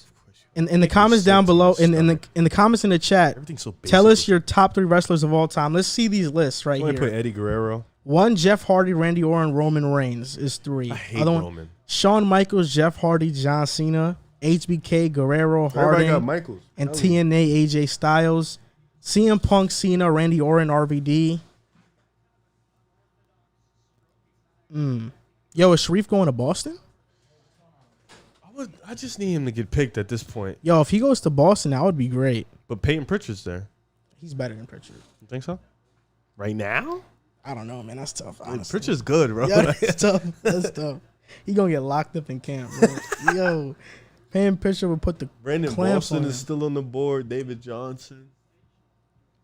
Yo, I don't have Stone Cold in my top 3 because I didn't grow up on him. Not because he's not an icon. This is too many icons for you to have. If I grew up on Stone Cold, I would have def had him there. But I grew up in the era of like Mysterio, Batista on SmackDown, The Undertaker and stuff. Like I grew up on that era. Like post 2005, I grew up in that era. So I got CM Punk was really my favorite wrestler of all time though. Yo, when he won the WWE Championship in Chicago, Illinois, and he walked out to WWE with the WWE title. Bro, ain't come back from that long. Yo, it's funny because like. We talk about this like it's like something major when they all scripted this stuff out. Yo, the stuff they script out is amazing. It's because we forget. It's so entertaining that we forget that they, script it. Yo, I hope they show the efficiency percentages. Stop, bro. Let them. Bro, stop, bro. They be trying to make these comparisons like they for real. Raps will draft Sharif Cooper. So you're giving up on Malachi Flynn like that? Yeah, man. That's called the ruthless aggression era, I believe. Our era? Yeah, it's called the ruthless aggression. I thought it was the PG era. Nah, the PG era is like 2012 to now, kind of. So, yeah, it is the ruthless aggression. I think it was the Attitude era and then the ruthless Attitude era. Yeah, best era. I think ruthless aggression is one of the best eras ever, bro. I'm gonna be honest. I got Attitude at 1. I watched so much of it on YouTube, bro. It's crazy, bro. Ruthless up there though. Sharif Cooper, how much you want to bet? I know I went away right as we started talking WWE. I had to take that call though. Jawan, yo, oh my God, Sharif is still on the board, I am bro. hurt right now. I can't even begin to tell you, bro. Yo, he's really gonna slip bad, B. That's horrible. I feel bad for him. Well, I hit him up to be on the podcast and he didn't even answer back, so that's what it gets. You guys talk about Brock. You guys talk about Brock Lesnar or not? We didn't talk about Brock. Because Brock is like... I used to work at Chit Chat Diner, and I saw Brock come in. Really? You spoke to him or not? I didn't. Nah, he's an asshole. He is. He's an asshole. He's actually a real life asshole. He is. It makes sense. But His bro, character fits when he came back to the WWE, like his second stint with WWE, he decked John Cena. He violated John Cena, lost. No, he won that first one At Extreme Rules. I remember like it was yesterday. But lost. but he beat him up though. He just lost. He lost. Yeah, Yes, he was whipping. Yeah, he was. That was destroying John the Cena. pay-per-view after John Cena had lost to The Rock. So John Cena really. He was this guy's ass whipped for like 3 months straight. Yo, he was. That was his John Cena's worst year. Edge came out and talked trash, and he was like, "Listen, I don't know if it's because you lost to The Rock and all that." I was like, "Yo, they acknowledge that? That's crazy." But then the next year they fought at WrestleMania again. He had to. He scripted. I don't. That was a great time period for WWE. The Rock is supposed to come back and fight where's Roman Aaron Reigns. Henry? Can Aaron Henry get drafted already, bro? Oh, your guy. Is that your Sharif Cooper? That's my fan pick, Aaron Henry. I respect But all my sleeper picks in my YouTube video I made was Trey Mann. It was Cameron Thomas. It was Aaron Henry. It was Jeremiah Robinson Earl, and my fifth was Sandro Mamukelashvili. So PJ Boston not drafted either. you know what I was thinking about? Like, you're right, bro. WWE actually has a very loyal fan base following. For real, man. Like, they really do. I would love talking about it. I have a great time. Like, look, we're just talking about it. I I'm would love talking reminiscing about it. It's I'm awesome. I'm personally trying to get more into UFC too. Like, I really want to get into UFC. I more recently, one of my friends, he actually is a amateur fighter now, and so he's been keeping me versed on like the underclass and those people that are actually coming up. So I get to see a whole new perspective of UFC. But the different weight classes, the difference between these guys physically is just crazy to me. And you just see the most dominant fighters in their class. Once they go up a class, it's a whole new world for them. It's like, but you see this guy, John Jones, who has just completely shot up in weight. Dude's 250 now, but can still run 20 miles an hour. You think he could be Francis Ngannou? I'm not going to say no. He's the greatest fighter I've ever seen in my life. I think John Jones by far and away. Bro, he's I'm the gonna be best honest. I've ever I think seen. Francis Ngannou is just on. I think a different type of tear. He's just. I think this is the first guy This is his time outside right of Gustafsson that John Jones has fought. I was gonna fight that's around his Gustafsson, height, his side, but Francis is stronger than him. Because John Jones, every time he fights a guy, he's either has a longer wingspan or he's taller or he's just bigger. Now Francis, none of that really plays a part here. It's just The thing about that is, that's a very good point. At the same time, John's smarter than all his opponents. Oh, agreed. He's smarter than all his opponents. I think his last, to me, the guy who gave him the best fight was probably Rashad Evans. Like that best fight. I think it was Alexander Gustafsson. Yes, Gustafsson. it was. That one too. But he didn't train for that fight. And though. then what did he do? He The second time, rematched, that's why him, and he handled him. And the thing with that is they're the same height and size. Majokic also gave him a pretty good fight. I want to say with Santos, the guy who tore both his ACLs in that match with him. Bro really took him the distance. I like this guy. Adam Silver was like, you know what? I'm out of here, y'all. Peace. They're going Sharif.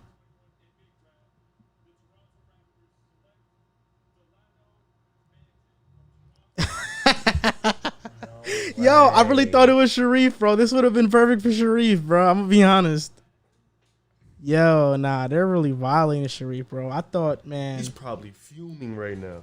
Like none of these guys are better than me, bro. Who is this guy? I know we're supposed to be talking about basketball, but all this WWE in the chat. It's lit though. It's bro. Do you guys know what happened when Seth Rollins cashed in his Money in the Bank? No, I don't. Bro, that's one of the best moments in WWE history. That's not even cap. And that was relatively recent. This guy, it's Brock Lesnar versus Roman Reigns, main event of WrestleMania. Roman and Brock are just beating the mess out of each other. They're both sprawled out on the mat. You hear this dude's music play. It's burn it down. Mad lit. The crowd starts going. Bro, I'm getting chills. He shoots down the ramp. Big ass ramp. It's WrestleMania, of course. Bro shoots down. Says, I'm cashing. Bro makes a mistake. Brock gets up. Starts to mess up Seth Rollins. Roman Reigns gets up. Spears Brock Lesnar. So while he spears Brock Lesnar, Seth Rollins slips out. Hits Roman Reigns with a curb stomp. That's his finishing move. Yeah. Pins Roman Reigns, wins the title, dips out. Bro, one of the, you couldn't make it up. You say all this is scripted. It is, but bro, they do such a good job of executing. Yeah, it's awesome. Bro. Oh my goodness. Now, you know what's okay? I got a question for you guys. What CM Punk theme song do you like more? His first one, the Fire Burns, or the second one, Cult of Personality? Cult of Personality is one of the best songs I've ever heard in my life. Yeah, I'm gonna be honest. Mine is This Fire Burns. This Fire Burns was a great track, and that's what gave him that image. But when he came back that Monday Night Raw and the music, that Cult of Personality is playing, but he's just not there. He's just letting the music play, and you're like, yo, who is this? And then you see him slowly stroll onto the arena, and he's just, I'm back. And they cut it. That's the end of the show. Bro, I remember all this like it was yesterday. That's so fire. Yo, he goes hard, bro. CM Punk was goated, man. The fact that he gave John Cena his truest test. Edge gave him a test for sure, but John Cena always handled it. They fumbled the bag with CM Punk, bro. They never liked CM Punk. CM Punk had him on a mental level. He was going deeper than just John Cena. Randy kicked his father's head. For sure, but at the same time, CM Punk was going deeper than just John Cena. He was going into the company, WWE as a whole. He was right about it, too. Everything he said was spot on, perfect. That was definitely not scripted. No. And that's what made it so entertaining. And he forced himself into the spotlight. Because if you cut CM Punk, you're basically saying he's 100% right.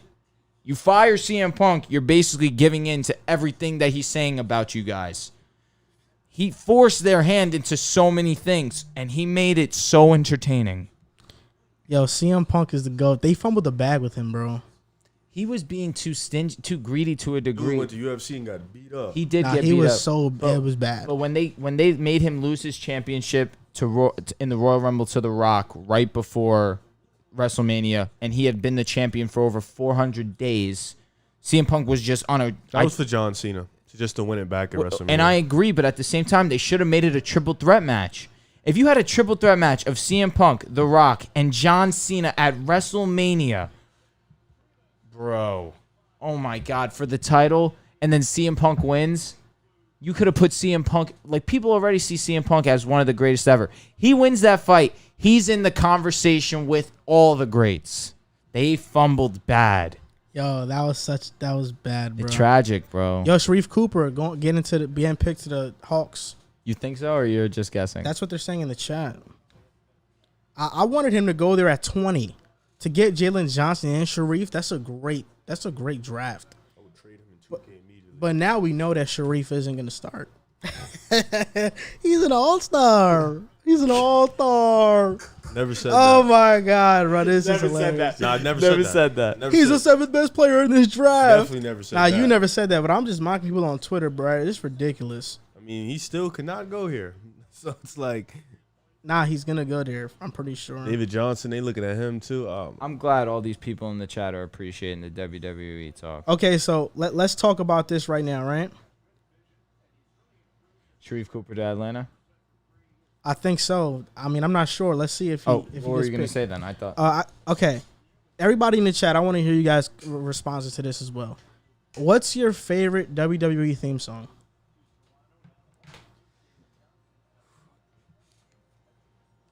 Oh, you want me to give my answer too? Yeah. That's tough. I'm asking you, Riv, and me. All of us answer this question. I'm gonna give 3 answers. Let's go, man. Congratulations. Let's bro. go, Sharif. The Hawks are. Oh, now I got in Cam 2K. and Sharif is lit. How long do you have Cam for? He's gonna stay, bro. Once they realize he's the greatest, let's go though. I'm gonna go 3-way tie. I'm gonna go Edge. Not a 3-way tie. I'm just gonna name 3. Edge, D-Generation X, Undertaker. I'm gonna go Shawn Michaels versus Undertaker's theme song, really? I love Wait, Undertaker. you said theme song? Just think about how emphatic a theme song is. You hear the bro. If you like it, you like it. You don't gotta explain that to me. No, I know. I'm just no, but like that it's shit was just Undertaker's strings.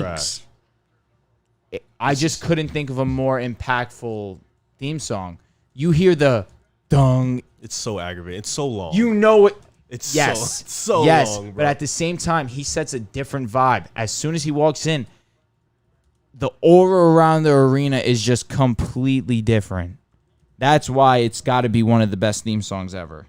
I'm gonna go. And you remember when Meek tried to use that beat for the Drake diss track, and they took his song off SoundCloud for copyright? Man, that shit was trash.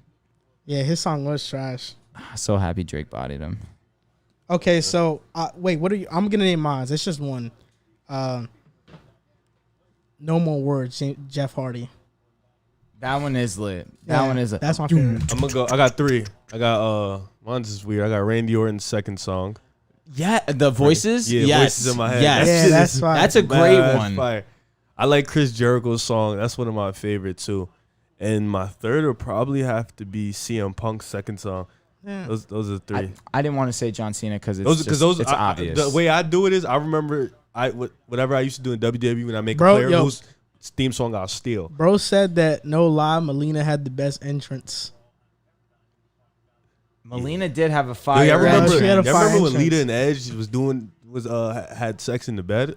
Yes, on Raw? they were wilding. Lita was. You know who had a great entrance too? Batista.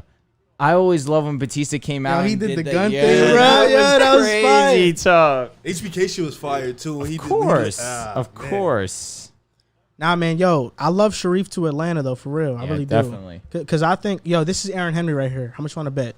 I don't want to bet, bro. Brooklyn. I'm just glad Sharif. I just think it's Aaron Henry. They need a defender. Let's get your guy drafted. Jared Butler went. Hey, to San Sharif's Antonio, supposed to be a right? first round pick.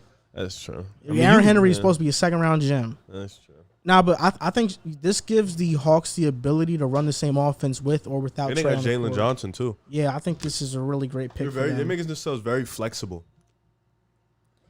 Yeah, man. So, I was thinking about this other song too, brother. There are a lot of really good songs, bro. How about the worst song? What's the worst song? I got one off the top of my head. What? The Great Khali. I mean, he's just a terrible guy. That's hard. You're gonna make me Google real quick. Kane's song was tough. Kane's song. I'm talking about terrible. Yeah, I'm trying to think. I was just thinking of Kane though. Kane's song was tough. Yeah, Kane's song was whose good. song I didn't like? Mark Henry's song was tough too. I think that's Mafia or something. No. Somebody go a get famous their ass rap kicked. group made Yeah. that Do song. you remember Chavo? Yeah. Ooh, Chavo. I hated him, bro. He's a weird guy. That Apple shit blew mine. That's not Chavo. No, you talking about Carlito? You're talking about Yes, Carlito. yes. I spit in the face of people who don't like to be. I remember the Hurricane song. Nah, I don't. Yo, Carlito's shit was fire. He was like, I spit in the face of people who don't want to be cool. I hated him. Yo, his shit was funny. Yo, somebody just put this in the chat, but the Super Crazy song. Yo, you ever heard this shit? He was like, I ain't no crazy. I ain't super crazy. Yo. Stomach is killing me. Nah, Chance said JBL's theme song. That's a That fact. shit was trash. JBL's theme song was so trash, bro. It was the goddamn like the animal, the horse, or no, the cow. It was like a cow. It was like an American. It's such an American theme song. Shawn Michaels has to have one of the best theme songs. Also, I think he made that song, right? Teddy Long theme song was fire. Yes. Yeah. Yes. His was fire. He was swaggy. Every right? time he came out, it was lit. I like Vince McMahon's theme song too. Here comes the money. That is tough. That's Shane. Then what's Vince's? He's just walking like a weirdo. And No, Vince McMahon's song is like, yo, like it's like, no chance. Yeah, that shit. Yeah, Shane's song was fire. Shane's song was is mad lit. fire. Shane's is lit. Yes, bro. Yeah. You're right. Yo, his was fire too, bro. What do we think about Dean Ambrose song? That's cool. I like Seth Rollins' song way more. I just think that it's the more OG type of WWE feel, and you hear "Burn It Down." You just hear the whole crowd get lit. You know who else has a great theme song? Becky Lynch. Yeah. I don't know if you guys care about Becky Lynch. She just gave birth actually, so that's why she hasn't been around in WWE for a while. But her song is tough. Man, I honestly love Sharif to Atlanta, bro. I love that pick. I'll be honest. Me too. But yo, we should really start talking about WWE. I'm in. Yeah, I'm but definitely in. I don't know. Like, if we talk How about would we it, do it? if we talk about it, we could just do what we was doing, like, yo, best theme songs, or this was the best moment. Yo, remember when CM Punk did this? I don't know, something like that. Should we like do it on this podcast, or should we start like a whole separate podcast, like its own little thing? Joshua W.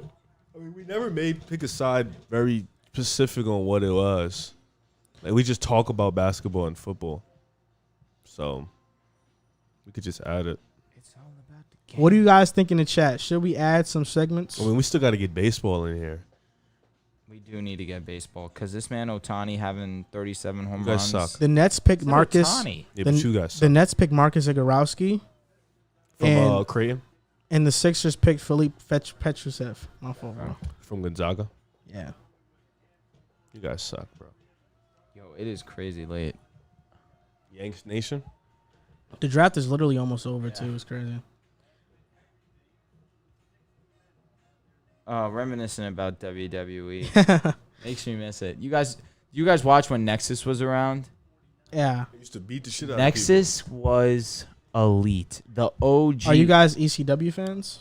Yeah. ECW was tough. I started watching ECW when the championship belt was gray. So when Christian was the Yeah. champ. They just ain't have enough guys. Was Sting on No, ECW I was on. Yeah, also? when Big Daddy V was getting pushed as the top. Yeah, they didn't have enough guys Rob to push. Van Dam was also No, that was ECW. before. He's thinking of the great championship. You thinking of the old, like when Tommy Dreamer, Sandman, Sabu. He used to do some I'll weird never shit forget. too. It was ECW versus, I think it was WWE, and it was. No, it's Raw versus SmackDown versus ECW. That's what it just was. But older. it was John Cena versus Rob Van Dam. Oh, and Rob Van Dam beat John Cena, and all of ECW had Rob Van Dam lifted on his shoulders. It was crazy lit. Yeah, they did smoke John Cena. He's not kidding. Yo, I remember when. Yeah, John Cena versus the whole Randy and John versus the whole roster. That's a fact. Bro, I remember when this guy was up. I was about to say when CM Punk did the GTS to Big Daddy V, bro. Who said it again? CM Punk Did the go to sleep to To Big Big Daddy? Daddy V. Yes. When he came back, that was nuts. That was OD. That was crazy. Remember when Kelly did that Kelly Expose on ECW? Kelly is in the Hall of Bro, Fame. I was a kid wilding, bro. Yo, Kelly, bro. Nah, she was different. She was different. She's the OG. Yo, she was so different.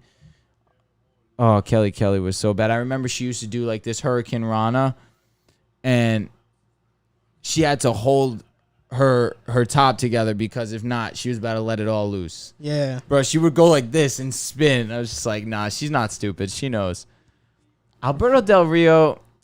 Yo, I hated her. I hated her boyfriend, bro. He would always come in like right. Kelly's. Yeah, I don't remember him. When she did the Kelly Exposed, whenever she would like fully strip, bro, her boyfriend would come and just take her. Bro, I used to get so tight as a man as when I was young, bro. I was like, come on, I was like, come on. I was dumb tight. You bro. know what we're here to see. Nah, he robbed us. Alberto Del Rio really. Man, there are so many great WWE moments, bro. Just went on for like 30 minutes talking about him. Yo, Aaron Henry better get drafted, bro. I'm gonna be so tight, bro. They don't even have him as best available. Yeah, because they don't really know what they're talking about. They have Austin Reeves better than him. Like, come on. That's Cap. Yeah, it is. They're picking Aaron Henry. This is a Grizzlies type pick. There we go. That's a good pick. Brandon Boston to Memphis. The Pelicans got it though. Yeah, that's a fact, bro. Trade to Pelicans. Yo, you know that well, he's like Brandon Ingram light, so. Yo, you know that Alberto Del Rio got charged like domestic assault, something like know that. Bro, there's so much great WWE moments, bro. That's crazy. Alberto Del Rio really drove a car into the ring every single day. JBL did that too. The limo. Alberto Del Rio had his own personal ring announcer too. And I always love when he got his ass beat. No, Brandon Boston is going to the Clippers. What a weird graphic that it says proposed to the Pelicans. He's going to the Clippers. I can work with that. Bro, where is Aaron Henry? Is he going to get drafted? How do you check the views? The views on what? The full views? Uh-huh. You won't be able to see it until it's done. I could see it right now because it's like I'm on the analytics page. Luka Garza got picked. Yo, the elimination chamber used to be crazy, bro. I remember Elimination Chamber was like, if you went in with the title, you didn't come out with it. And Edge went in with the title, and this is when Edge was the guy in SmackDown. And it was Rey Mysterio and Edge, the last two in the Elimination Chamber. Rey Mysterio goes to hit Edge with the 619 off the top of the Elimination Chamber pod. You know what I'm talking about? The pod that they chill in until they're called. Mm-hmm. Bro goes to hit him with the 6-1, the finishing maneuver, the 619. Dude spears him mid-air for the championship. And that was the first time ever that someone went in and left the champion. That's cap. No. Triple H done it. He was the first. Really? Edge was the first. What do you think about Luka Garza in the NBA? He got drafted to Detroit. They just traded Mason Plumlee. So what's between him and Stewart? Stewart is better, yeah. This man Garza averaged buckets. One of my fave moments of recent memory was the Shield versus Batista, Randy, and Triple H. Have you seen that, Drew? Because I haven't seen that. One of my favorite moments was the Shield, Batista, Randy, and Triple H. I think that's when Seth Rollins betrayed the Shield. Yeah, that is that. Seth Rollins. The thing was, when the Shield came in, I wasn't a fan of the Shield because the Shield were mad inconsistent. It was like they would beat up, someone that was doing something wrong, but then they would beat up someone who's like a regular dude. And then when Seth Rollins switched, that changed everything, and it just took Seth Rollins to a whole other level because Seth Rollins actually had good mic skills. Roman Reigns, it took him 4 or 5 years to learn these mic skills. Yeah, dude, Yeah, he's still not even that good. No, I can't agree. Now with Paul Heyman has taken Roman Reigns to a height that I didn't think he would reach. Roman by himself, though? He's been very good recently. Very good. I watch the clips in the morning at work. I get mad bored, and I just watch like the little promos that they have. Yeah. And he's like, acknowledge me. You need to acknowledge what I'm doing. I'm the head of this company. All this stuff. But he actually talks well. But his tone of voice when he's talking is definitely unique. So I like the approach that he's been going with recently. Definitely better than I could still kind of feel that iffiness though. In genuine, like, you know what I'm saying? ungenuine. Yeah, like it's not. I could still feel that unnaturalness. Is what I'm saying. I think what he's going for is like a Jason Momoa type of energy. You know what I'm talking about? Yeah. Aquaman. He thinks he's The Rock. I think he understands he's not The No, Rock. I think he thinks he has that instant ability, though. I think he thinks he has the wrestling skill of The Rock, but the mic skills. How good a wrestler do you think he is? Roman Reigns, he's elite. He's a better wrestler. The Rock wasn't that great of a wrestler. Ooh. He was a good wrestler. But That's he was better on the mic. That's why he didn't win that much. Wait, what? Yeah, he's saying that he didn't think that The Rock was as good of a wrestler. Like, I thought he was all right, others. but there was a reason why he didn't keep titles for too long. He was more like a mic guy. He definitely was a mic guy for sure. Probably. Don't the get me best wrong. we've He's the ever- reason the company's where it's at today. He's one of the reasons. He's one of the best we've ever seen on a mic. That being said, in the ring, him and Stone Cold used to have. But you wonder why Stone Cold always beat him and Triple H. He didn't always beat him. He didn't always beat him. Stone Cold only lost to him, I think, like once. But at WrestleMania. The third time.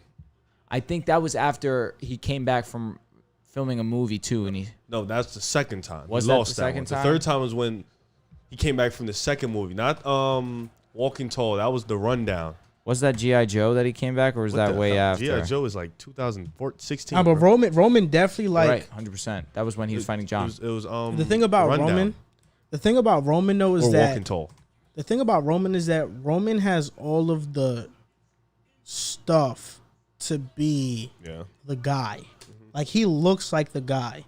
That's why if he just his mic skills are way better now. That's why he's a heel. That's why he's been so successful. But that's all he really needed to improve because he's really he has everything. Wasn't good. Him as a heel though, I think is why his mic skills has been what it is.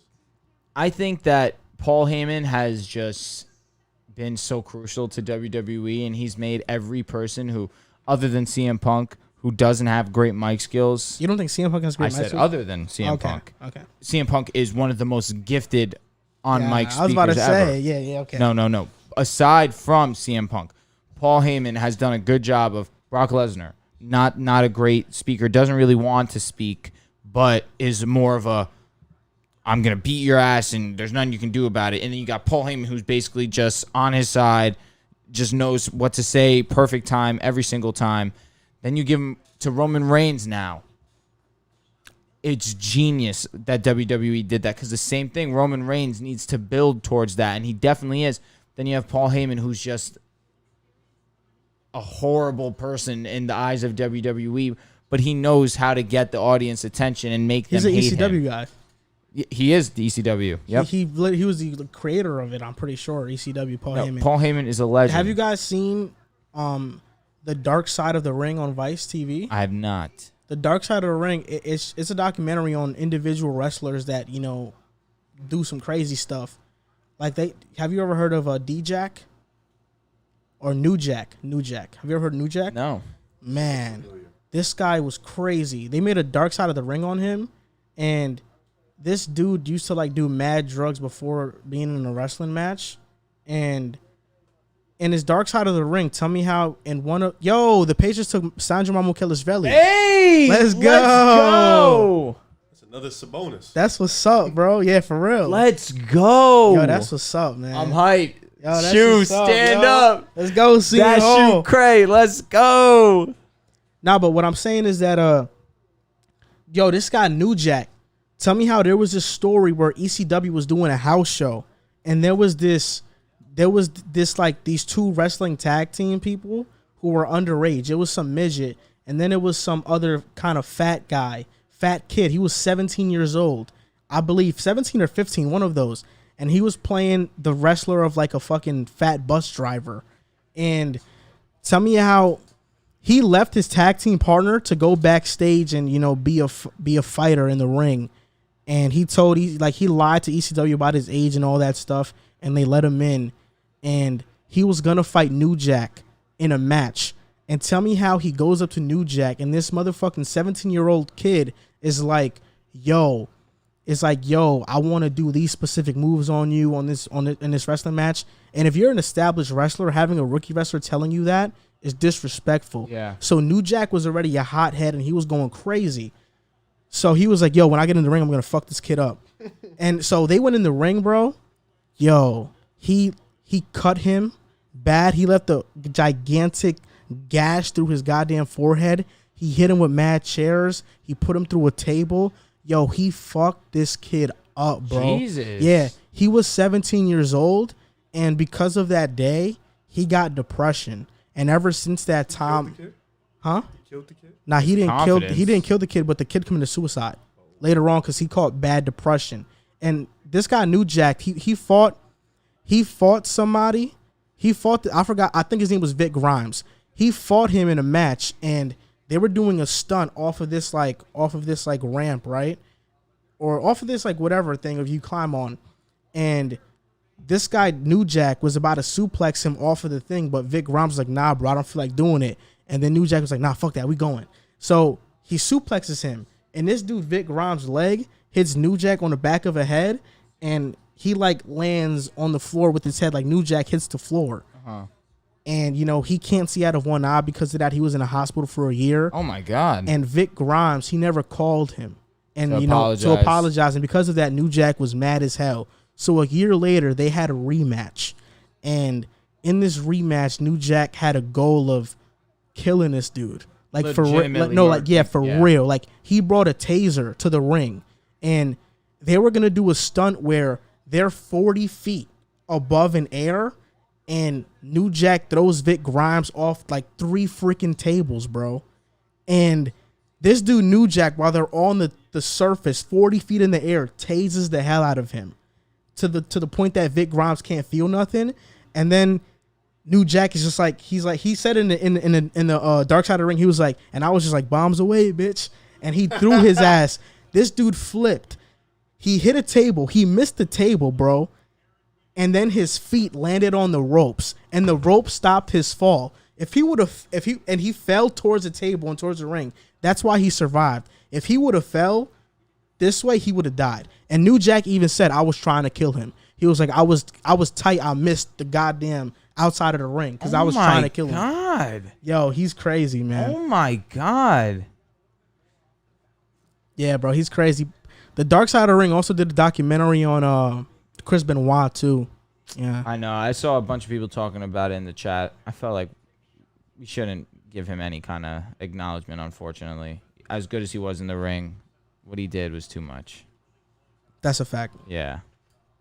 But also, what was I about to say? So, there's a lot of wrestling documentaries, but like Bret Hart came out with one, and it shows the behind the scenes. Remember Owen Hart and what happened with Owen Hart? Yeah, that was crazy. Bruh. My uncle actually was telling me about it because he was watching it live, and they said that something happened.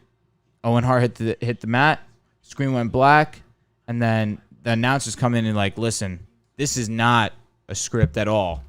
Something went wrong. Owen Hart has had a terrible accident. He's actually dead. Dude, I have chills all over my body right now. You just can't make something like that up. Yeah, that's different, bro. When I tell you I got chills all over my body, I'm serious. That's straight different, up nuts. man. Yo, Shawn Michaels stopped flying into the ring because of that. But Bret Hart, he came out with a documentary, and it was eye-opening, bro. Like Mick Foley, I think this independent docu-maker, made a documentary, and he was backstage the day the pay-per-view that The Rock hit Mick Foley with like 9 chair shots to the head while he was handcuffed. Yeah. And The Rock is just hitting him with these chairs, and his family's in the front row with, his kids watching their dad get beat the hell up with a chair, bro. It's crazy, bro. Yo, WWE's crazy, bro. They used to do some wild things. That's why I'm glad they moved away from the Attitude Era, because I think that was a little bit too much, bro. Yeah. Like, it's because everyone was roided out. They were just doing crazy-ass things. Rewatching it now is kind of like, hey, yo, that's cringe, bro. Yeah, that's very cringe. That's borderline cringe, but like, oh, my God, bro, I want to see that. Yeah. But people loved it, bro. For real. Loved it. Yo, did you know that The Rock was Stone Cold's last match? The Rock beat Stone Cold. Yeah. And that was Stone Cold's last match. Because he had neck his injuries. Yeah. Bro, that's crazy. I had no idea. So before we answer this comment or we talk about this comment, so Aaron Wiggins, OKC, and the Pacers didn't get Sandro. It was the Bucks, the Milwaukee Bucks. That's still good. They got Sandro. Very cool. The Hornets got Scottie Lewis at 56. Okay. And Elijah Jersey. Elijah P wants to know about Goldberg. How do you guys feel about him? I feel like Goldberg's more of a WCW guy. I didn't really watch too much of WCW, but his time in the WWE, he's pretty imposing. He was just like a Batista times like 2, realistically. I wasn't a big fan of Goldberg because I felt his matches were way too short. It's because he doesn't have so dominant, man. Yeah, but no, that jackhammer was dangerous. Yeah, like that's the one of, I think they say like you have the spear it hurts. Like they say that the screwdriver finishing move is the best finishing move in WWE. I think up until Brock Lesnar recently, no one has kicked out after the first time it's been done. So once the screwdriver got done to you, the first time the match was over. It's so funny. OD is that? How OD is that? But it's like we know it's script, so it's just like it's crazy how we're just still like zoomed in though, like really listening, like we don't know it's script. It's so crazy. WWE got it. WWE got That's it. what WWE I wanted to get out real. of it. Just the fact that it may be scripted, but at the same time, it's like any movie. Bro, imagine scripted. getting speared by him. You like know how the end of a movie is usually gonna go. It's gonna be something happens. That's the whole movie. They try to figure out this problem. There's a little turn that they in trying to solve this problem, it doesn't work out. In the end, they figure it out. They finish the job. That's it. That's usually how it goes. WWE, it's a constant cycle of you don't know what's going to happen. Eventually it happens, but it takes a long time for that to happen. And the fact that it's a week-to-week thing, it allows them to do a lot of other things. But Goldberg, like we were talking about, bro, when he fought Brock Lesnar at Survivor Series, and that match was like 10 seconds long. Most of their matches are. Brock Lesnar had never, like, he was on like months on months end of not losing at all. Like, he would only show out for pay-per-view events. He was just on some dickhead shit. He just never would come on to the. But that's the thing. Like, somebody mentioned in the comment right now, Goldberg was actually terrible. They made the matches short because you can tell Goldberg actually can't wrestle. But the attitude that he had towards with the crowd, he was just able to gain such a following because that energy he brought. He wasn't a great wrestler, you're right, but the dominance that he had, he was so strong. He was just so able to get a rally behind him. His entrance is also one of the best there is too. The camera on him as he's walking in, just mad as hell. He gets into the entrance, he gets into the ring, and it's just all eyes are on him. You know what was one of my favorite moments in WWE? When Shawn Michaels faced off Ric Flair in WrestleMania. I liked his Undertaker battle. And Sweet Chin music'd him and was like, I'm sorry. Yo, it's funny because it's really acting, bro. But like, yo, they make it so. Really good at To be honest, I don't think in that moment it was really acting. I don't think that Shawn Michaels was acting when he was starting to cry. No, I don't think so. When either. he Sweet Chin music'd him and said, "I'm sorry," But you don't think it's amazing that all these wrestlers, like, they know that, it's all scripted, but they're so emotionally invested into these moments. Like, I think, like, that's awesome, bro. They're so emotionally invested into these moments. It's actually pretty crazy.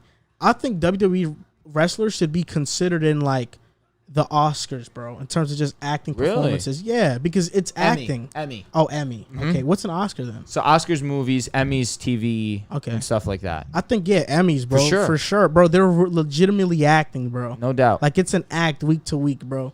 Like, imagine, like, John Cena, like, doing a promo and you're just Roman Reigns and you just have to be serious.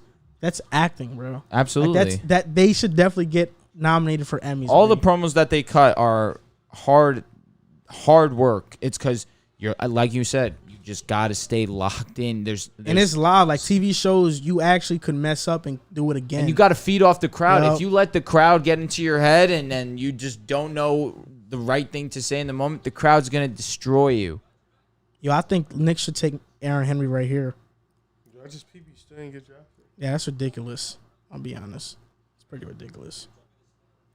Nah, man, but yo, it's pretty crazy, bro. How did you see when John Cena was doing a promo with Roman and he talked about his mic skills? That is one of the most disrespectful moments I've ever seen. He was like, "The reason I'm still here is because you can't cut a promo." Bro, he went crazy on him. But now there's a promo that Roman recently cut. And he was like, you know what? Like, I haven't been acknowledged. And you know what? John Cena comes out of nowhere. And his return, he's acknowledging me. But it's not like he's giving me anything different. He's coming in with, he tried to give me, like, the nostalgia feel. Comes in with the same song, the same shirt, the same shorts. He cut a good promo on John Cena. He's like, why am I going to give this guy my energy, my time? Baylor to fight, right? Yo. For some guy who doesn't follow WWE, a decent amount. OD, he did pick Finn Balor. As much, but I still follow. Bro, when he Finn Balor, Finn Balor. Finn Balor, he's the only guy that's beat the whole Shield. Really? What's messed up about that is they did him dirty, low key. They didn't give him a run again. He beat the Shield, and he hasn't been big ever Seth since. Rollins, and he got hurt, I believe. Seth Rollins, who is the was guy, good, in my bro? opinion. Evan Bourne. When Randy Orton RKO'd the shit out of him, that was crazy. Did you know he was the one that came up with that idea? Evan wasn't Randy. Evan came up to him and said, "Dude, I'm gonna do my finishing move. It would be lit if you caught me midair and RKO'd me." Randy's good at that shit too. And Randy was like, "Let's do it." Yo, do you guys remember Jimmy Wang Yang? The name sounds mad familiar. Jimmy Wang Yang. Nah, bro. Yo, he had like a cowboy theme song. He played like an Asian. He played like an Asian guy, that must bro. Be throwback SmackDown. It was. Nah, it wasn't. It was like 2010. He played an Asian guy, but he's actually white, bro. Okay. Yeah. It's funny. But Mad weird. WWE is messed up, bro. They be doing. They really give you a whole character and just be like, be this. Booker, because Randy's supposed to be some sick, twisted mental guy, and he's dead not. what's unfortunate is that Booker T was low key the best wrestler that they had at that time, and when they turned him bad, they completely ruined how he was perceived. Because when he turned back, like the reason why everyone loved Booker T because he was doing the spinneroonie. Exactly. He just got the crowd going. But then when he went bad, it turned the crowd against him. He became King Booker. Exactly. Weird guy. Once King Booker was lit. Yeah, but it was just like, bro. Yeah, the bad. Coming in Yeah, with this when he was crowd. bad guy, it wasn't lit. But I love when he came on. He started being the announcer for SmackDown. That definitely made it lit. I think you guys traded. Man, it's Jericho Sims. It's not too bad. Yo, honestly, man, it's about to be 1 a.m. I think this is about time we should end this live, man. Yeah, that sounds like a good idea to me, man. So if you made it this far, if you've been watching us this far, thank you so much for tuning in. If you tune in even for a second, we appreciate it a lot. So thank you guys for tuning in to the draft. We're going to have an episode soon come out, and we're looking forward to that and to you guys watching. So we'll see you guys next time. Thanks for tuning in.